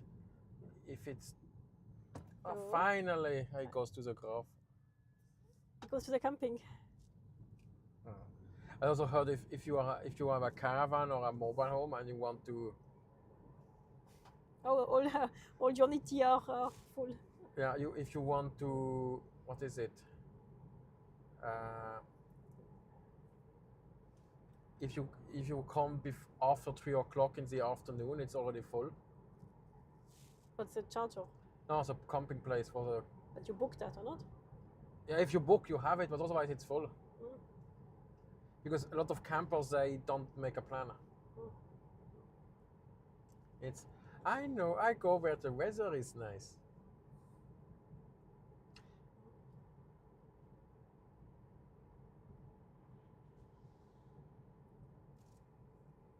It's a lake. Yeah, that's I don't know how it's called. Heddal Lake? No. Let's see. Does it have a name? Not on your machine. Okay. Make me a point in my Røldal in my app. I have to hold everything. It's on Chrome. On Chrome, I said Chrome thing. No, over there. Now you go to Røldal. Je sais pas où c'est.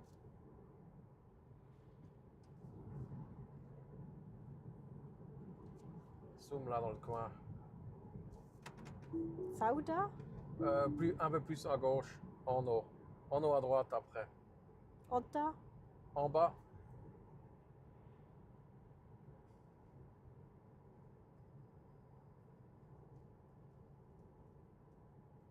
Plus bas.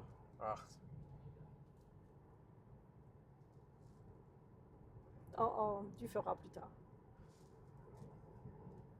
Je comprends pas ton app. Oh, we got chats. No, we didn't go chats. So I don't know why it's popping up and I don't see anything.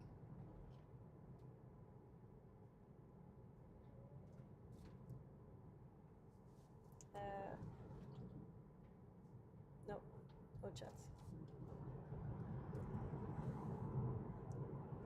So in 5 minutes we are going to do another break. It's a charging break. I have a special break. charging sign in the.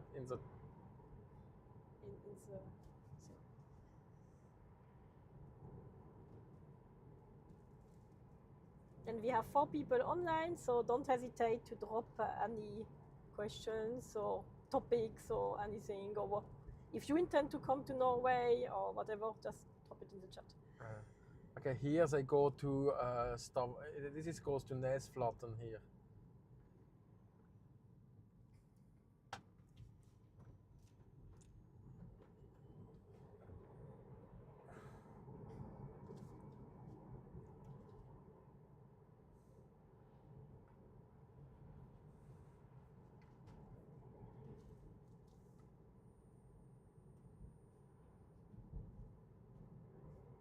And now it goes up.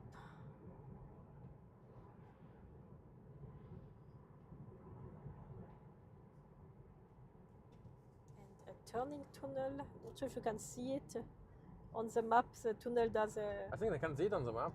Yeah, tunnel does a little. What is the English name for that type of tunnel? A helix tunnel. So that's what we are doing. So it turns and turns.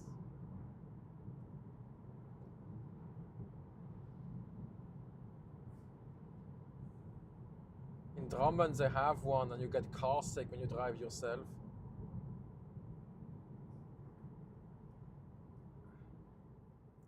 It's really weird because I see the chat telling me there is something in the chat, but I cannot see it. Let's check the. Yeah. We can check the chat when the YouTube. On the YouTube page. Yeah, the stream manager. Wait a second, I have to hold the stuff. We are soon here. Yeah, I still have to hold the stuff. We check it after we arrive. Yeah. Look, we were down there before. Yep.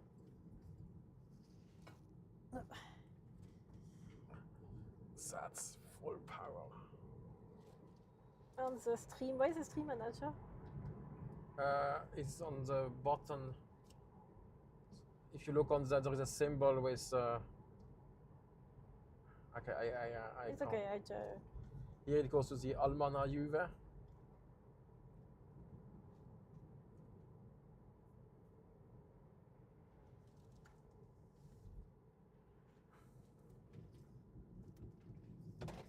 Yeah, I have Nick, which is currently learning Norse, and he prefers his private car. Yeah. And asking where we are heading. So we are heading to Haugesund. Yeah. And did we have go to Jamaica? No, unfortunately not. Definitely on my to-do list. My one of my best friends say we should go to the Dominican Republic. Dominican Republic or Yeah. Jamaica? Yeah, okay. No, it's not the same because in Jamaica they No. speak English. You guys need to read the comments. Yeah, I try. That's why I'm now changing my interface. Yeah. Read the comments. I don't know why it doesn't pop up in my other I think interface. it probably got stuck in the. Yeah, but you're right. Supercharger. Supercharger. I don't want to start over the. So let's find the charging. It's. He has 3A.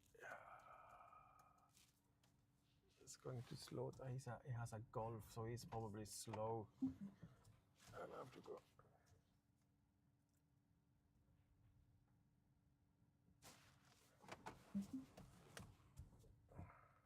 It's going to be slow because we are taking all the. It's okay, we can do a little break.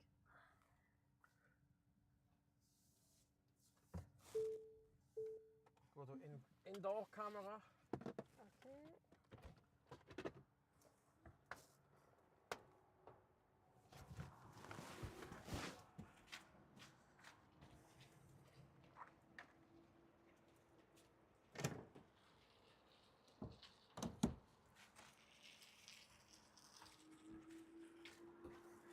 So.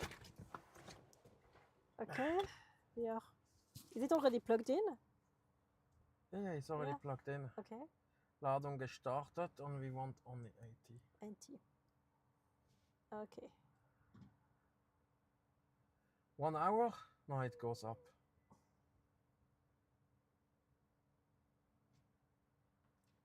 It's because this one is sucking power. Yep. Okay.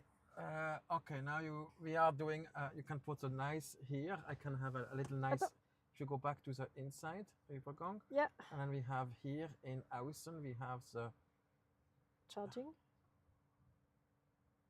Which you press here. And then we go. So we are taking a break now, and we will be back in 40 minutes. Alors ça fait quelle heure?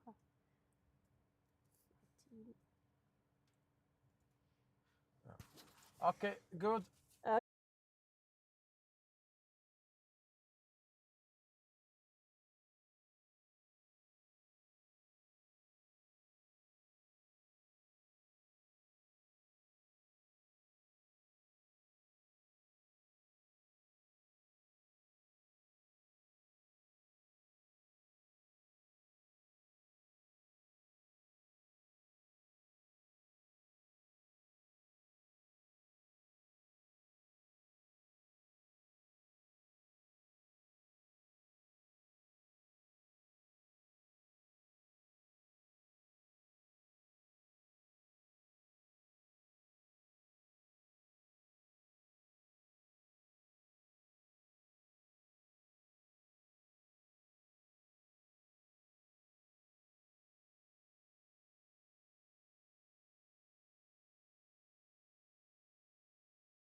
Encore une fois. Test? Ok, bon.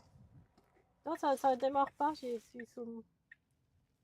Faut que t'enlèves le charging. Moi, j'enlève. Non, et la vue. Et tu presses Übergang. On a un problème, la caméra s'est coincée. Faut que tu... Ça démarre pas, je suis sous... C'est le truc.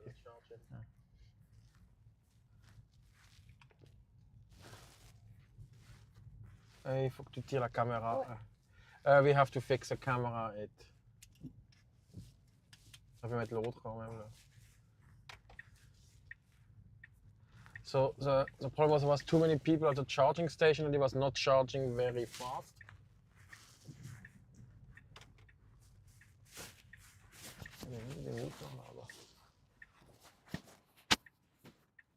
Okay, good.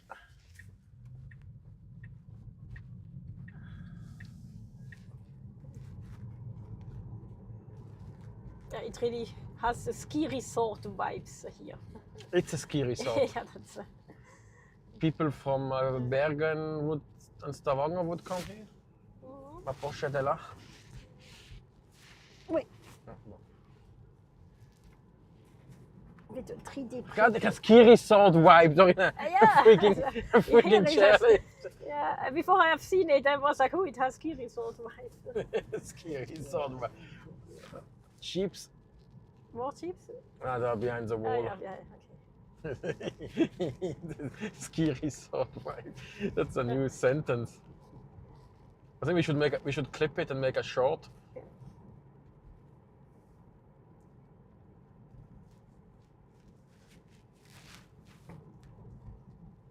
Yeah, especially when we were at that little coffee, Yeah. and then you have to go downstairs to get to the toilet. Yeah. And a nice stone, and you already picture it doing that with your ski boots, and all the stone stairs are completely wet from the snow. Exactly had that vibes. Okay, how long do we still drive? Now we drive 1 hour 46 to the supercharger. And then? I think it's probably maybe 20 minutes. Okay.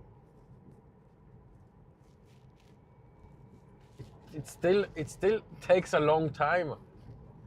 Yes. But that's okay. We knew that it was. I don't know how you can do sheeps. I don't know how you can do sightseeing because.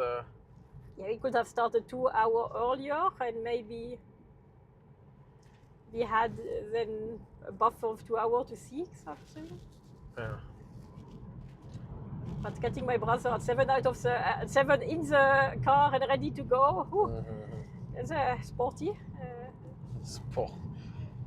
Yes, I'm more like a bee person. Yeah, evening person.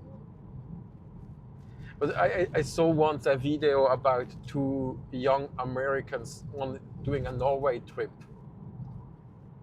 And they did, in 9 days, they did Oslo, Bergen, Luen, Geiranger, Atlantic Road, Trondheim, Lofoten. Yeah. Well, you can. Okay, they arrived very late the first day. I even made a script on how not to visit Norway in 9 days. And the next day they visit Oslo. They have luck because they flew the drone in the wrong place. They nearly would have been sent home. And then they leave around 2 o'clock for Bergen in the afternoon. And I think they will go to Stegastein, if I remember. And they arrive at 11:45 in Bergen. It always depends what you want to do, because I do also a lot of this extreme roundabout where you book and you just travel a lot. Yeah. And I like it, but already a lot of people find it too extreme, so it's a bit depending, I guess. Now, and then they watched Bergen, and then the next day they go to Luen, and they are also there very late. And then they are in Geiranger, and then they go to Trondheim. And then in Trondheim they realize that for going to Lofoten they have to drive 10 hours. And they were very late in Trondheim and they labeled Trondheim Northern Norway. Oh, that's not. People from Northern Trondheim don't consider themselves North Norwegians. That's very a no-go what you just said that. Because Trondheim counts as middle Norway. And then they fucking drive there 10 hours or even more to Bodø to take the boat, and they have to be there because they reserved it. Well, I also did Iceland in 7 days. So. They want to do all the famous hike in Lofoten. And on the second day, they went up another very early to do Mannen and Kvalvika. I did it one each day. Mm-hmm. And then you hear one guy saying, I have sleep deprivation. Yeah. Yeah. No, but the difference is when I do these crazy things like South Africa in 12 days or I am sitting in a bus. Yes. So you just basically enter that bus, you have a guide, blah, blah, blah, blah, blah, blah, all the time. Yeah. They open the door and you go for a little hike through a village and then you go back. So you are not shuttered because you literally... in the tunnel, the typical Norwegian tunnel, slightly dim. Yeah, looks pretty good. So,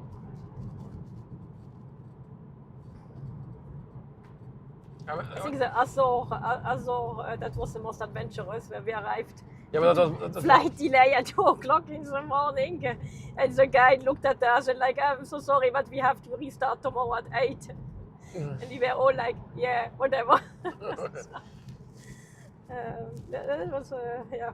But if you drive yourself... You're more tired. Yes. Because there you just know in the bus, you just go for a little sleep and it's okay. Yes, you can have your little nap. Yeah. So... They also want to build a new tunnel here because, they don't like this 8% straight down. Yeah.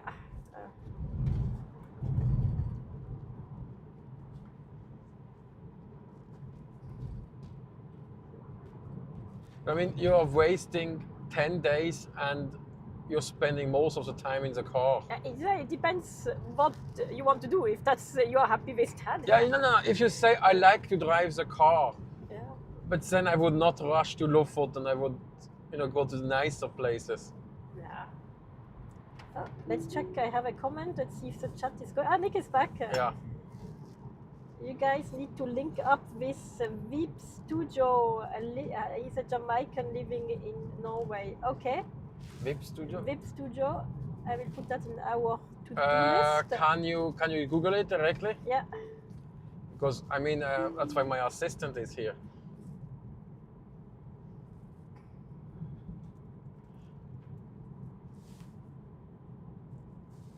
Vip Studio. Is it Instagram or Facebook? I have something on Facebook. Yeah. And he does music style. I'm not sure what it is for video. But yeah, thanks very much. Is it music or something? I'm not sure. We have to check what it is. What's written in his description? Family loves around the world. It's Norway? a generic channel for friends and family. Nice. Is it in Norway?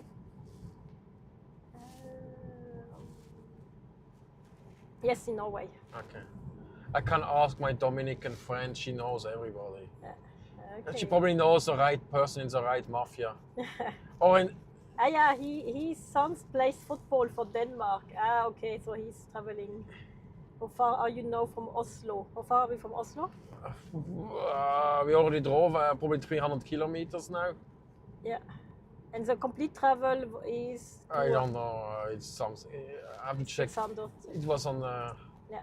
We're driving for at least 6 to 7 hours, so... Yeah, 3 or 4. They're really right in the middle between Haugesund and Oslo. No, now we are right at the Hardangerfjord nearly. Yeah. So... Yeah, a good I'm driving too slow. a good again. 6 hours drive from Oslo. The more you will, where are you from? You said you are in Jamaica, right? No. Yeah. There's a 30-second delay, I think. Yeah, right, not too. It's okay. It keeps us chat and check it. Okay, rain is better. It's nice and warm in the car. Outside. You know why it's okay? Why is the car warm? Because we are preconditioning for the battery. No, because we just charged. We just put a freaking 30 kilowatt hours in the battery, and it's not lossless. Yeah, that's nice. If you like, nice. So when charging the car, it always gets warmer. Yeah, that's why when you do battery research or like the battery manufacturing and you do your first forming cycle, yeah, you need cooling. Okay. Hytter og tomter til salgs. That will be little cabins. Yes. Cabin construction. I think one guy from work has a cabin here. Who was it? Which guy was it who had a cabin in a... I don't think he works here anymore.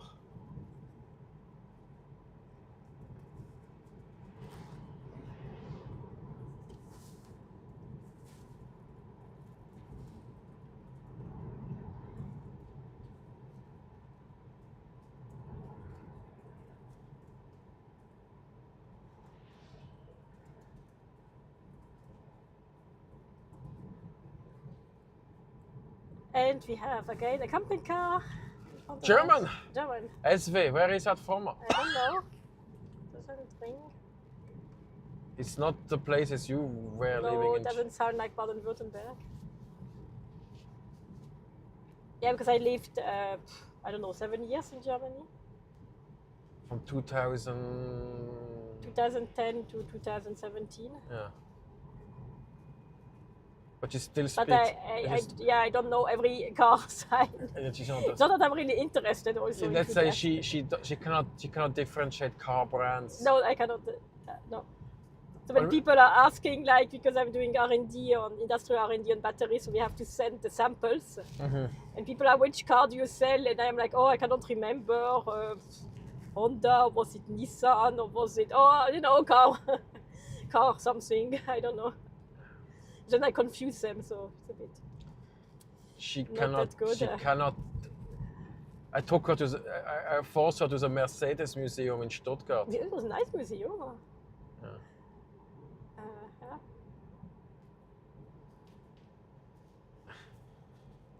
It was. They put a lot of money in this museum. Yes, Yeah. It's a nice building. It's like a football stadium, and you start at the top and you go down and down and down. Yeah. So it's the oldest, and then you have the newest.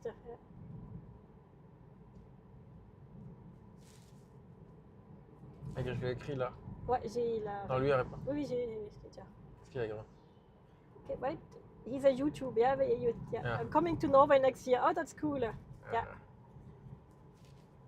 So, do you already know what you're going to visit, or not yet planned?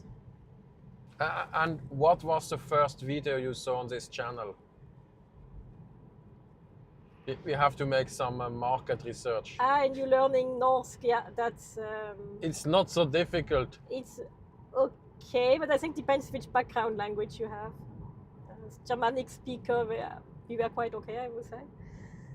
Yeah. She tried to learn Korean. Yeah, but that was only for work. It was not for pleasure. The difficult? The writing was okay, and the reading, I would say. Because that's just memorization. Okay, and then they have some grammatic things which we are not really have any something similar to it that you need to learn a bit. Understanding and speaking, understanding they go very quick, so you need to really train a lot, I guess, to understand. Okay.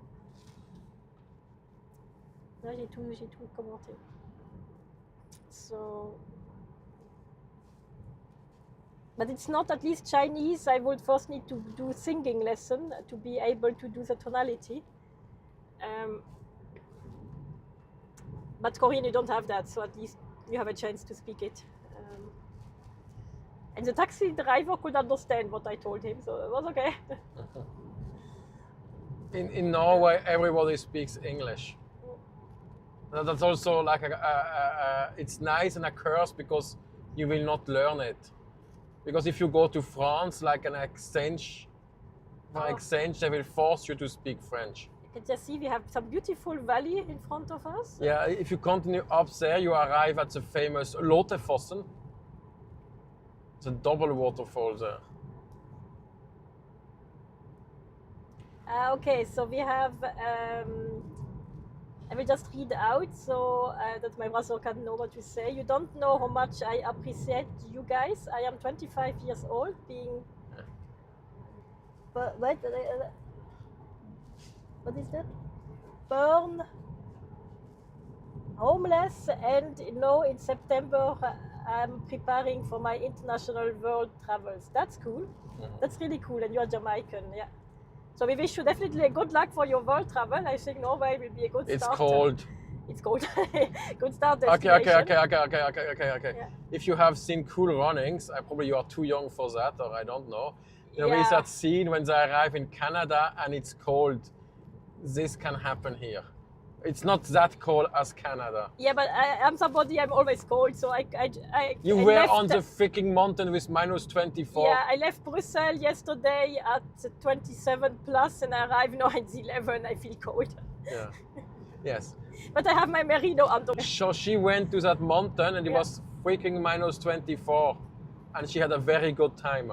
Yeah, that's okay because I know it will be cold, so I had like my own suit, merino underwear. I had my Alpha Direct own suit layer on top, and I have heating pads on my body. And then she went with me on that other mountain where it was so cold the sandwich froze. And almost a Coke in the bottle. The fjords. Yeah, the fjords. Are we going to see fjords? Yes, we are arriving at the Okra Fjord in, let me check.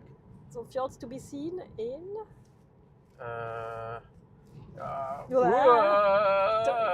Getting up. 15 minutes. 15 minutes, so hang on, there will be fjords. Shall I stop and fly the drone at the Langefossen?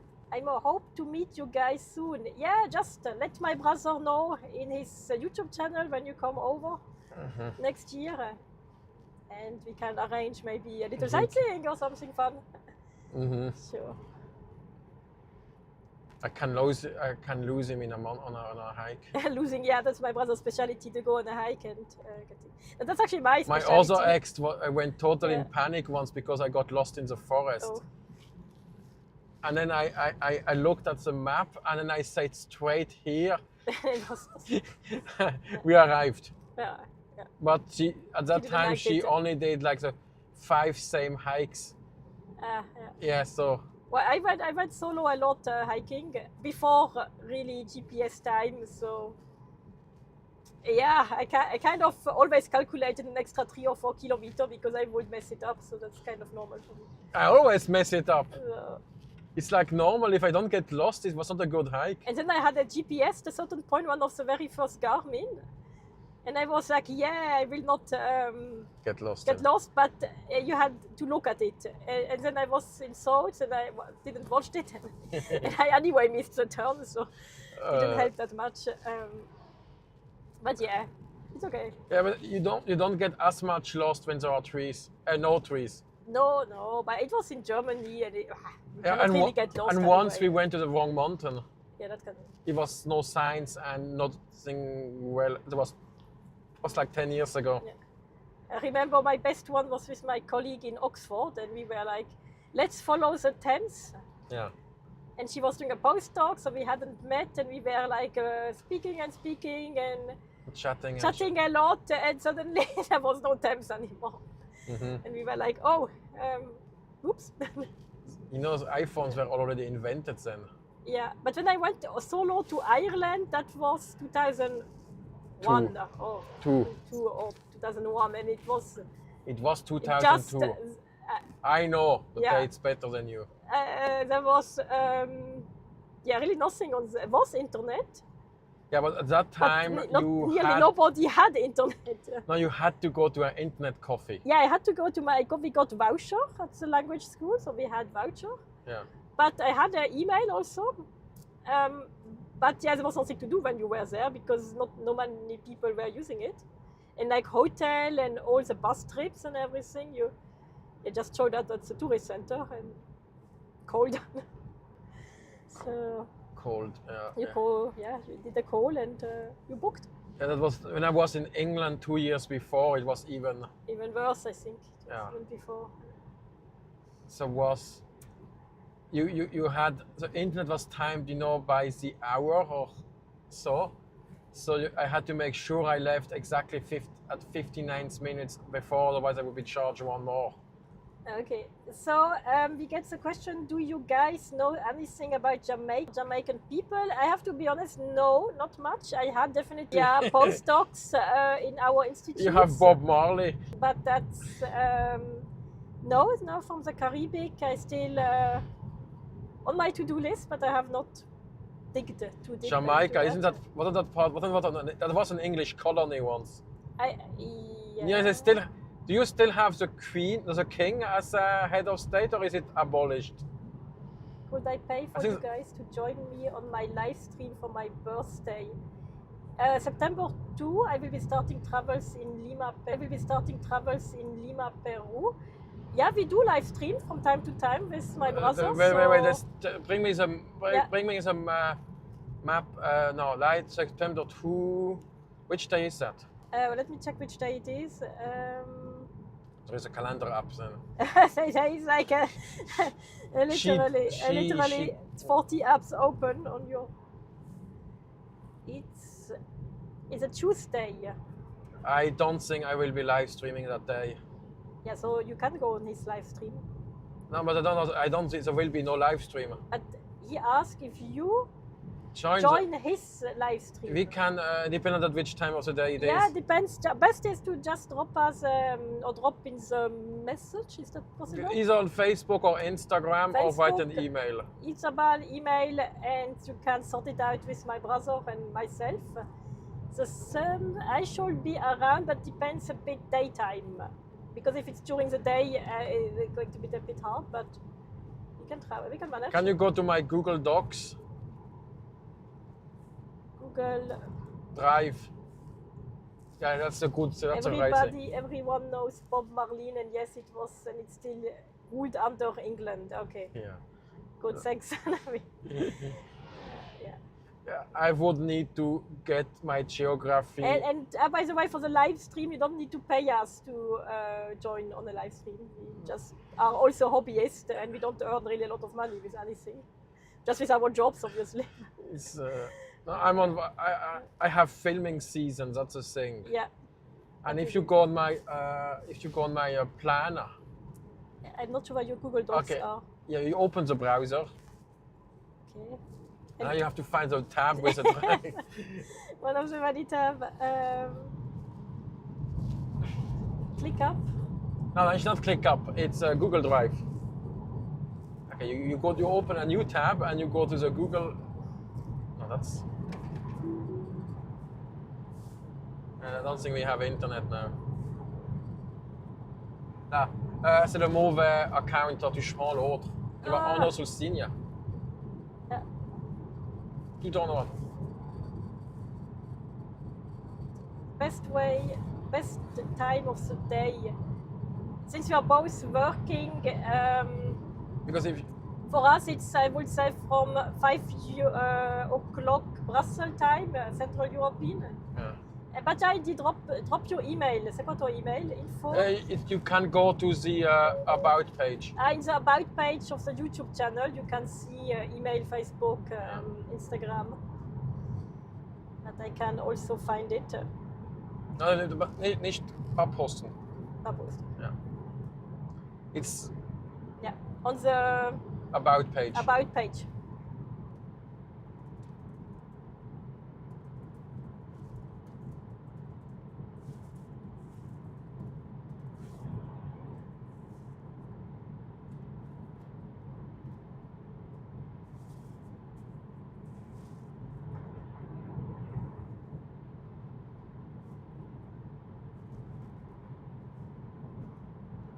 Okay, tunnel time.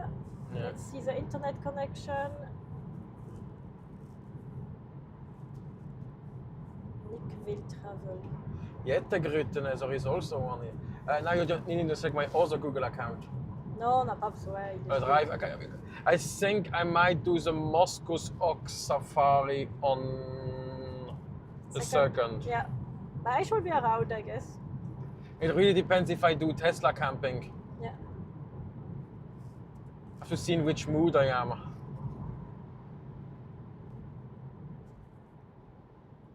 And we found also your YouTube channel, so we can check it out in the hotel. How many subscribers? 3,000. Oh yeah, you have a lot of Jamaican travel. That's cool. Yeah, with travel, I've seen it has become worse with just working with people.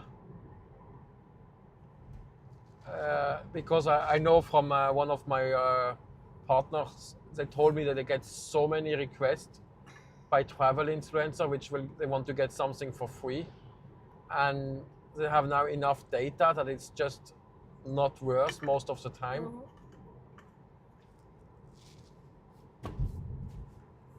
So this year I might finally go in a plus with this channel. Mm-hmm. For the expenses, not for the amount of work. No, for me it's nothing. Because since living cost in Norway to go full time, I would need $100,000 a year. And you don't want the algorithms being your. Yeah, and you want to have other products to. Yeah.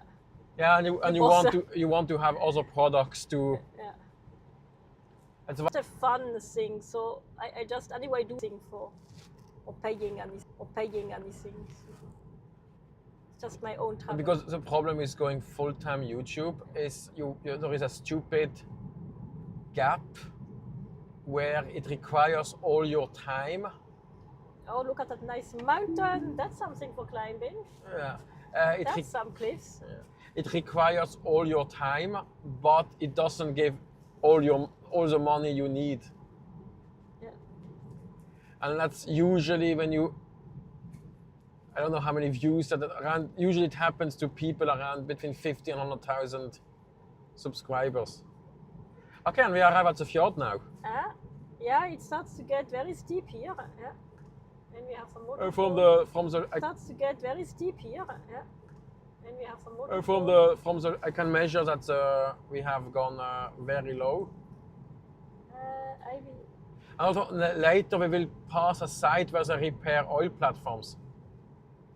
Okay, wait, I just read out what Nick typed in the chat. So it's in the moment 8:30 in the morning for him. So we are a delay of 7 hours. 7 hours. So indeed it would be more around early afternoon would be most ideal for us. For you early afternoon, for us late in the evening. Yeah. And you believe in giving the little the universe rewards genuine people. Yeah, you never know when you help somebody what happens. Yeah, that's true. And you have been subscribed to us. That's very nice. Thanks very much. Yes. Channel called live on it, but I deleted it. Okay.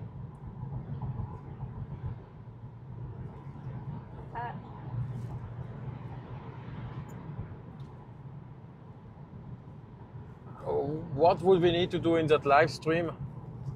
Is it an interview live stream or what would you like? Just talking, I don't know, showing pictures, exchanging, YouTube practice. No. We had this one with how she was called Jill on the trail. The Jill on the trail. We had a nice live stream.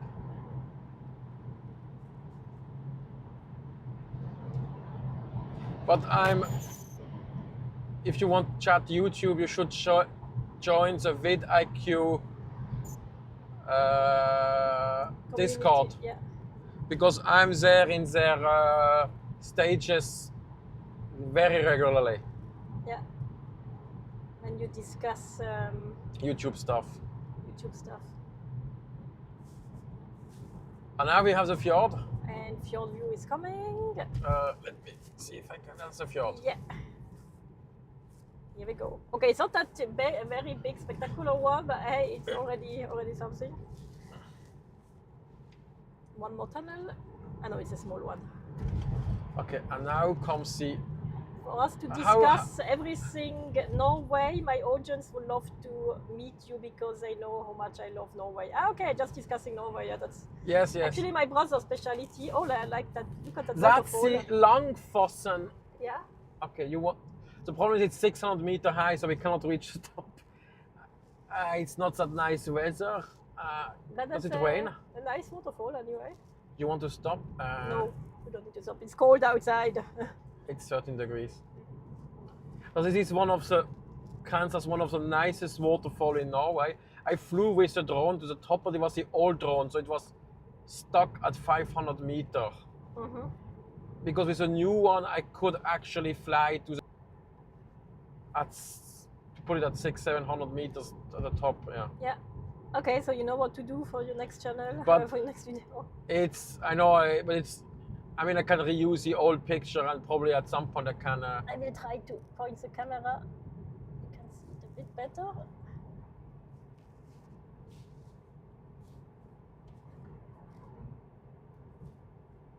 So you can basically go out and walk a little bit. Yeah, here we go. Ok. J'aurais dû filmer le truc commence. I should have filmed that for. Do you want to go back? Just come No, turn around. it's full. It's full. I cannot even stop. Yeah. And you have people. Yeah, plenty of people. At least it's not as.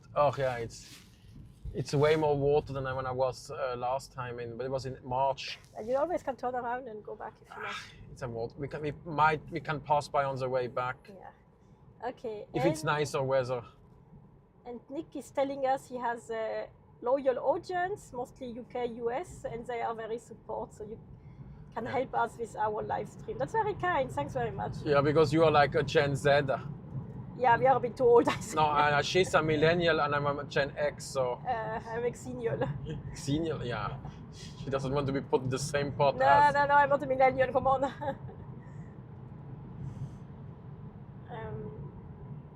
I feel like always old when I have in my lab team like. Or with a student I am working when I take bachelor students in or so master. I feel the little ones. The little ones. I feel like so old.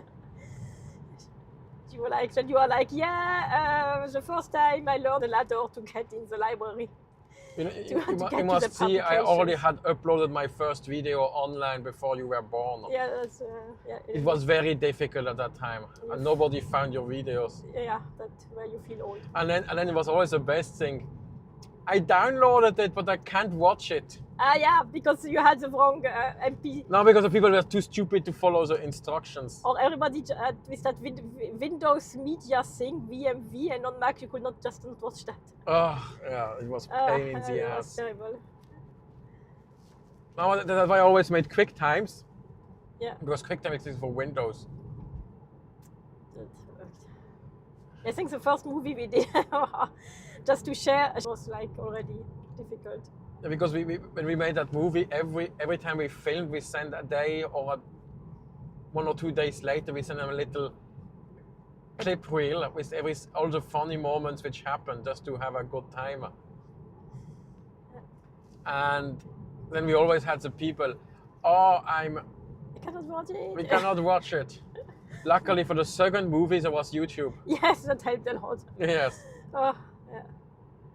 We were a little bit too early, I think. Yeah, we were very much too early, I would say about 20 years too early. Yeah. About that, yeah. Yeah, indeed, old. Yeah, old technique video. I was in a museum, the photography museum with my parents. And I kind of know that stuff they used, like the very old cameras, they are not in museum, but they had my iMac in the museum too. And then you are like feeling like, no, I'm really old. No, yeah.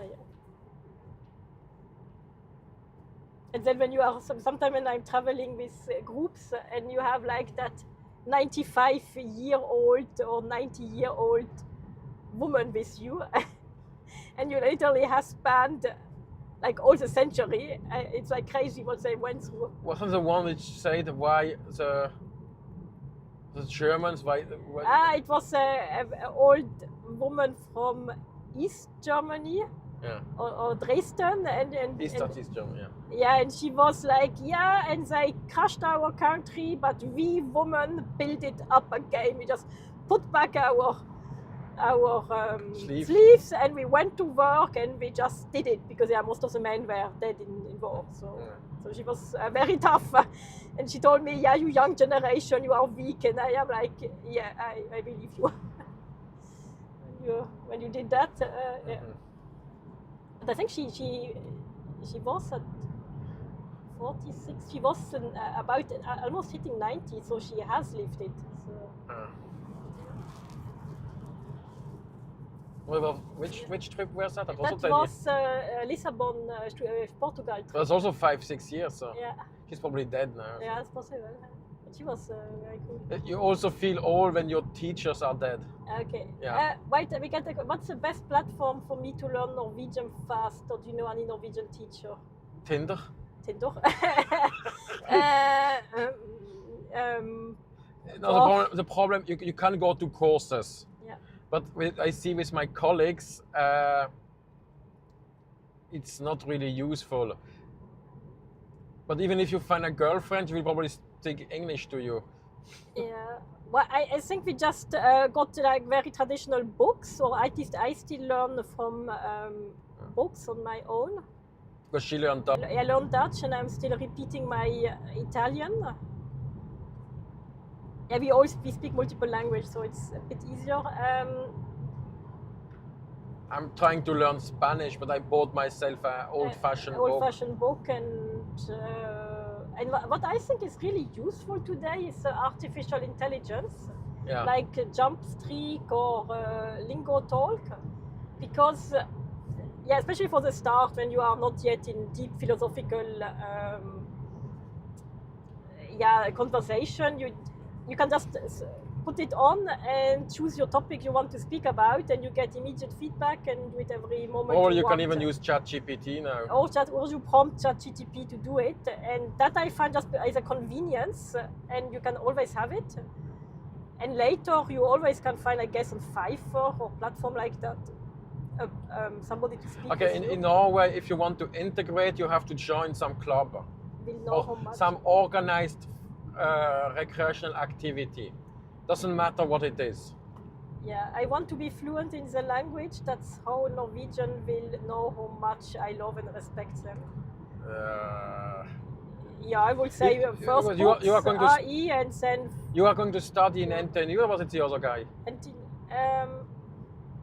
So NTNU guy, was it you or? No. Yes.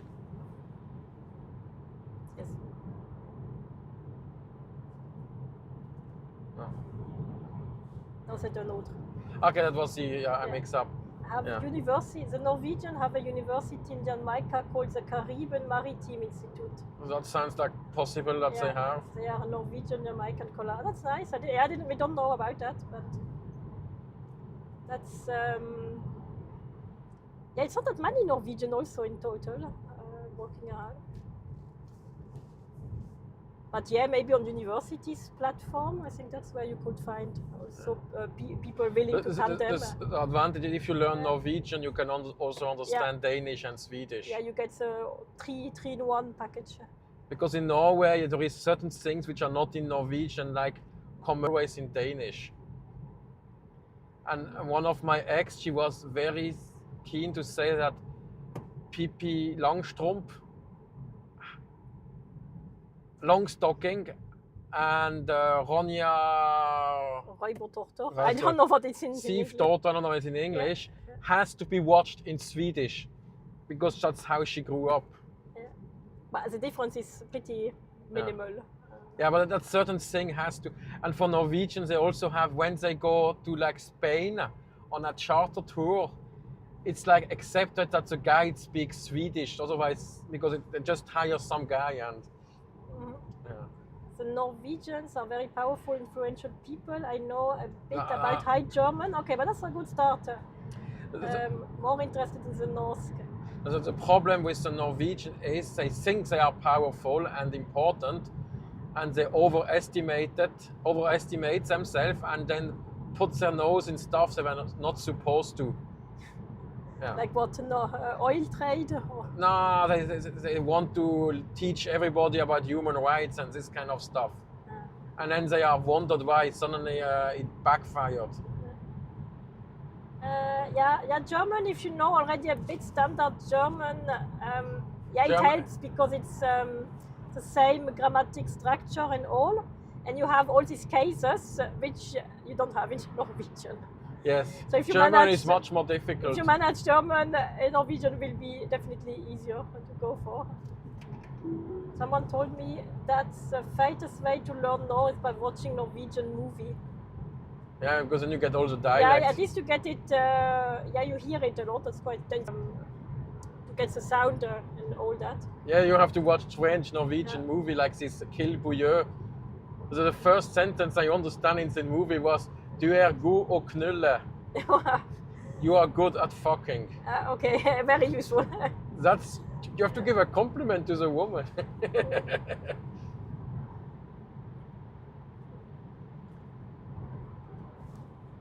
Luckily, YouTube changed that we are allowed to swear now all the time in a live stream. Oh, good. You were not allowed to swear in the first 30 seconds before. Because it will recognize it. What? Yeah, I don't know. You can just get demonetized, but that stream doesn't make any money anyway. Oh. How many people do we have watched that stream now? We had a total count of 281. Yeah, I mean we are streaming like for 6 hours now. Yeah, but it's not too bad. I think first streams were even worse. I'm so warm. Okay. Yeah. And again in a tunnel. I'm not sure if we will drop. The tunnel is pretty long, so just wait that we are out again. Yeah, but the tunnel is very easy to compress. Oh, no, Jarate. Yeah. Ouais.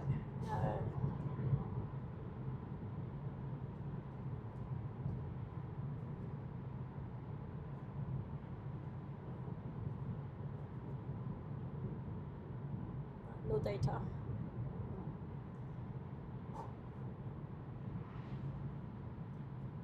Ça revient? No. Ah, okay. Yeah, it's also no data on the car. It's still a long tunnel. Long tunnel.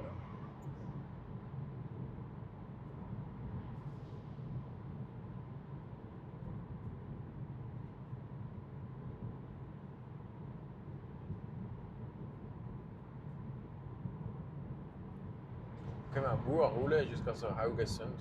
Ouais.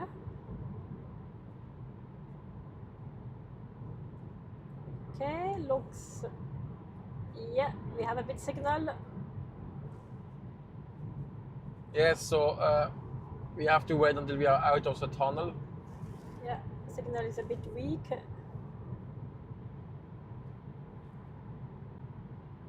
Peut-être je l'ai bien posé maintenant. Okay.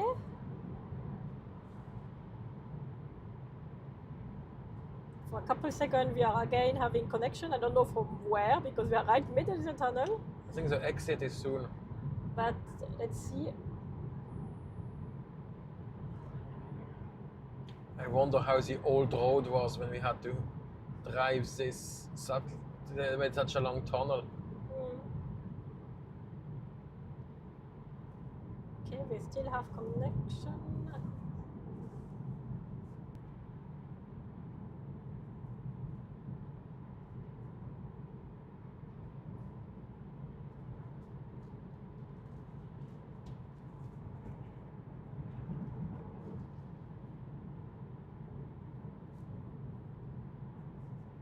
I think the exit is here. No. It's like super. All my vacation last year was like that. It's even worse. Yeah, naja. It's a bit the reality of tourism in Norway when you see all the Instagram picture with blue sky and so. It happens, but that is also happening. Il y a comment de chat? On a perdu. Je crois qu'il n'y a plus personne juste actuellement. Ouais, Je crois qu'il était. Je crois que ça reset le 1 coup il a.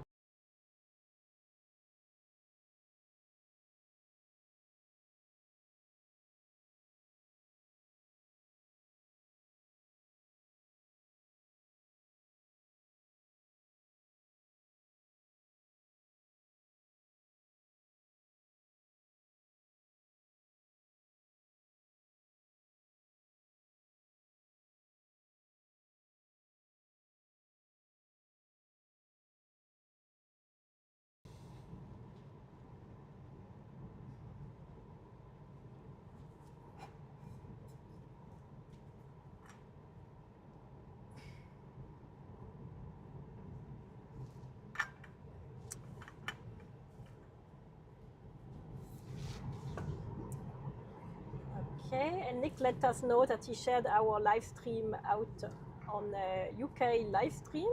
So we say a big thank you again.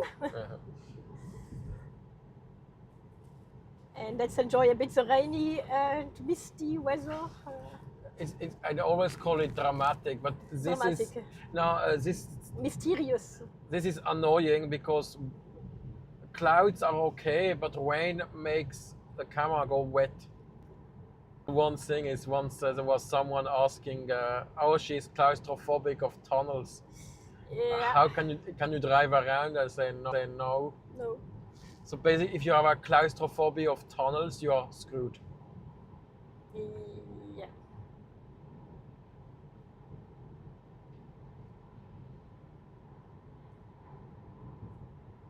The only way is to Stay walk, in Oslo. walk. Or walk, yeah.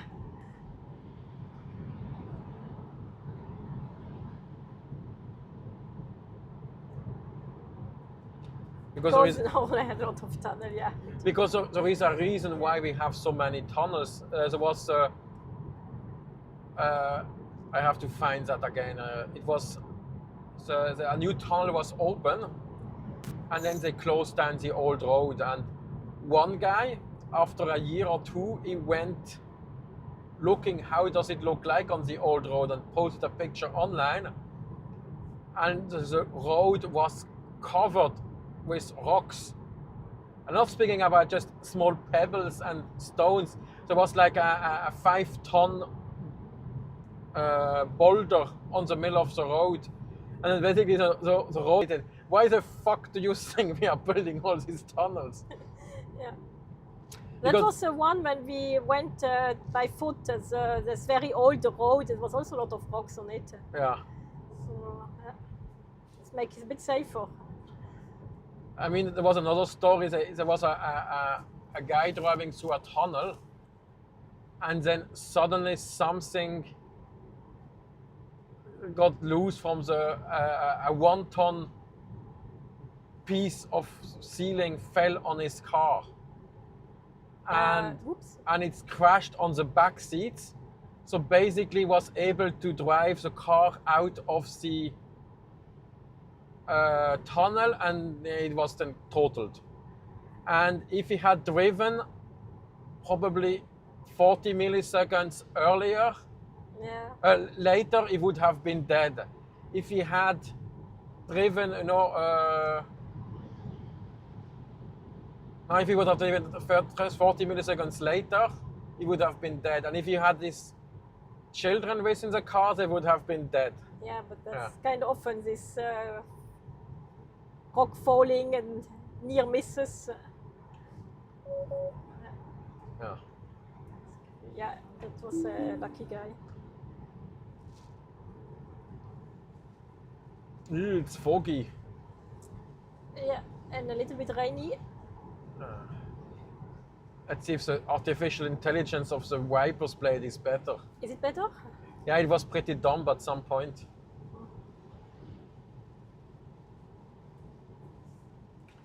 Because Tesla thought they can do it with cameras and don't need humidity sensors. Moisture detector. Yeah, so you could actually fool it into starting to yeah. But it should learn how you like your windows cleaner. Yeah, I mean, I don't have a car, I'm just having a bike, so it has no AI, nothing. Can we put an AI in your car? My bike, I don't know what's useful for. We can drive itself. Okay, it's still 70 kilometers to Haugesund. So I still have a little bit of a moment to do. Yeah, if I would be alone in the car, I would now have put on some misty Perigint. If I would be alone on the car, music. I would have listened to the Warren Van show.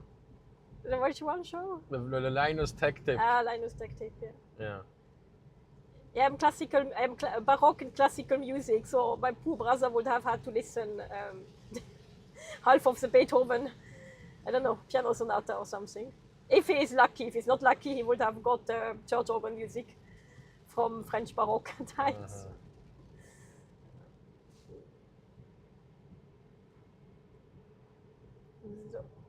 In Norway, there is no bad weather. There is only bad clothes. I have my full set. I have my rain gear and my rain jacket and my rain pants. I'm good. I love nostalgic music. Yeah, that's right. That will fit perfectly that weather. Even so, I am the one. Oh, it's raining. Let's go backpacking and testing my gear. Oh yes, it was so. She did that. She bought a tent and went to the camping place on the worst day of the year. Yeah, I tried my best, and then it was not raining, and then I was disappointed. Because I'm like, yeah, but you know, camping in good weather, that's kind of easy. Because you don't have to make sure. You want to do Tesla camping? Everything is nice and neat and stored somewhere. And I'm sewing a lot of my stuff, so I need rain to make sure things are happening or are working out. That's why I'm a bit sad. I miss very hot weather in Europe now. So That's good. It was very hot weather here. Yeah, because I could test some new gear. But that's a problem. Norwegian houses don't support hot weather. Yeah, but not built for that because it happens like 2 weeks a year. So yeah, so they are made to keep the warmth in. Which makes sense. So as soon as it's more than 25 degrees, it overheats. New ideas, yeah. He says he loves dark, misty days, gives a new way of thinking and new ideas. And yeah, you don't have that often. You don't have that often in Jamaica, except it's raining season. Yeah, I'm living in Belgium normally. There are literally. What happened here?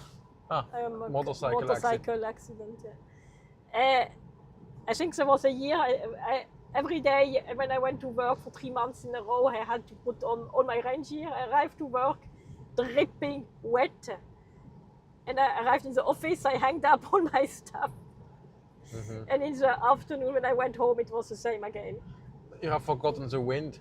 Yeah, the wind, when the rain gets horizontal. And usually it blows in the wrong direction. Yeah, well, even if you bike and it goes horizontal. Yeah, I had it once full in the back at 40-45 kilometers per hour, and then the rain is kind of quicker than you. It was weird feeling. But yeah, right now it's sun and extremely hot in Jamaica. Yeah. Yeah, but soon you have hurricane season. It's hurricane season. When is that actually? I think it starts in September. Okay. If I'm correct. I'm never study really that region. Like I said, she sucked at geography before she started traveling. Yeah. Really sucked. She couldn't remember the capital of Moldova. We still not know it. But I made my way all alone in some Korean industrial city. So okay. But you went to Romania. That's a neighboring country. Yeah. Chisinau. Ah yeah, Chisinau. Luckily, I will be leaving on August 31. Oh, okay. So you will be out before the bad weather coming. Actually, my teapot got empty. I have the emergency water in the car. Yeah, I have also water, but it's in my backpack. It's always important to have the emergency water. Yeah, we have to work on a car EDC, everyday carry. What's EDC? Everyday carry. Yes, I have a bug out bag or a come home bag. I have a USB powered compressor for the tires. Yeah, that's also quite cool. Because last winter I got because it gets cold, the temperature drops in the tires, and then I couldn't find a place to recharge or refill. Because it was all dismounted. Yeah, I don't know why. Every gas station had the tire thingy removed.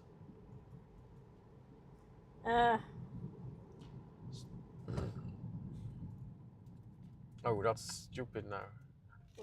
Can I? Whoopsie. Okay. I think. Yeah.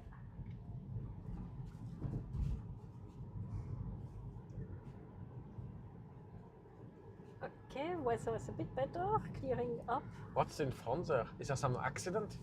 Qu'est-ce que tu vois? Ja, ruhig. Ah, Trondheim. I don't know. Let's check it out.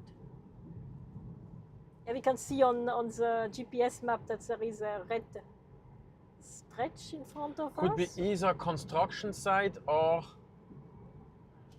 something is blocking there, but let's check when we are. the police is controlling. Ah, it's too late or too early. Get more support, thanks. Yeah, going forward. Okay, rain has stopped. Camper car. That was a Norwegian camper, by the way. Yeah, but there is a lot of rentals now. Oh, yeah, right. Renting a camper van or a camper is very expensive. Yeah, it's what is it, €100 a day? Or No. something? Here in Norway it's like 2,000 kroner a day or even more. Okay, is there something here? No, looks pretty okay. No, the GPS. So at these prices, you are nearly cheaper off renting a normal car or going to an expensive hotel. Plus, you get breakfast for free then. Yeah, I'm also not. No, it's not really something I would like to try, like caravan also. It would be nice. I could have the studio in the back. Yeah, that would be nice. Yeah. But I made so much jokes about motorhomes and how annoying they are that nobody would take me serious anymore. So would you guys buy or rent an RV? No. No. What? No. To what? RV motorhome. RV is a motorhome. Yeah, RV is an American word. Ah, okay. Recreational vehicle. But it depends what you want to do, I guess. No, you're basically yeah. The problem is you are. If it's too expensive. If I pay 2,000 kroner a day for one person, it's simply not worth if I have my own car. And renting a car and using normal, like simple cabins. That's probably cheaper. Yeah. And yeah. But and you have more power in the car, so you're not stuck behind these.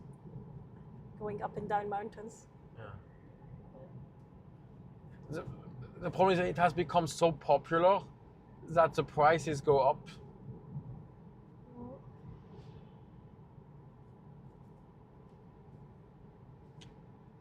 What much people don't know. There is some sun there. What most people don't know is traveling around the world can be cheaper than living at home. Depends in which country. From which country.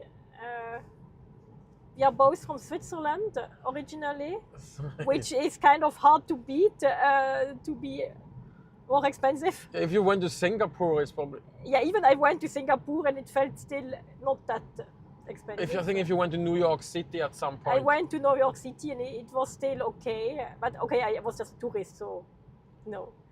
The Seychelles was really expensive, like a Fanta for €7. Yeah, but I don't know. I just traveled Europe mainly, so it's difficult to say.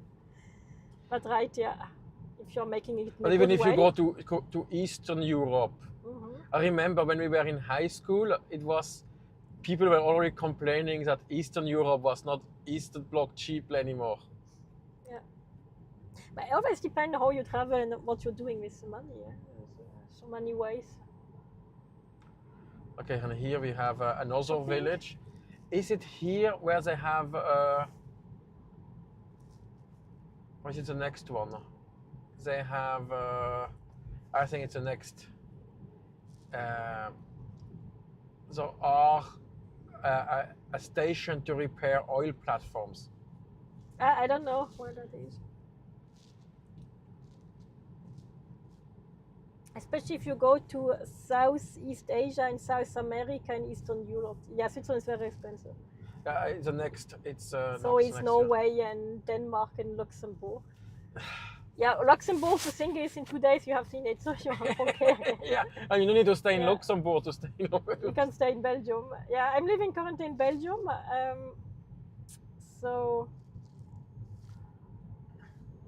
No, I heard. I kind of know that when I was on a guided tour again, the guy told me, yeah, with money you go for 1 week in Iceland, which was a €3,000 trip. Yeah. You can go for like 2 or 3 weeks in Argentina or so. So. Yeah. It was when we were there in Lanzarote. Yeah. Like buying a coffee in the. Just to drink something, it was like €2. Yeah. So. Yeah. Oh yeah. That's what they call, Norwegian calls that bigevær. It's when you have this rain coming and going. Because there it looks like nice weather. Yeah. Looks better, yeah. Also Monaco, but that's for the elite. Yeah, Monaco again. It's just one city, so you just hop in, hop off from Nice or so. From Nice or from the owner. Notodden or one of the border cities. The owner of the company I work lives in Monaco, and he's not rich enough to have sea view. And he's rich.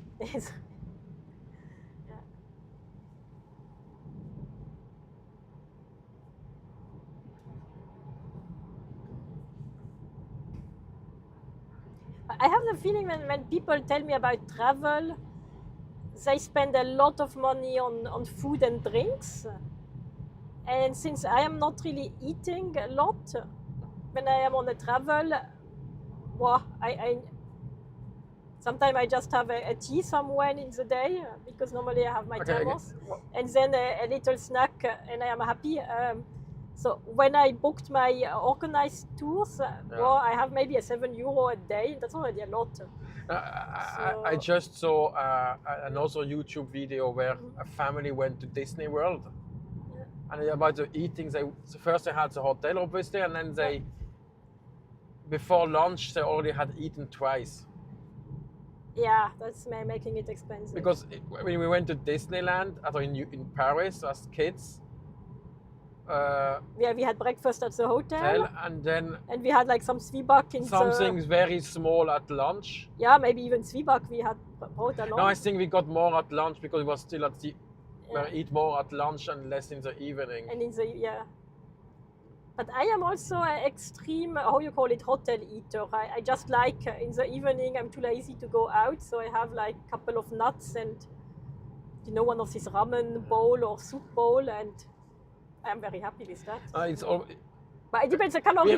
We have enough money to do this, but it's just always for prioritizing. Yeah, indeed. It depends what is your biggest thing. So if I go to Vienna, I don't mind giving a €200 on an opera billet and not caring about food, while somebody else's food is more important. So. In Vienna, we have to go and eat a Wiener Schnitzel. No, we go to the opera. We have to go to Fickelmüller. Yeah. Yes. You have eaten for a week off. More intentional with spending. Yeah, exactly. You need to track and to just check what's. Because there is like a lot of these organized activities in Norway are very expensive. So when you book like an activity or like this rib safari, whale tours. Yeah.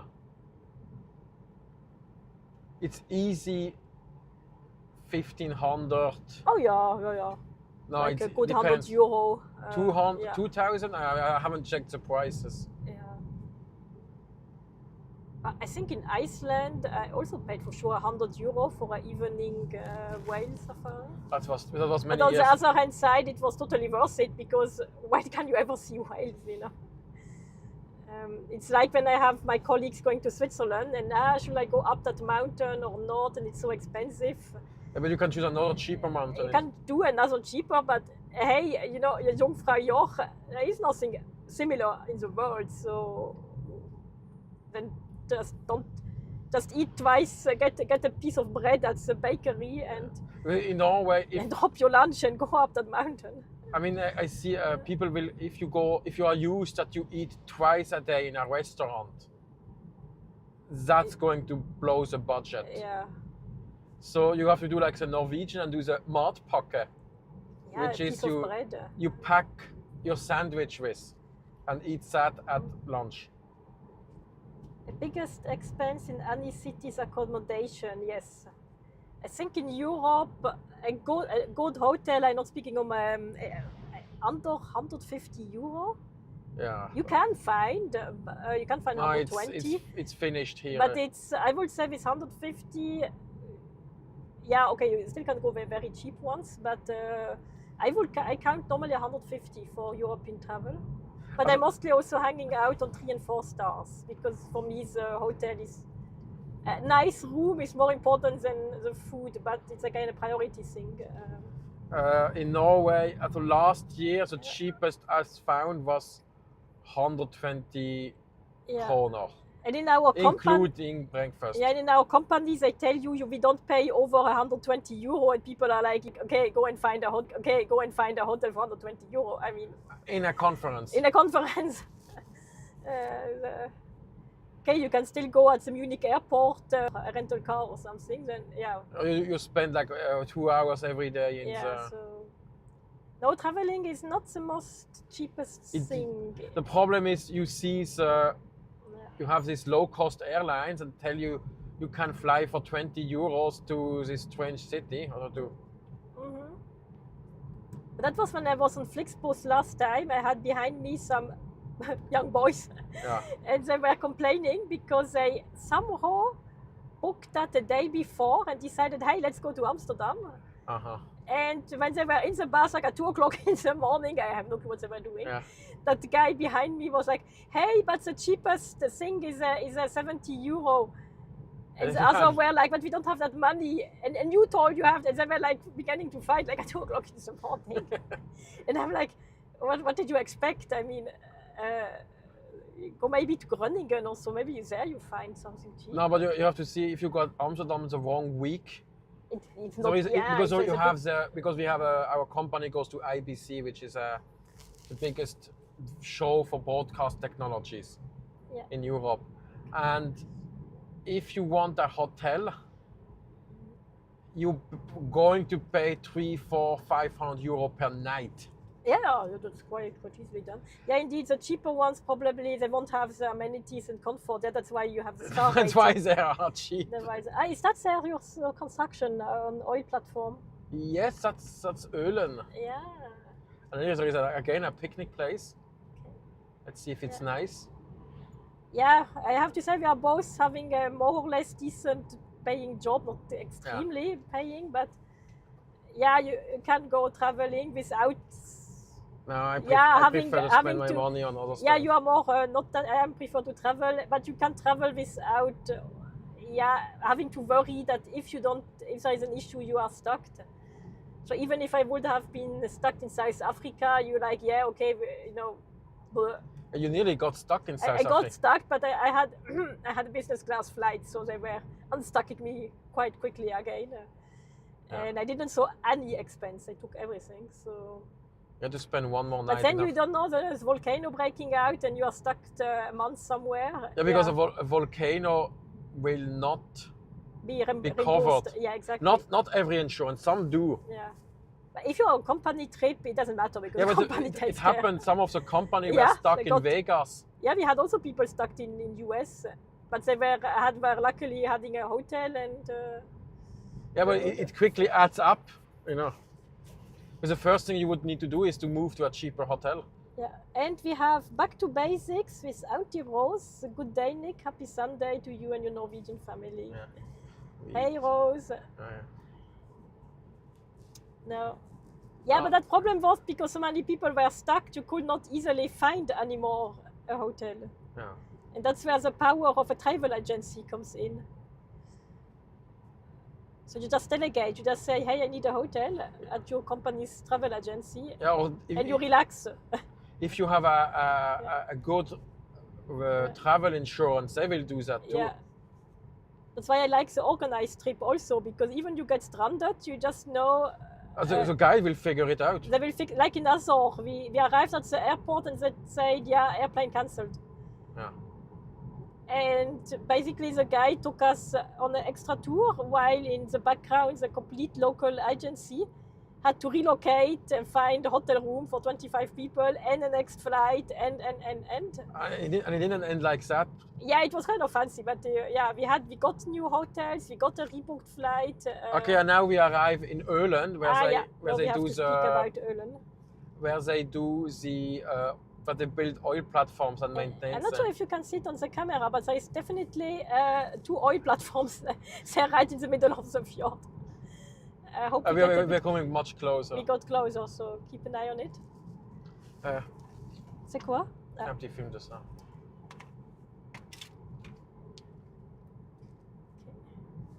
Tu peux ouvrir la fenêtre peut-être même. Hop, speed bump.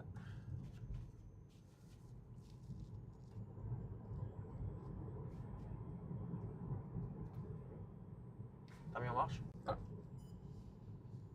Okay, wait, I hold a second camera. Yeah, because I have to do a 4K recording of that. So we have a bit higher quality.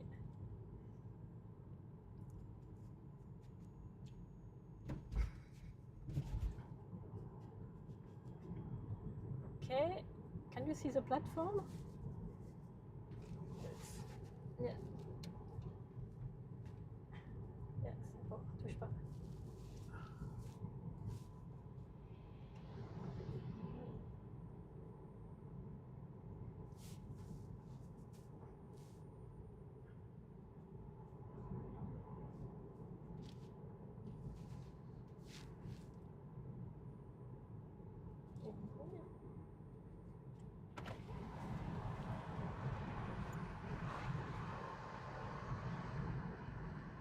Yeah, bit of. Yeah, not bad. That's not the super big ones. No, but the troll was built somewhere here. And the troll was freaking 400 meters high. Yeah, that's huge. It's the biggest ever built man-made object which was moved.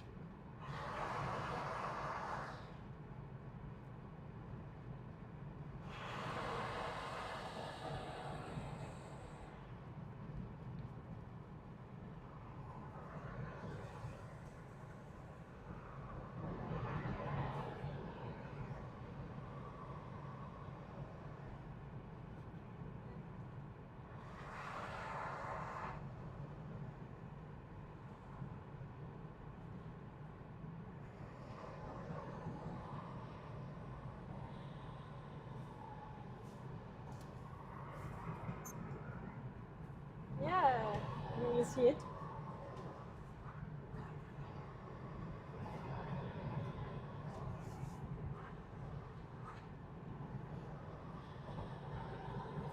Ok. C'est bon? Schnitt. Okay. Are we back? Yeah, we are back. Yes. Tu peux éteindre et ranger. Ouais, je suis en train d'éteindre. Yeah. Yeah, that will be quite fun to work on the oil platform. Oh yes, yeah. Okay, working on an oil platform. you have to survive the helicopter test. No, I want my CO2 tolerance is like non-existing. Okay, explain now if you don't know what the helicopter test is. So basically, you go to a special pool, you get a survival suit, and then you are strapped in a helicopter, and the helicopter is dumped 10 meters deep in the pool, and you have to get out of the helicopter. Yeah, that's... If you don't survive it, and the safety diver has to help you, then you're not getting to the oil platform. Yeah, the problem is... Okay, first I think my ear will just implode from the pressure. That doesn't matter. That's if the helicopter crashes. Yeah. And then the second thing is that I will just do a heart infarct of the cold water. That's why you have the survival suit. So maybe I have a couple of seconds then to go. Yeah. That's why... I cannot hold my air very long, so I am a little bit afraid I might not manage that one. It's very simple. You will die otherwise. Yeah, maybe that's enough adrenaline to even less longer be able to hold longer, my... yeah. No, actually not longer, because you are using up the oxygen way quicker. Yeah. And my CO2 tolerance is extremely bad, so yeah. as soon as my body feels and then CO2... there is the other test you might need to survive, is the emergency boat evacuation. Yeah, but so that's okay. You so sit basically in a boat you sit in a boat which is completely closed, everybody straps in, and then it just dumped in free fall in the water. That actually I would find okay. It's like a free fall tower. It's a free fall tower, and I have no back issues, so I think I might survive that. I know some. I would be the one like, woo! The ex-girlfriend of a guy I know did that, and she is the same size as you. Yeah, no, that would be okay. Because she was an acoustic engineer. No, that would be quite fancy. Yeah, I think there is a place where you can actually do that as a tourist. The free fall boat. Oh, we should. But was it not in Not the free fall boat, the other one. I know that I don't need to do. I need to find that. Who can I throw under the bus? No, Maria would die if I do that with her. Yeah, if you give me a year to build up my CO2 tolerance. Yeah, let's. Oh, that would be so fun to do that. That would be that crazy tourist. Yeah, I think it's more a mental thing. It's a crazy tourist attraction. That's definitely.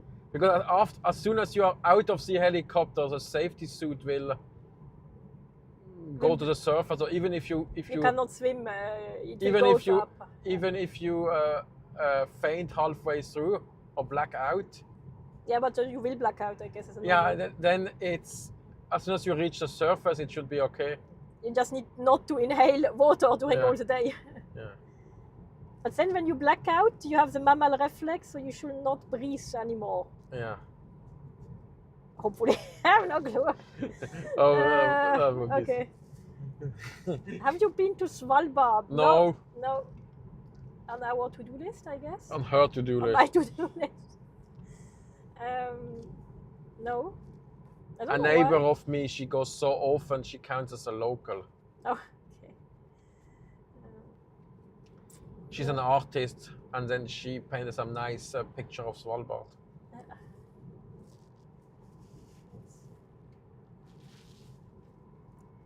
Yeah, I have a lot of things on my to-do list. Good for the next 10 years of travel, I guess.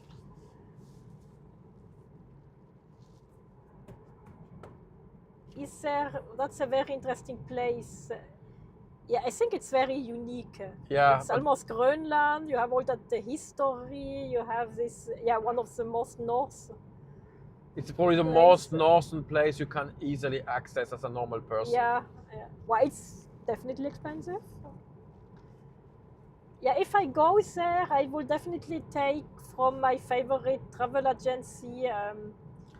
And you cannot just go alone. You're stuck in Longyearbyen because you need a guide. You need a guy with a gun. No, I will go with a cruise all around, and I still would like to go to Jan Mayen. Because nobody goes. You cannot simply go there. One doesn't simply go to Jan Mayen. Okay, the question is, it's the most northern town in the world, Longyearbyen. Yeah, I think so. Yes, yeah. It's basically It's which height? I think it's 82 degrees north. 82 yeah, okay. But Jan Mayen, I found the cruise. No, I think Ny-Ålesund is even more north, but that's not that's a research station. Yeah, okay, but that's it's not a town then. And you cannot just go there without. But for tourists, you have to go to Longyearbyen. Indeed, and Ushuaia is the most southernmost town in the world. Yeah. I will be going there in January. Yeah, that's cool. Yeah, Ushuaia is definitely on my list. I have also heard about that beautiness, the country. So.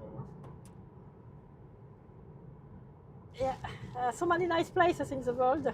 Mm-hmm. What are the ugly places we want? Oh, it was also because once I interviewed people which had done a trophy rally from Switzerland to the North Cape but over Russia.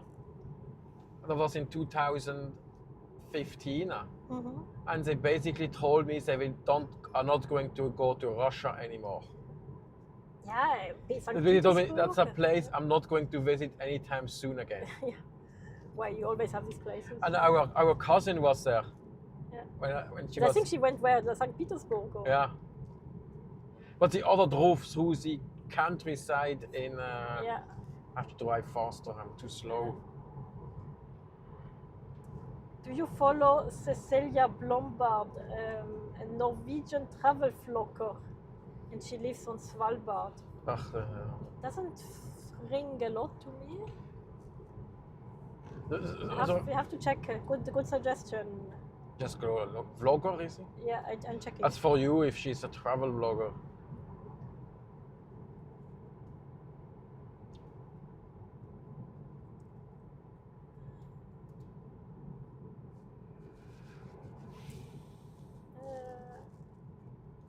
No, Jan Mayen, I will it's Norway, yeah, Jan Mayen? Yes.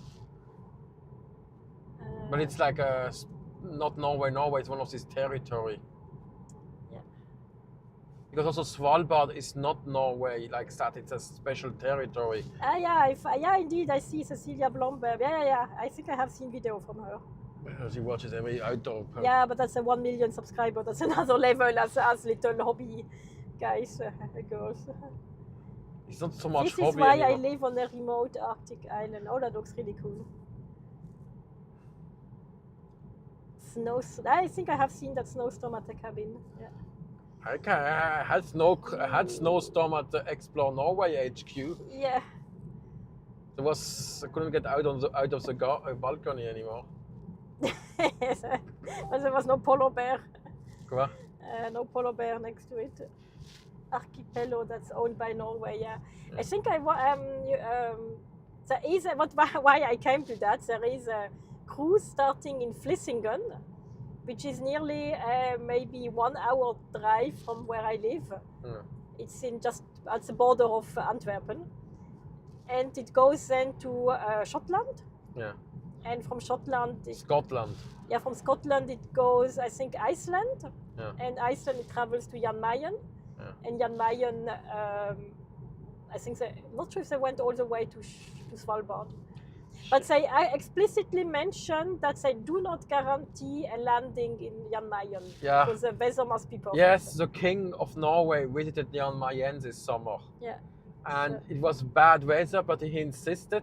Mm-hmm. And then they didn't have anything to transport him around, so they put him on a trailer of a tractor and drove him once around. He looked to have a fun time.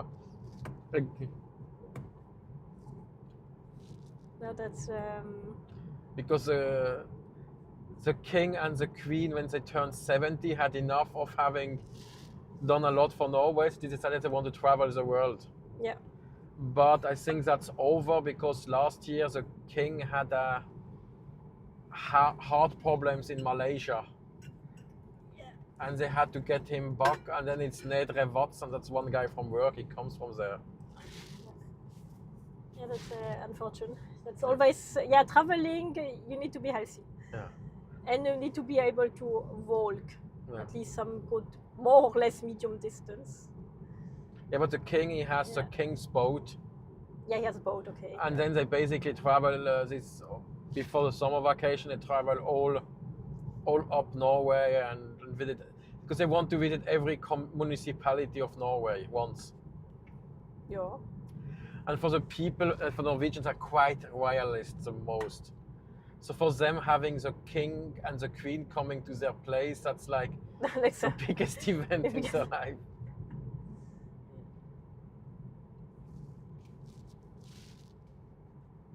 But let's say the king has acted very carefully and wisely over his reign and hasn't done any scandal. So that's good. Okay, his son was a bit more involved because he married the party queen. But she has calmed down a lot. Oh, picnic place. Yeah, it could be also management would be also good. Project management, how to rule a country. Management 101. No, she doesn't rule, it's more like things, public relation. It's like public relation, yeah. It's more PR stuff. Yeah. Because it doesn't rule the country, so No. because it doesn't rule the country, so No. public relation. Where is my water bottle? No, I need to make a bit acrobatic and try Does the microphone still work? I haven't run out of battery. Is that okay? Microphone looks good. If I remember the old microphones I had, they would have run out of battery like 6 hours ago. Your water bottle? Oh shit, it's a bit. Yeah, soon at the supercharger in 18 minutes. Ah yeah, okay, then I will reach for that. In 18 minutes. It's a king, yeah.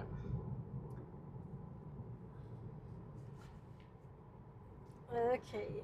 And the only scandal in the royal family are, let's say, not by members on the main line. There was like the sister of the crown prince when she married her shaman. Totally missed that one. Yeah, it was last year in Geiranger and it was a huge fuss and... I totally missed really that one. You're not living in Norway, nobody give a shit about all Yeah, that. I think. Yeah. And then there was the first son of the crown princess because she had a son from before, which is in several sexual assault cases. Yeah, that I have seen. Yeah. Yes. So now he has the king. He has no the diplomat royal status. house has removed his diplomat passport. Yeah. So, since he is is like a celebrity, he is going to be punished harder. Because in Norway, if you're a celebrity or worse, a politician, you're getting punished harder because you are supposed to be a role model. Okay, that's also interesting. There was one politician, he cheated on fake travel expenses for the parliament of 450,000 NOK. Yeah. And he went 7 months into prison. But then that doesn't make sense for me to put somebody who is not a harm to society to prison, just get him like huge fine. Because he's a politician, he was. Yeah. Because if you cheat your company for so much, I think in a company, it's not just you who would get punished, but the people approving that. Mm. Or no, I haven't done the controlling. Yeah, controlling. Payroll and controlling. Because I cannot give fake travel expenses in my job. No.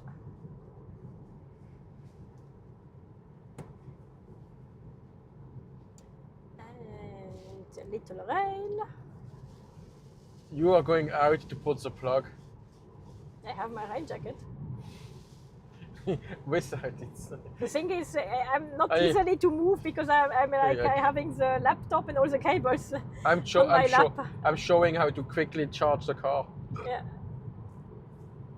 Yeah, but maybe in 3 minutes it's not raining anymore. So 15. In 15 minutes, so yeah. It might rain again. Yeah, it did. It's not so bad here, the weather. It's not as. Quite okay. I think it's because there is less mountains. It's a bit warmer. 15. Yeah, we had sea level. Mm. Did you write more? Mm-hmm. Read. Celebrity supposed to set good example. Yeah, especially in Norway. And a lot of emojis. Yeah. No, but there are like other celebrities where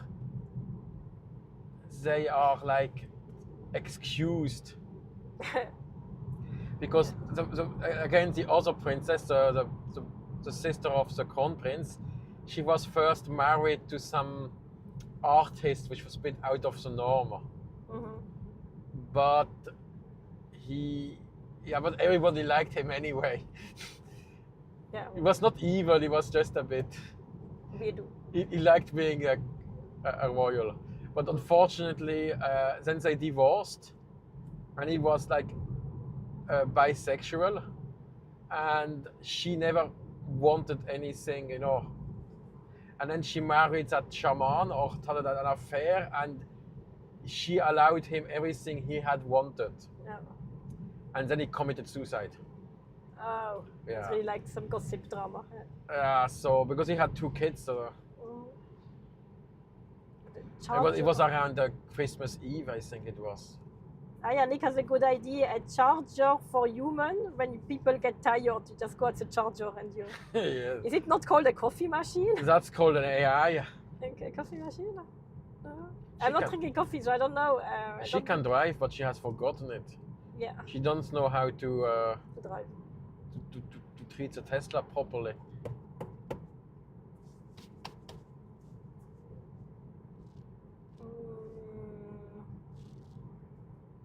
Are you hungry or not? No, later? It's okay. Not yet. You don't want a pizza? Nah. McDonald's? Let's ask again when we arrive. Okay. We can go eat later. McDonald's is probably open until 22. Yeah. You had too much brisket sandwich. Yeah. Yeah, it's a problem. I don't really need a lot of food, and my brother needs food. So I don't need a lot of food for a man. But he still needs normal portion. So it's more like I don't need to go to the I'm restaurant. not just eating a noodle cup. That's not going to make it. Yeah, indeed. And for me, it's like a ramen cup is going to make. So we can go to a ramen restaurant. So we have to balance it out that he gets enough food. It's not so difficult. If I take a burger menu. A burger. I think that has enough calories. Yeah, but the burger is normally okay. It's most. It's the fries which makes the it. Fries and the soft drinks. Yeah. Even so, lately I found the McDonald's fries not that good anymore. They just take away all the salt. And I grew up when they put everywhere sugar and salt. So yeah, a lot of stuff which has become disgusting because of And the salted Frosties peanut. especially, probably. Yeah, Frosties are still okay. I find the chocolate one a bit like meh. Yeah. Ketchup.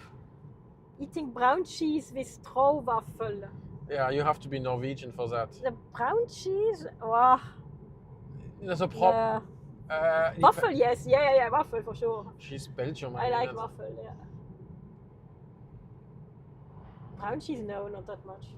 But I'm not eating that much cheese in general. It's not cheese, it's caramel. It's caramel. Yeah, it's not so much. According to Swiss law, brown cheese is not cheese.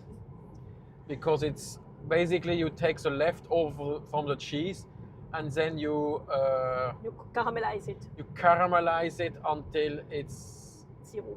Yeah, it's hard and then they eat that. It's a good food recovery. In Switzerland, you put it in bottle and drink it.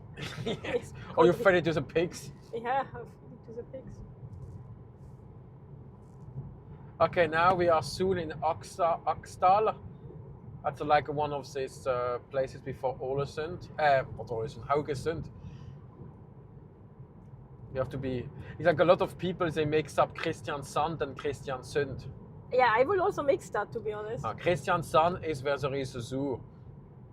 And Kristiansund is farther north and it has nothing. Yeah, but it's a one letter difference. Yes.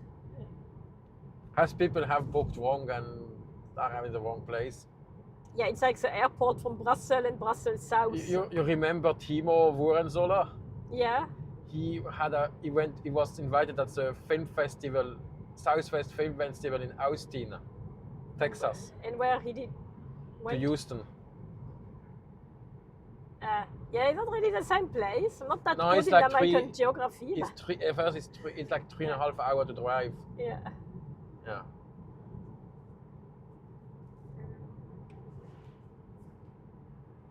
It's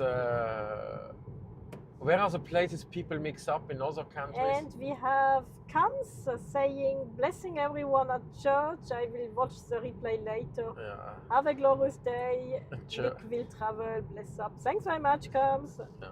Have a nice day too. Kami say, also Jamaican YouTuber in Florida. Yeah, Florida. That we wanted to do together. Yeah, but since you have Trump, yeah, since we have Trump, you have to wait a couple of years, but we are coming. I wanted to go to the VID summit in Texas, but I make too much fun about Americans in my video. I might not be let in. No, but we will go and see a space shuttle start. There is no space shuttle anymore. No. Yeah. Okay, what are we doing now? This is a record. Yeah. But US has become very expensive. That's okay. You have to wait until Trump runs into the ground and it gets cheaper. It would be sad also. Yeah.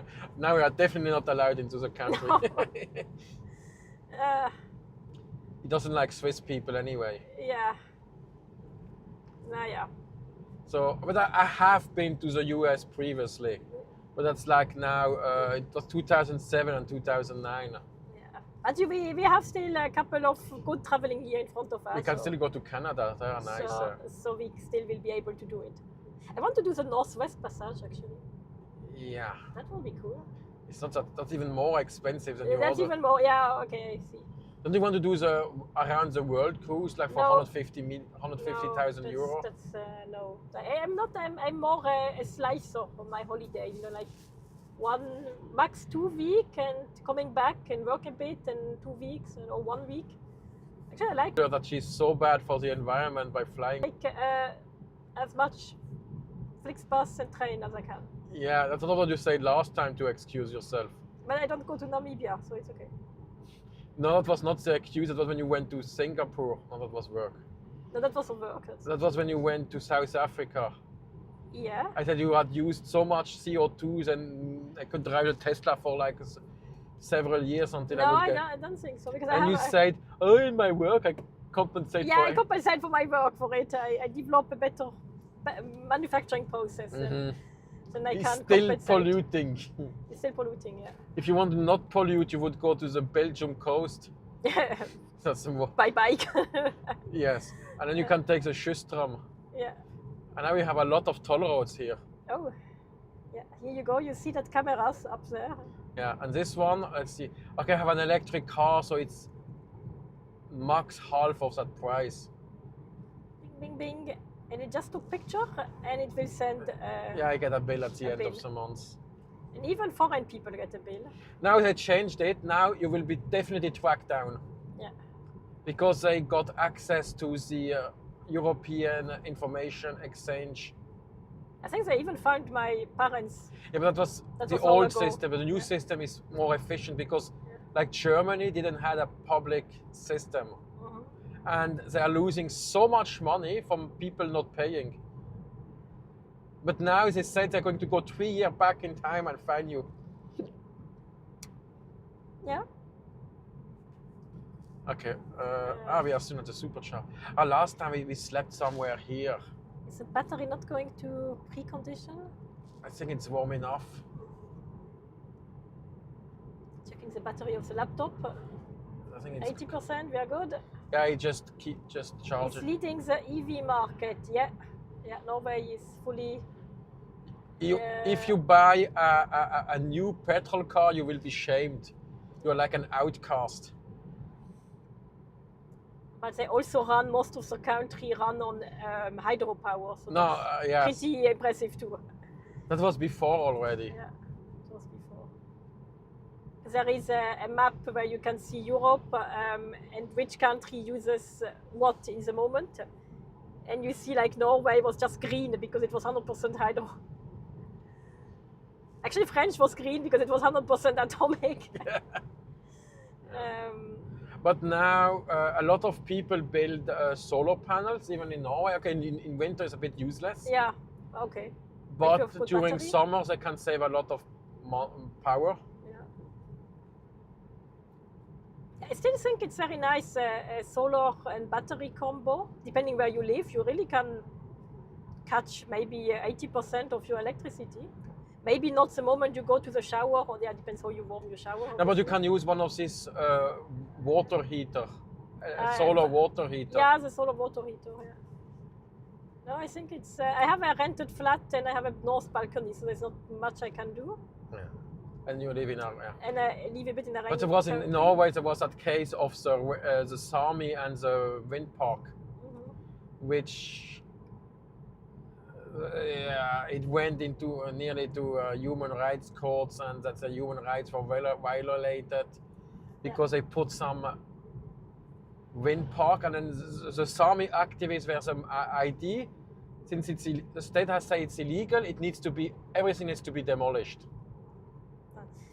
But at the end, there was like the 24 people which were actually affected.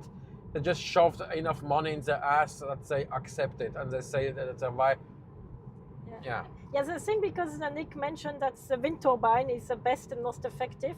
Depends where you live. It depends where you are. I have in my because I do a lot of lecturing at university, and I have. Isn't there one in your office? Yeah, I have literally one of the tallest in Belgium, like 20 meters next to my office. No, the wind turbine, like Switzerland or so, where you have a lot of hills. For the big, I not mean the small turbine, I mean the multi-megawatt. You have a lot of non-laminar air flow, so the air is turbulent, and you put so much stress on the rotors. It's not, the material gets also wear down very quickly, and it's not that efficient.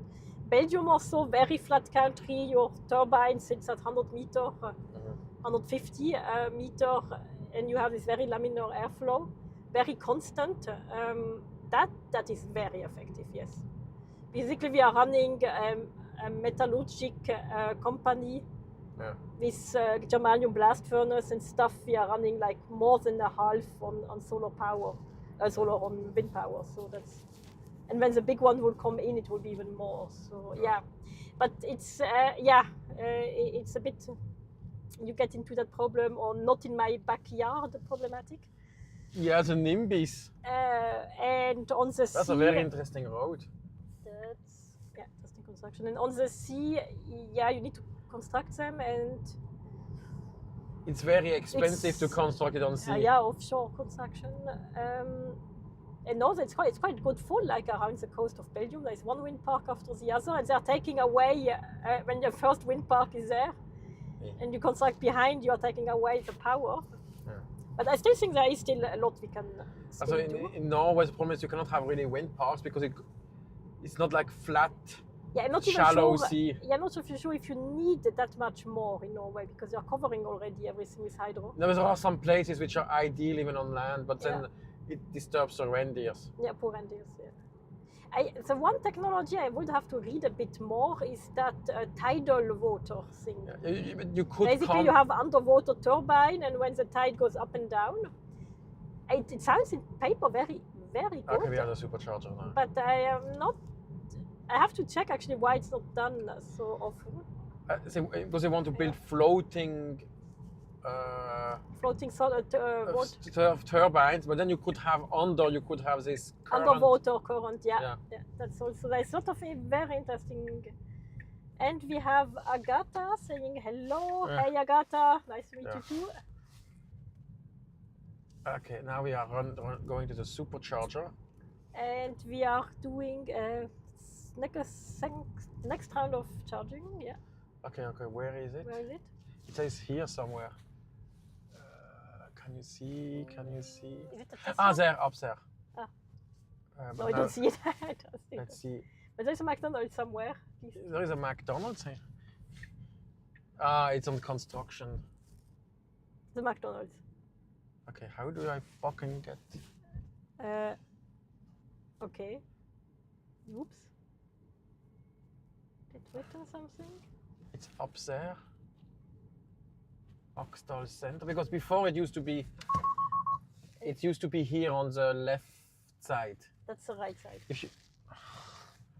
I think I need to go back. Go around and go back. Because before you would have driven over here. So I need to go to this gas station. Yeah, let's go again there.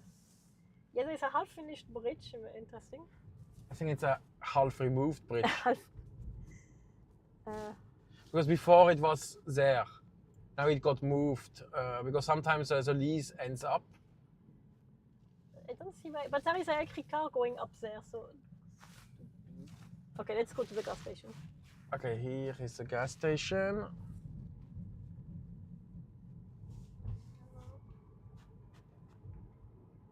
Agatha, thanks very much for the new subscription. If you have a YouTube channel, let us know. We are also going to check. Sub for sub is Sub not for sub. It's not a legal. It's not a legal thing. It's we will make it time delayed. Don't worry. Sub for subs is actually can get you in trouble with YouTube. We will go time delay. Nobody will see something. Okay. Oh, you want strawberries? No. Do you want strawberries? My mom said you have to. Our mom said you have to eat strawberries. Hardanger strawberries. There's a Korean tourist group, or maybe a Japanese. And they even have a cauliflower. Okay. And then there is a coffee here. Okay, Agatha has a YouTube channel, so we will check. We will check. Give me a second. So we have already our list on YouTube channel growing. Okay. Where is the supercharger? It's always when you want to charge you, and it should have 8. It has enough. Let me find one which is. Okay, we found you. It's a V3, so we can choose whatever we want.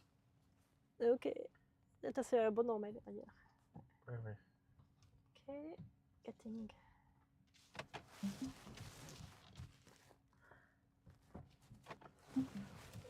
I never tried the automatic parking. Okay. Okay. You can go to inside use. I am in inside view.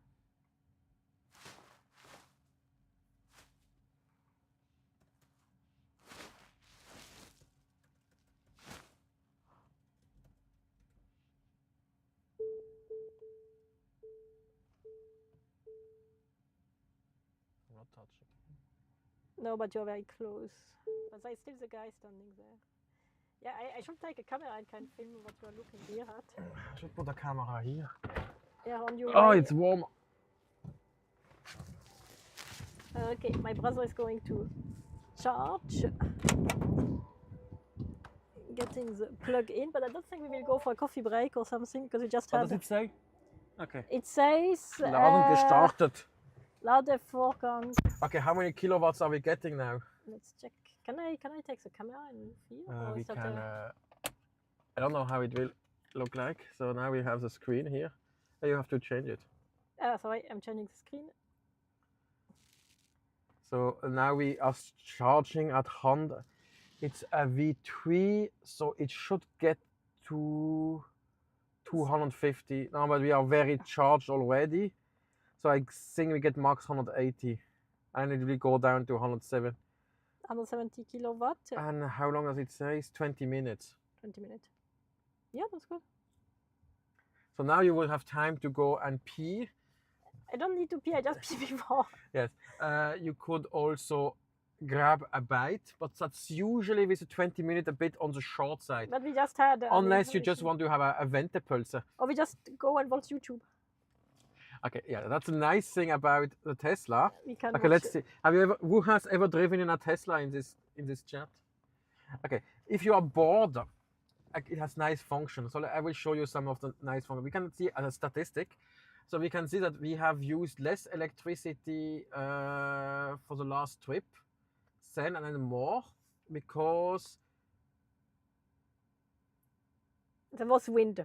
No, it wasn't. It said we lost some, and then we used some energy to warm up the battery, and so. So we have a nice statistic.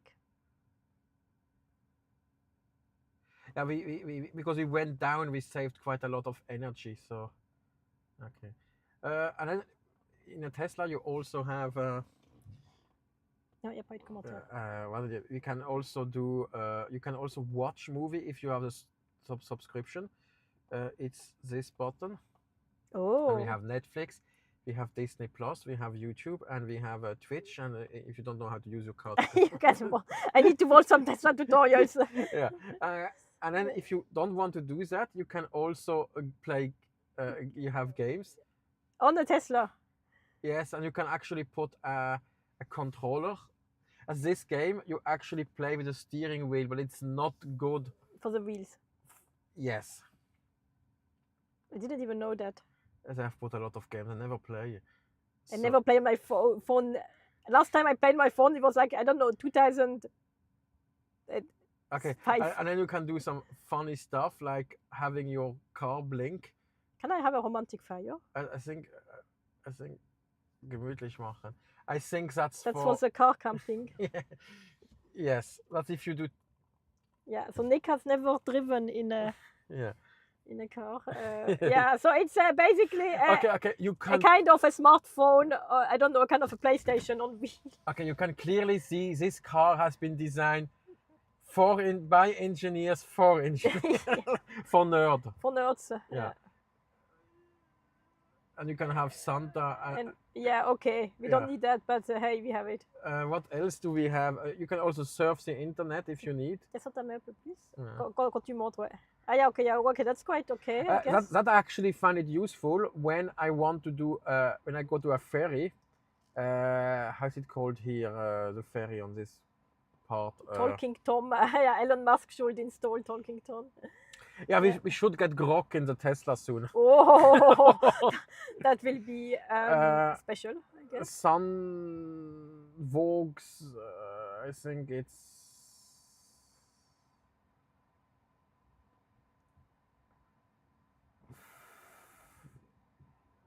Yeah, so there's a ferry nearby, so that's very nice because. So you can check the. So online. You can put. Yeah, you can put that on and it stays. So when you are traveling, you can have you can put for the next ferry, you can put that here, and then you can always check if you need. That's useful. So you don't need to go around on your phone. Yeah, so you don't need to check the phone. So while you're driving, you just do this up, and you can. It's deleted. But maybe you can. You can make a favorite or something like that, but. It didn't behave like that before it kept it, which was very useful. That's good. Okay, I still need to grab my water bottle by that. Yeah. So let's get that camera back. Change the camera. Innenkamera. Water bottle. Tada! Non, elle est vide. Il faut dans mon sac à dos, faut que tu l'attrapes. Beim Entfernen. Qu'est-ce que t'as fait? T'as touché le téléphone. My brother did something and we got an error message. No, we are stuck. It should be okay. Okay. Where is your water bottle? Dans la sac, dans ma poche du côté, mais de l'autre côté. Donne tout le sac. Ah, là. I'm looking for a real bottle, not a bag. my water bottle. So.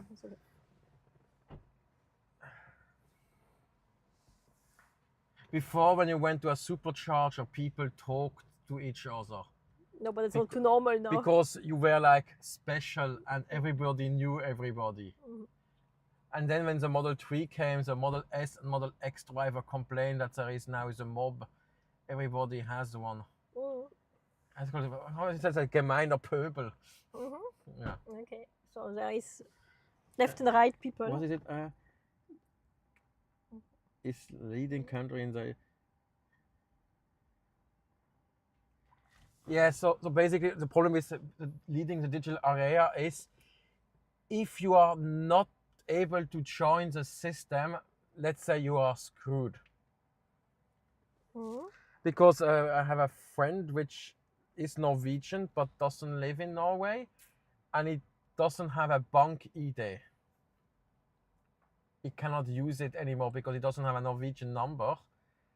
And now a lot of the basic stuff cannot be done. Okay, so so for Nick, my brother lives in Norway since what, 20 years? 2008. It's not 20 Not yet. I'm not that old. Not that old. And I live right in the moment in Belgium, visiting my brother. So we are a little bit all over the place. I think I need to adjust the people camera. You need to adjust the people. And Yeah, a I should put a little block here. To yeah, make... because I'm too small. I'm just under the screen. No, the screen is in. Yeah, but if I put it nearer, Yeah. then I cannot have everybody on the screen. Yeah, but I'm too small because if I would be higher, it would not be Yeah, a problem. if I am alone, I could put it here then. Yeah. But how many people do we have in watching at the moment? Not that many, I think. Let me check. 3 people. They're all in the chat. It's That's already nice. not bad. Yupkan of the days of gas cars. Yeah, I don't know. I am in the research for battery for cars.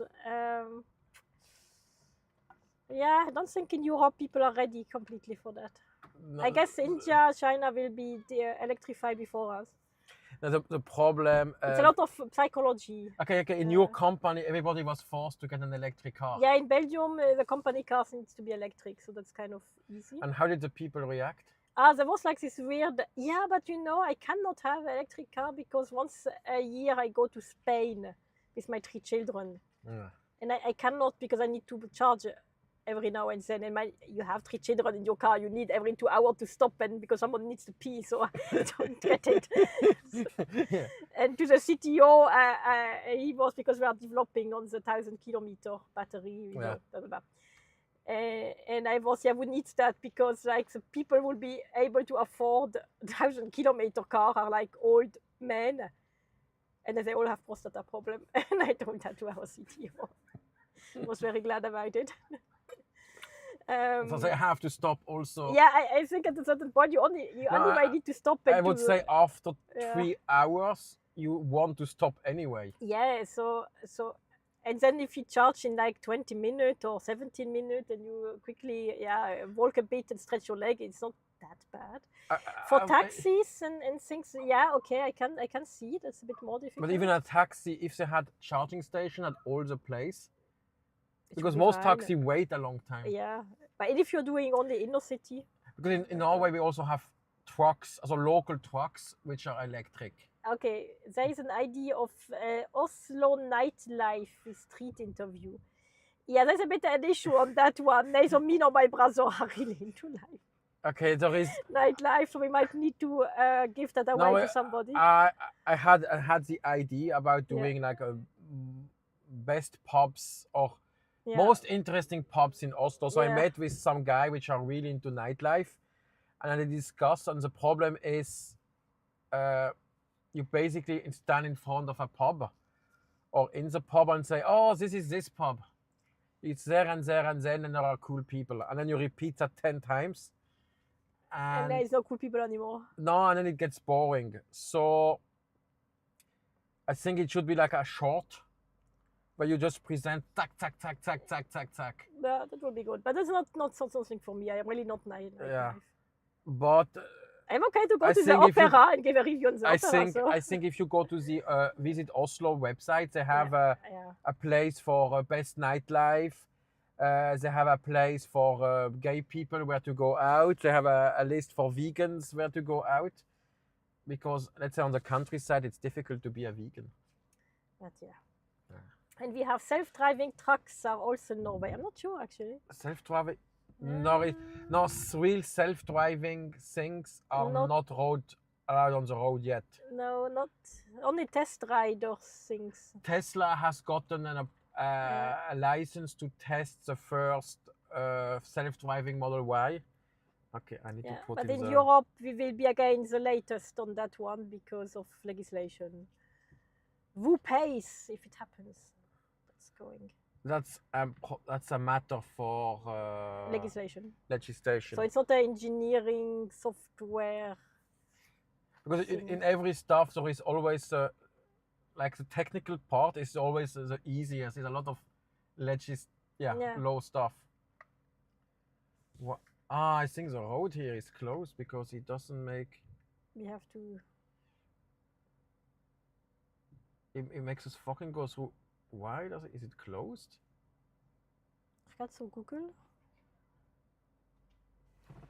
This is a Google. That is a Google. Yeah, we just checked to go to the hotel and instead of going like that, it puts us a loop like that.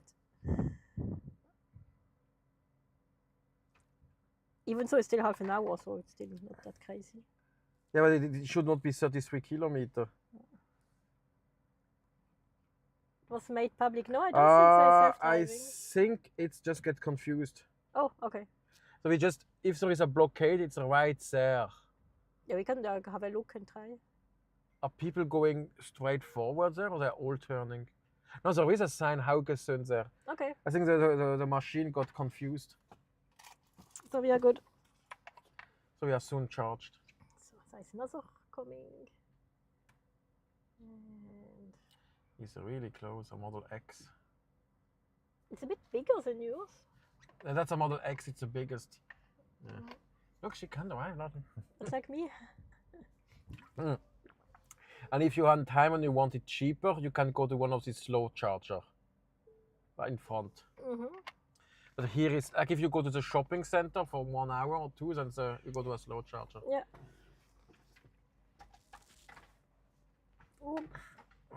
Okay. Let's... I have to get my dopamine kick. Let me check my internet. Yeah, everybody's addicted.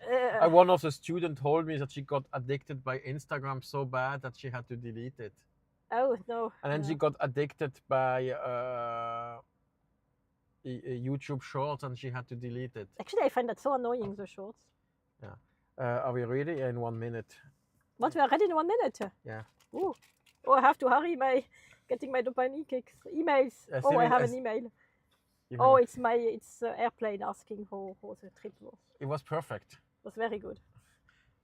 The table. Yeah.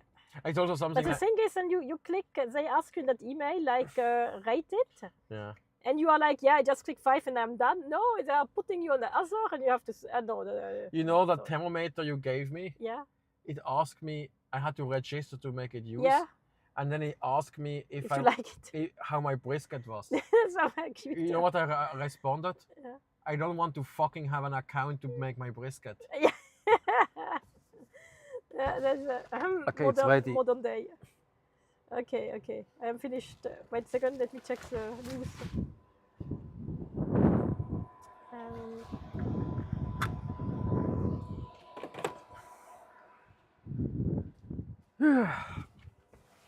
Okay.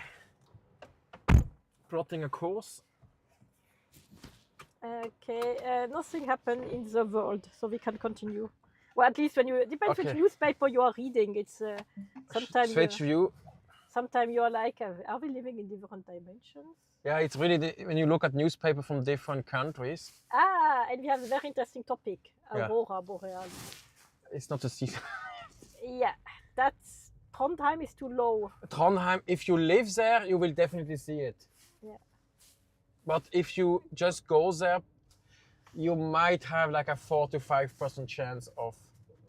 Yeah. So in the Tromsø, but Tromsø when we went Northern Light high chasing. It was 10 years ago. Yeah. 10 years ago. It's still the same Northern Light, 12. so it's okay. The weather, because you're at the coast. And you need not only space weather being good. Yeah, which is normally not a problem. You need no clouds or no, even a little bit mist will actually ruin it.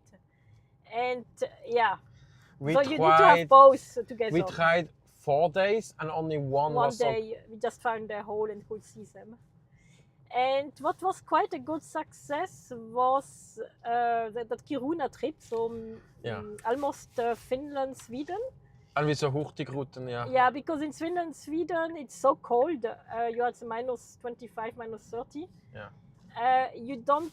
Yeah, all the wetness, all the clouds are condensed as snow. So you might, if there is, the lights. Yeah. It will be good. And actually, the Hurtigruten I like the best on the Hurtigruten. Yeah. Because okay. My problem with Northern Light, I will tell you the problem with it. Yeah. It's cold. When you're chasing Northern Light, it's normally a minus 10, 15. Yeah. It's dark and it's cold and there's wind. And when you are in your car, you all have to stand outside, freezing, hoping you see one. And yeah, that's a bit issue with it. And on the cruise, you're sitting in the lounge with your coffee or your tea or your hot chocolate or whatever. Yeah. And you are enjoying that nice lounge, and they will announce Northern Line. And then you run out Yeah. and you enjoy. A disadvantage of the cruise, when you want to make long exposed picture, Yeah. it's shaking because the But- motor moves and it has slight shakes. So But that's not a problem anymore. no, if you do just a photo and you are happy, you will be good. But if you want like really time lapse, maybe not. But Yeah.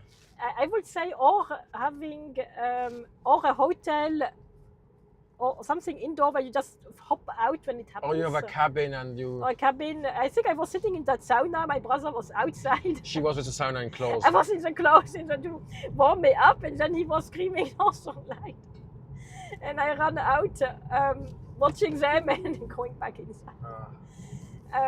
I think he gets confused, the car. Yeah, but watching it, yeah, when you are chasing with the car, it's going to be cold. So, yeah, it's really, yeah, I definitely agree. It's definitely one of the most beautiful things on Earth. I see them from the Explore Norway HQ. Yeah, but then it's very shallow at the horizon.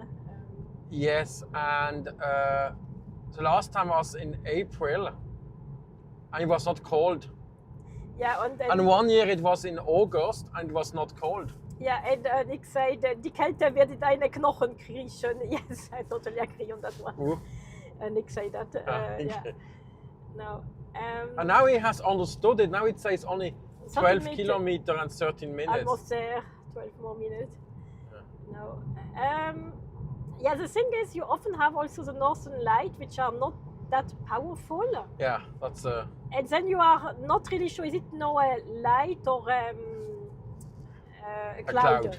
Because your eyes, I'm not sure if you're familiar with the biology of eye, you are in the night time, you're not that sensitive to colors anymore. So you see more black and white.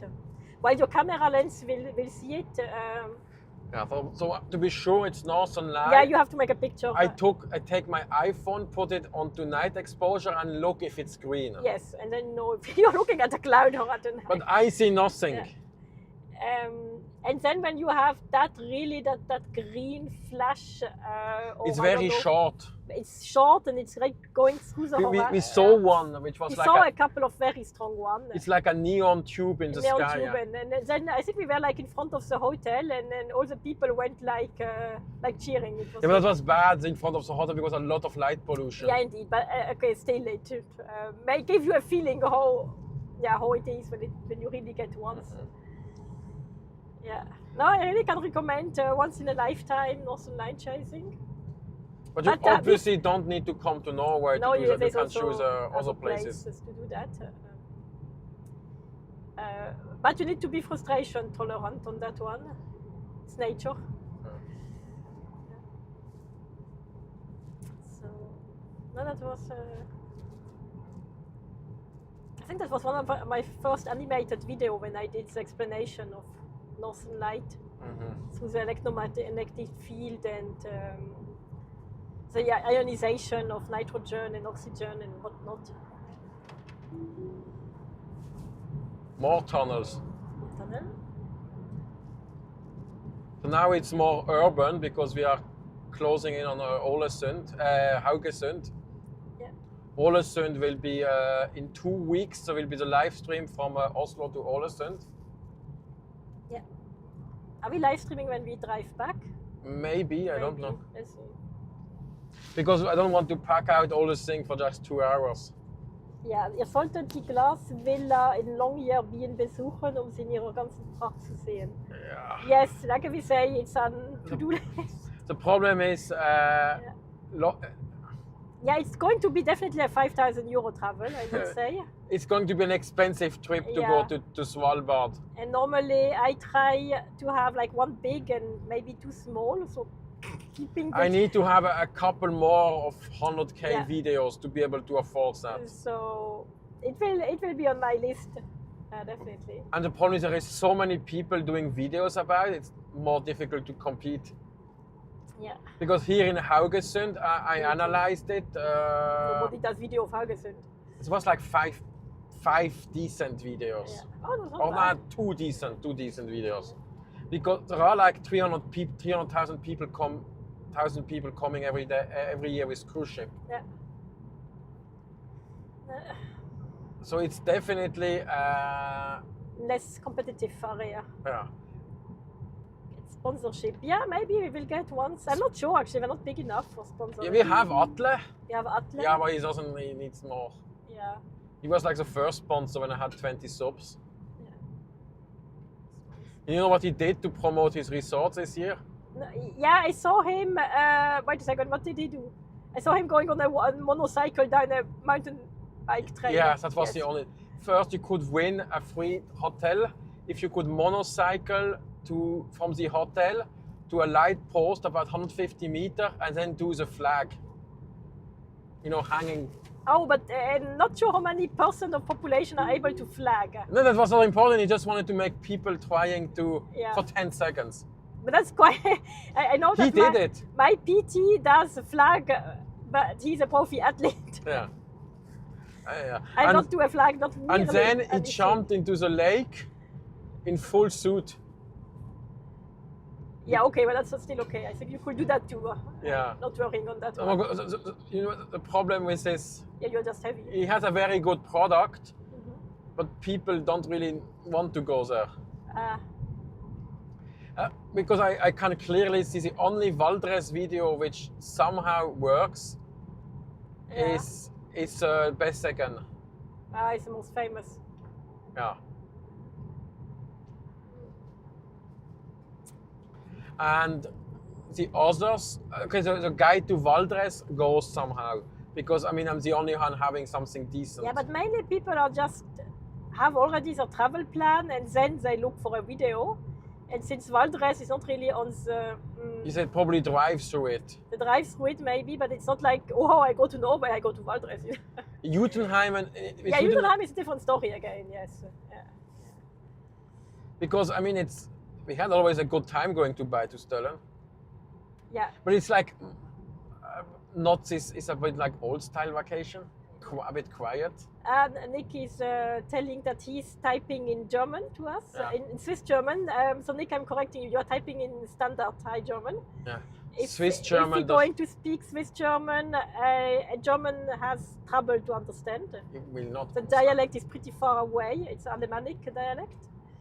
But it's very nice that you type in German. So anyway. No, the problem is Swiss German doesn't have an orthography. Yeah. And now there is a funny stuff. Scammers are sending emails to scam people in Swiss German. Yeah.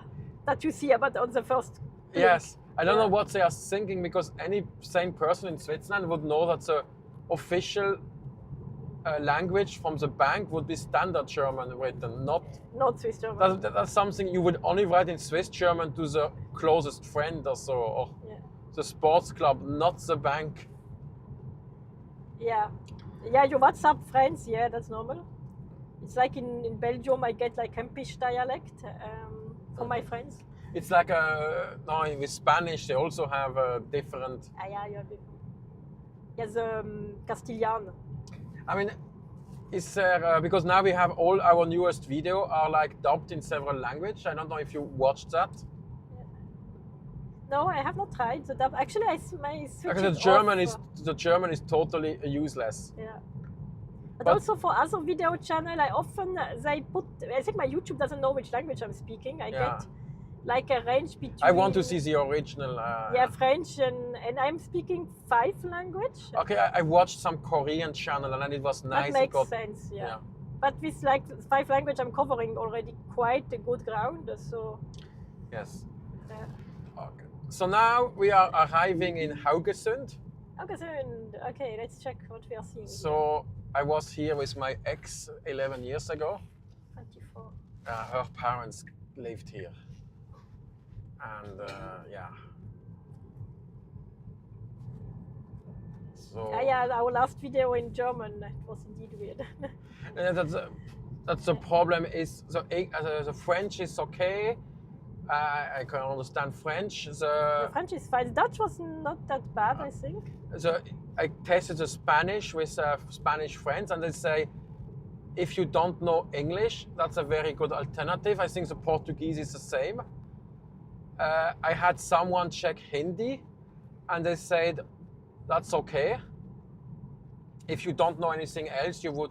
Yeah, but so that's nothing in that case. Yeah.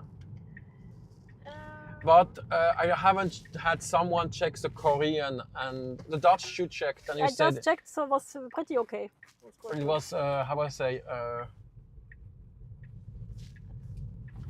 okay, yeah. Oh, and we see there is in front of us, we can see the football stadium after the thing with the FC Haugesund. Where do you see football Or is stadium? it the FK Haugesund? Oh. You see the lights are on. And then The YouTube channel AI needs more years to become intelligent. I'm not sure if you're speaking here in years. no, if you think Goes years, so quick. many of the AI scientists think the AI takeover might happen in 4 to 5 years. Yeah. That's also what we are in our AI team. So we might need to relocate to some wood cabin in the wood, which is everything which is technologically intelligent has been killed. I'm very nice to my chatbot. It doesn't matter. Doesn't matter, you think. Maybe we'll kill you quicker. I will need a new job in 5 years. I think I might open a raclette restaurant. Yeah, I'm outdated. A raclette? What could you open? I am a scientist. I will replace You can open a bakery. I can play church organ. No, you made baker. I can be baker. Yeah. Actually, you still need somebody cleaning the reactor in the lab. So going just to go back to the basics and back in the lab. The robots are still expensive to make batteries. I have very calm hand, so. The robot has calmer hand. Yeah, but it's expensive. Yeah. So back in the lab in that case. And not sitting at the computer making nice chemical recipes. Deep Ocean, that sounds like one of these offshore companies. Okay, so we will thank you for having listened in our stream, because now we are arriving at the hotel in 2 minutes. Yay, finally. Yeah, there might be other live streams, maybe on Wednesday, but that's not sure because we might stop too often that it's worse. And the next one will be probably on Saturday. Yeah. And then in 2 weeks again. And then there will be on the 25th when I drive to Ålesund, if that's happening. There is still a bit in the flux. What's the exact plan? It's because we have to be very agile in Norway. It's the weather. But then I'm meeting a guy there in Ålesund, and he used to be a soldier, and now he does a lot of search and rescue. So that will be interesting. Yeah. And he likes to fly the drone. Oh, that's even better. Yeah. Okay. I see the football stadium. Yeah, I see the lights. Yeah, it was interesting. But the stepfather of my ex-girlfriend told me that he drove to the stadium and parked right in front of it when he went watching a match. Yeah, but it's still a small city, so. Yes, they are parked in front of the stadium. Yeah. I mean, in other countries, that would not even be thinkable to go by car. I was never going to any football match. I don't know. Yes. You never been to a football match? Maybe you should go to the FC Haugesund. Okay, and no nix, write something in Norway region. Hørte du om undervannsrestauranten in Norge? Under, you're meaning? Undervanns. I think it nearly went bankrupt because it was way too expensive. Under, it's a restaurant, you go 10 meters underwater and you have like an aquarium, but since it's a sea, it gets full of algae. Yes. Yes. Okay. Yes, like so. Yes. Okay, so we are now at the hotel. So goodbye, Agatha. Goodbye, Nick. Goodbye, unknown other people on the chat. Yeah. Waving a little bit, and we just let run until we are on the parking slot. If there is a parking slot, I have. He's not allowed to park more than 30 minutes, so I'm just going to ask where I can park. Is it this one? Is that the hotel? Is it the Trondheim Hotel? Trondheim Hotel? Yeah, looks good. Okay, but here is a parking spot. Bye! Bye Stream all. finished! Bye bye!